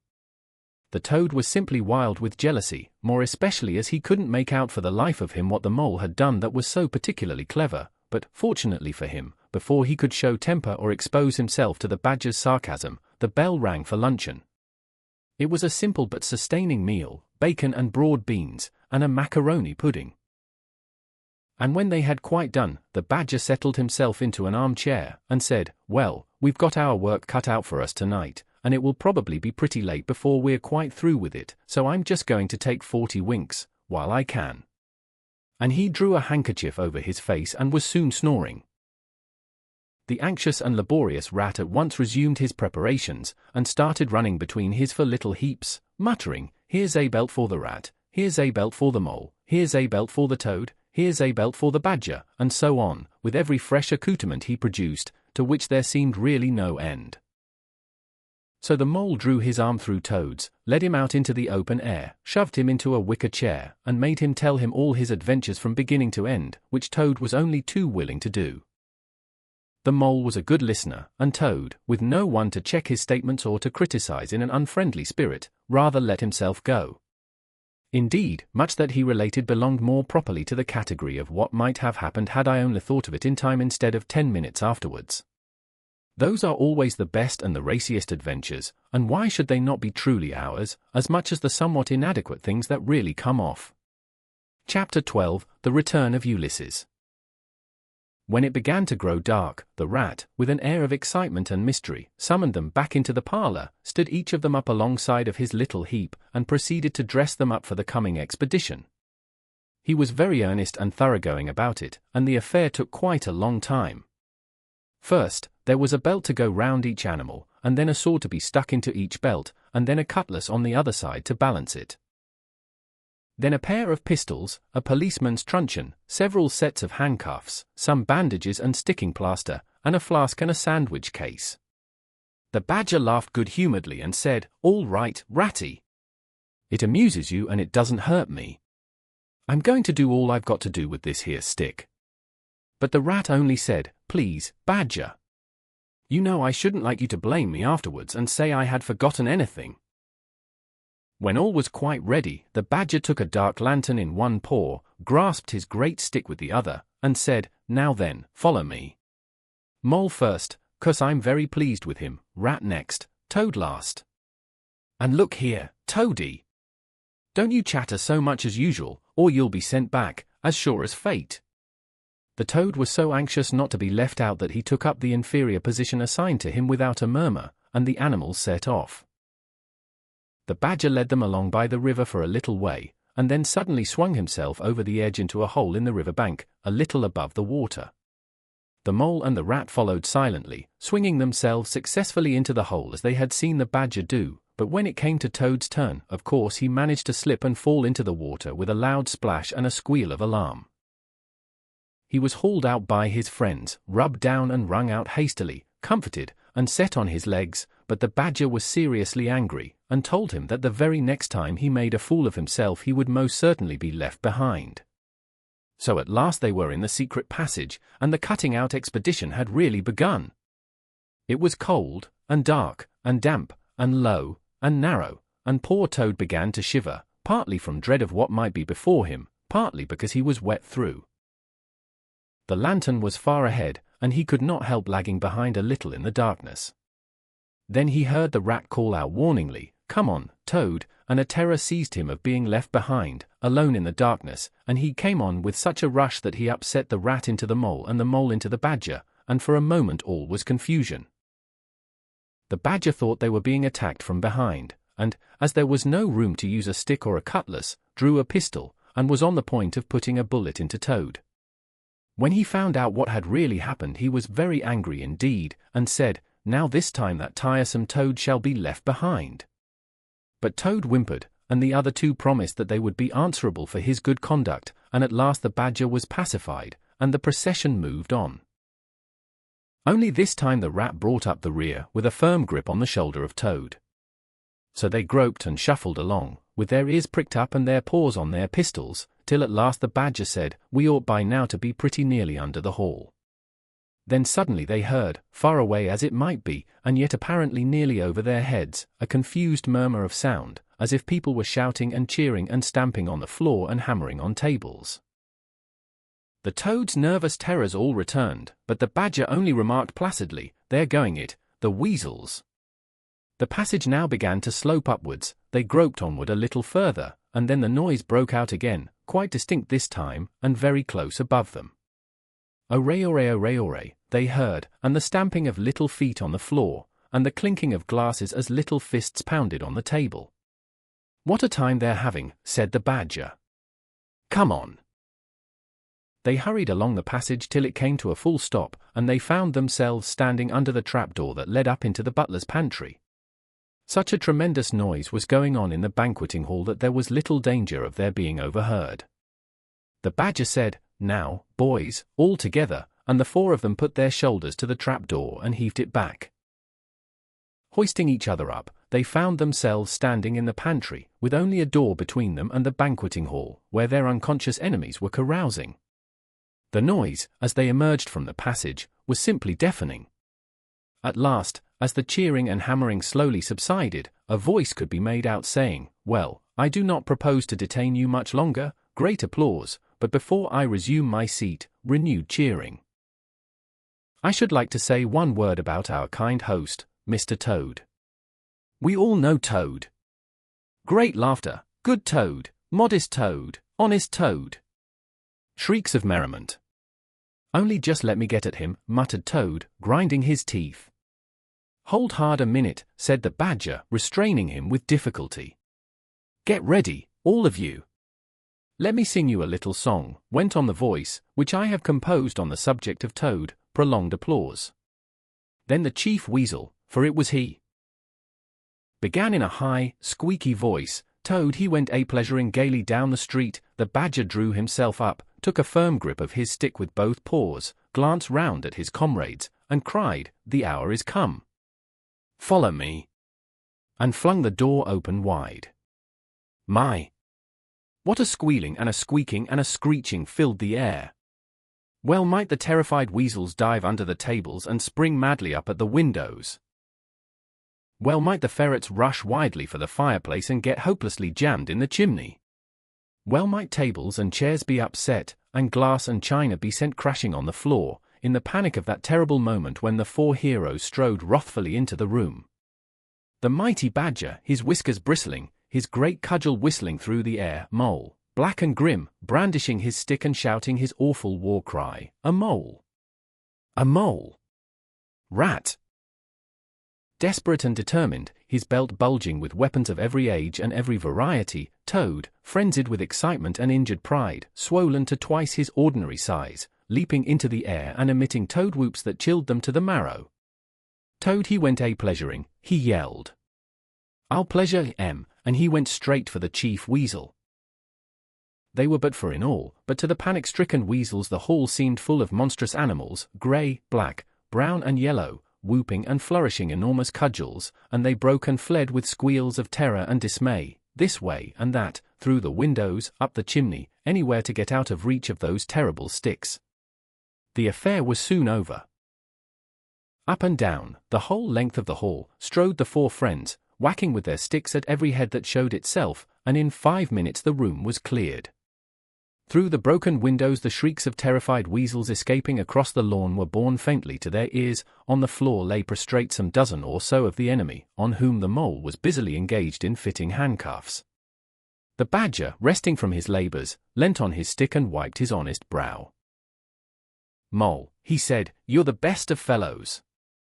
Just cut along outside and look after those stout sentries of yours, and see what they're doing.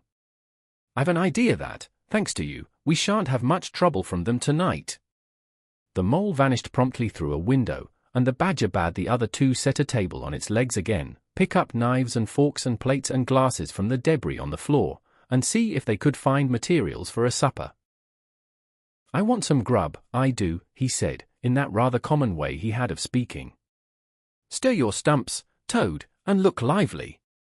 We've got your house back for you, and you don't offer us so much as a sandwich." Toad felt rather hurt that the Badger didn't say pleasant things to him, as he had to the Mole, and tell him what a fine fellow he was, and how splendidly he had fought. For he was rather particularly pleased with himself and the way he had gone for the Chief Weasel and sent him flying across the table with one blow of his stick. But he bustled about, and so did the Rat, and soon they found some guava jelly in a glass dish, and a cold chicken, a tongue that had hardly been touched, some trifle, and quite a lot of lobster salad, and in the pantry they came upon a basketful of French rolls and any quantity of cheese, butter, and celery. They were just about to sit down when the Mole clambered in through the window, chuckling, with an armful of rifles. "It's all over," he reported. "From what I can make out, as soon as the Stoats, who were very nervous and jumpy already, heard the shrieks and the yells and the uproar inside the hall, some of them threw down their rifles and fled. The others stood fast for a bit, but when the Weasels came rushing out upon them they thought they were betrayed. And the Stoats grappled with the Weasels, and the Weasels fought to get away, and they wrestled and wriggled and punched each other, and rolled over and over, till most of them rolled into the river. They've all disappeared by now, one way or another, and I've got their rifles. So that's all right." "Excellent and deserving animal," said the Badger, his mouth full of chicken and trifle. "Now, there's just one more thing I want you to do, Mole, before you sit down to your supper along of us.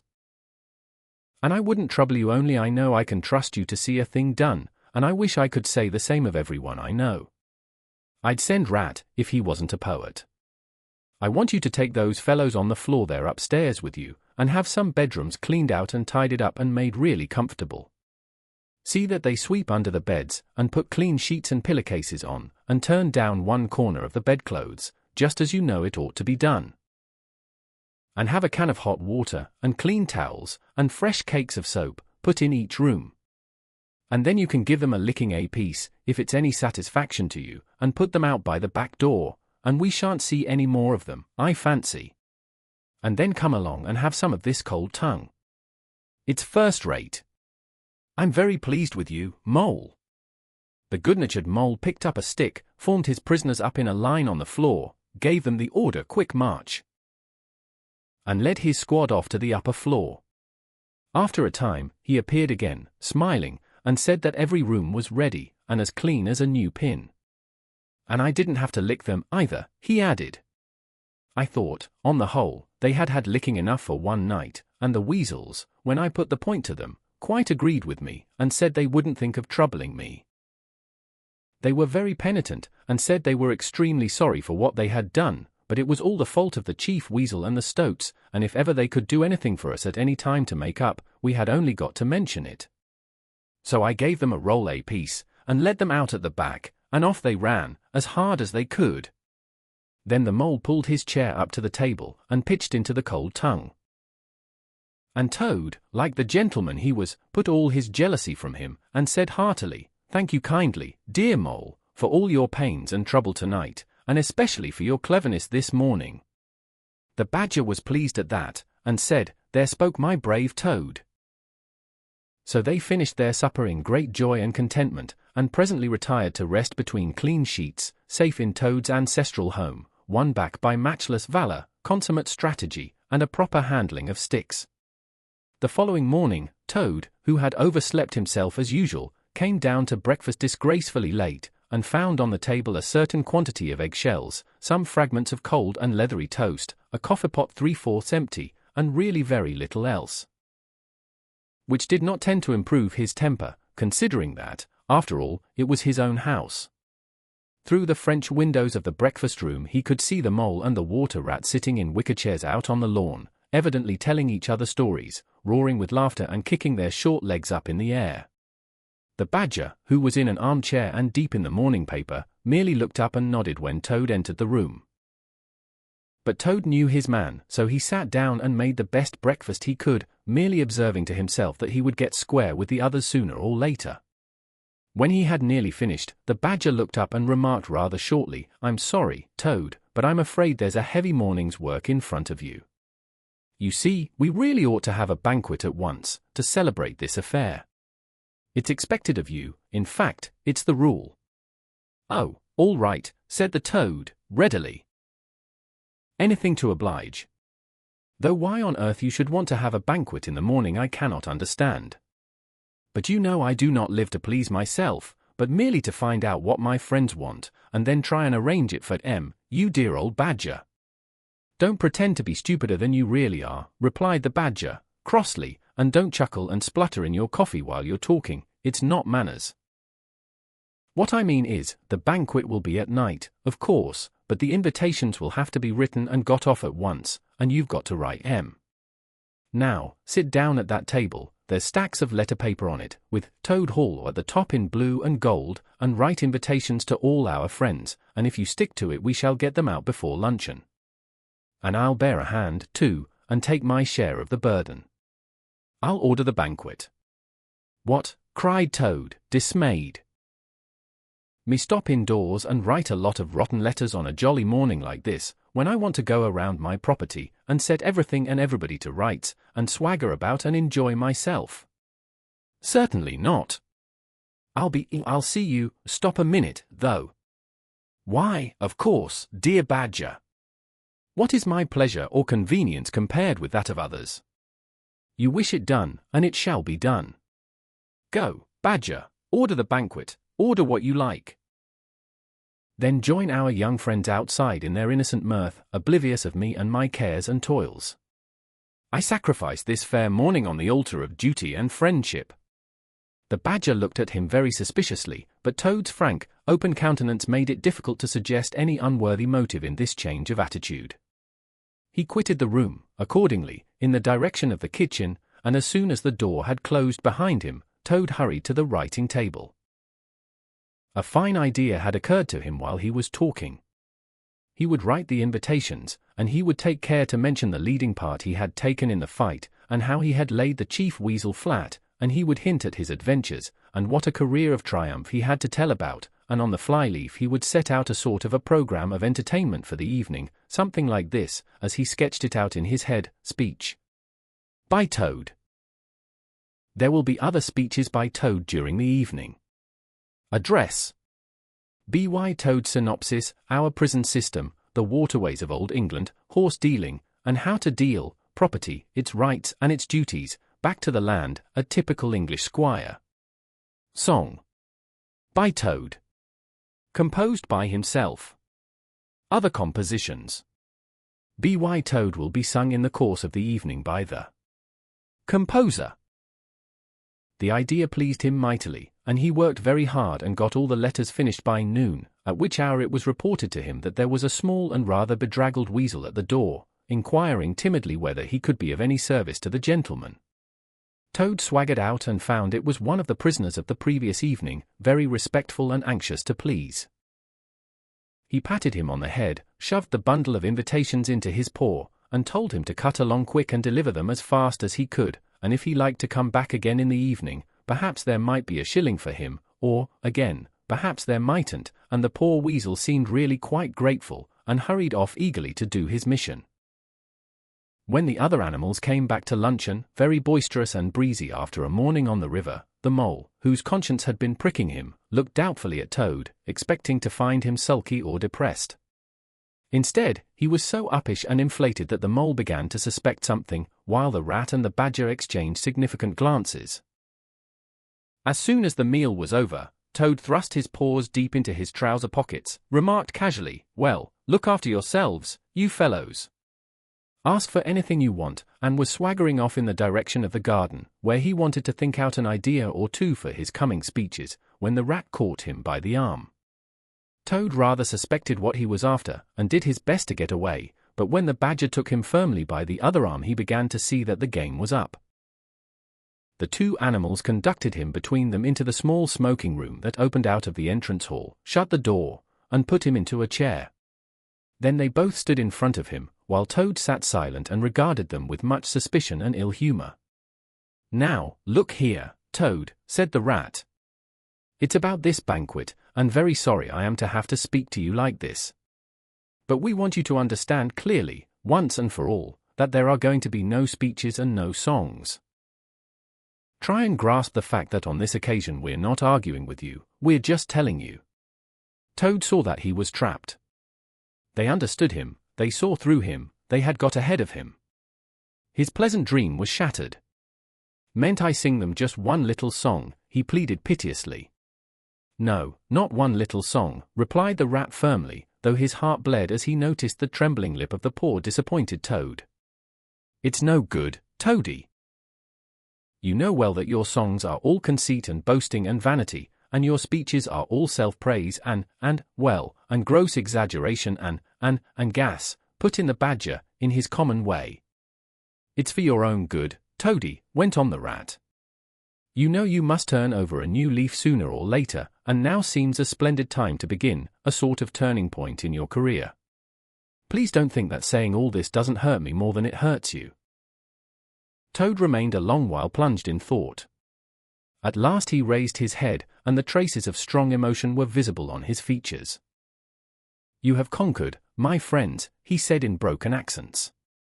"It was, to be sure, but a small thing that I asked, merely leave to blossom and expand for yet one more evening, to let myself go and hear the tumultuous applause that always seems to me, somehow, to bring out my best qualities.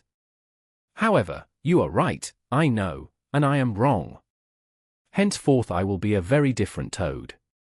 My friends, you shall never have occasion to blush for me again. But oh dear, this is a hard world." And, pressing his handkerchief to his face, he left the room, with faltering footsteps. "Badger," said the rat, "I feel like a brute, I wonder what you feel like." "Oh, I know, said the Badger gloomily. "But the thing had to be done. This good fellow has got to live here, and hold his own, and be respected. Would you have him a common laughing stock, mocked and jeered at by stoats and weasels?" "Of course not," said the rat. "And, talking of weasels, it's lucky we came upon that little weasel, just as he was setting out with Toad's invitations. I suspected something from what you told me, and had a look at one or two, they were simply disgraceful. I confiscated the lot, and the good mole is now sitting in the blue boudoir, filling up plain, simple invitation cards." At last the hour for the banquet began to draw near, and Toad, who on leaving the others had retired to his bedroom, was still sitting there, melancholy and thoughtful. His brow resting on his paw, he pondered long and deeply. Gradually his countenance cleared, and he began to smile long, slow smiles. Then he took to giggling in a shy, self-conscious manner. At last he got up, locked the door, drew the curtains across the windows, collected all the chairs in the room and arranged them in a semicircle, and took up his position in front of them, swelling visibly. Then he bowed, coughed twice, and, letting himself go, with uplifted voice he sang, to the enraptured audience that his imagination so clearly saw, Toad's last little song. The Toad came home. There was panic in the parlors and howling in the halls, there was crying in the cowsheds and shrieking in the stalls, when the Toad came home. When the Toad came home. There was smashing in of window and crashing in of door, there was chivying of weasels that fainted on the floor, when the Toad came home. Bang! Go the drums. The trumpeters are tooting and the soldiers are saluting, and the cannon they are shooting and the motorcars are hooting, as the hero comes. Shout, hooray! And let each one of the crowd try and shout it very loud, in honor of an animal of whom you're justly proud, for it's Toad's great day. He sang this very loud, with great unction and expression, and when he had done, he sang it all over again. Then he heaved a deep sigh, a long, long, long sigh. Then he dipped his hairbrush in the water jug, parted his hair in the middle, and plastered it down very straight and sleek on each side of his face. And, unlocking the door, went quietly down the stairs to greet his guests, who he knew must be assembling in the drawing-room.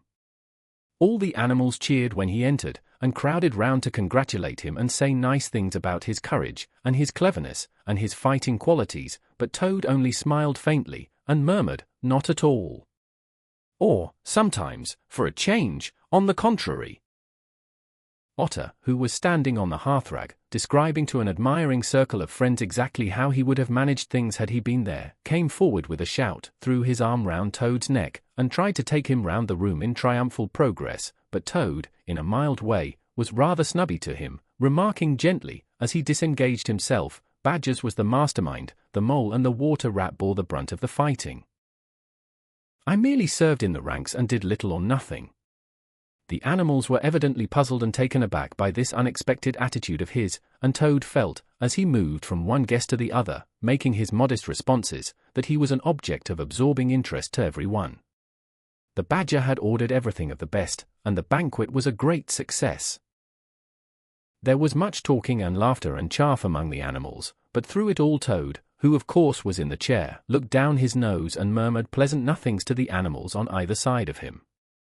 At intervals he stole a glance at the Badger and the Rat, and always when he looked they were staring at each other with their mouths open, and this gave him the greatest satisfaction. Some of the younger and livelier animals, as the evening wore on, got whispering to each other that things were not so amusing as they used to be in the good old days, and there were some knockings on the table and cries of Toad. Speech! Speech from Toad! Song! Mr. Toad's song!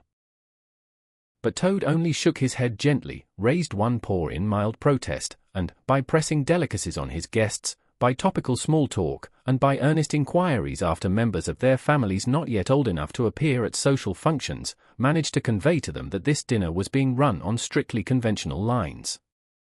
He was indeed an altered Toad. After this climax, the four animals continued to lead their lives, so rudely broken in upon by civil war, in great joy and contentment, undisturbed by further risings or invasions. Toad, after due consultation with his friends, selected a handsome gold chain and locket set with pearls, which he dispatched to the gaoler's daughter with a letter that even the Badger admitted to be modest, grateful, and appreciative. And the engine driver, in his turn, was properly thanked and compensated for all his pains and trouble.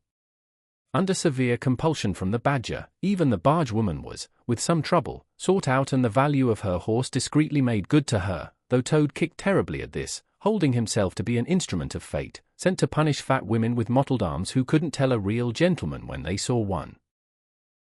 The amount involved, it was true, was not very burdensome, the gypsy's valuation being admitted by local assessors to be approximately correct. Sometimes, in the course of long summer evenings, the friends would take a stroll together in the wildwood, now successfully tamed so far as they were concerned. And it was pleasing to see how respectfully they were greeted by the inhabitants, and how the mother weasels would bring their young ones to the mouths of their holes, and say, pointing, "Look, baby! There goes the great Mr. Toad! And that's the gallant water rat, a terrible fighter, walking along owes him. And yonder comes the famous Mr. Mole, of whom you so often have heard your father tell." But when their infants were fractious and quite beyond control, they would quiet them by telling how, if they didn't hush them and not fret them, the terrible grey Badger would up and get them. This was a base libel on Badger, who, though he cared little about society, was rather fond of children, but it never failed to have its full effect. The end. Thank you for listening to The Wind in the Willows by Kenneth Grahame.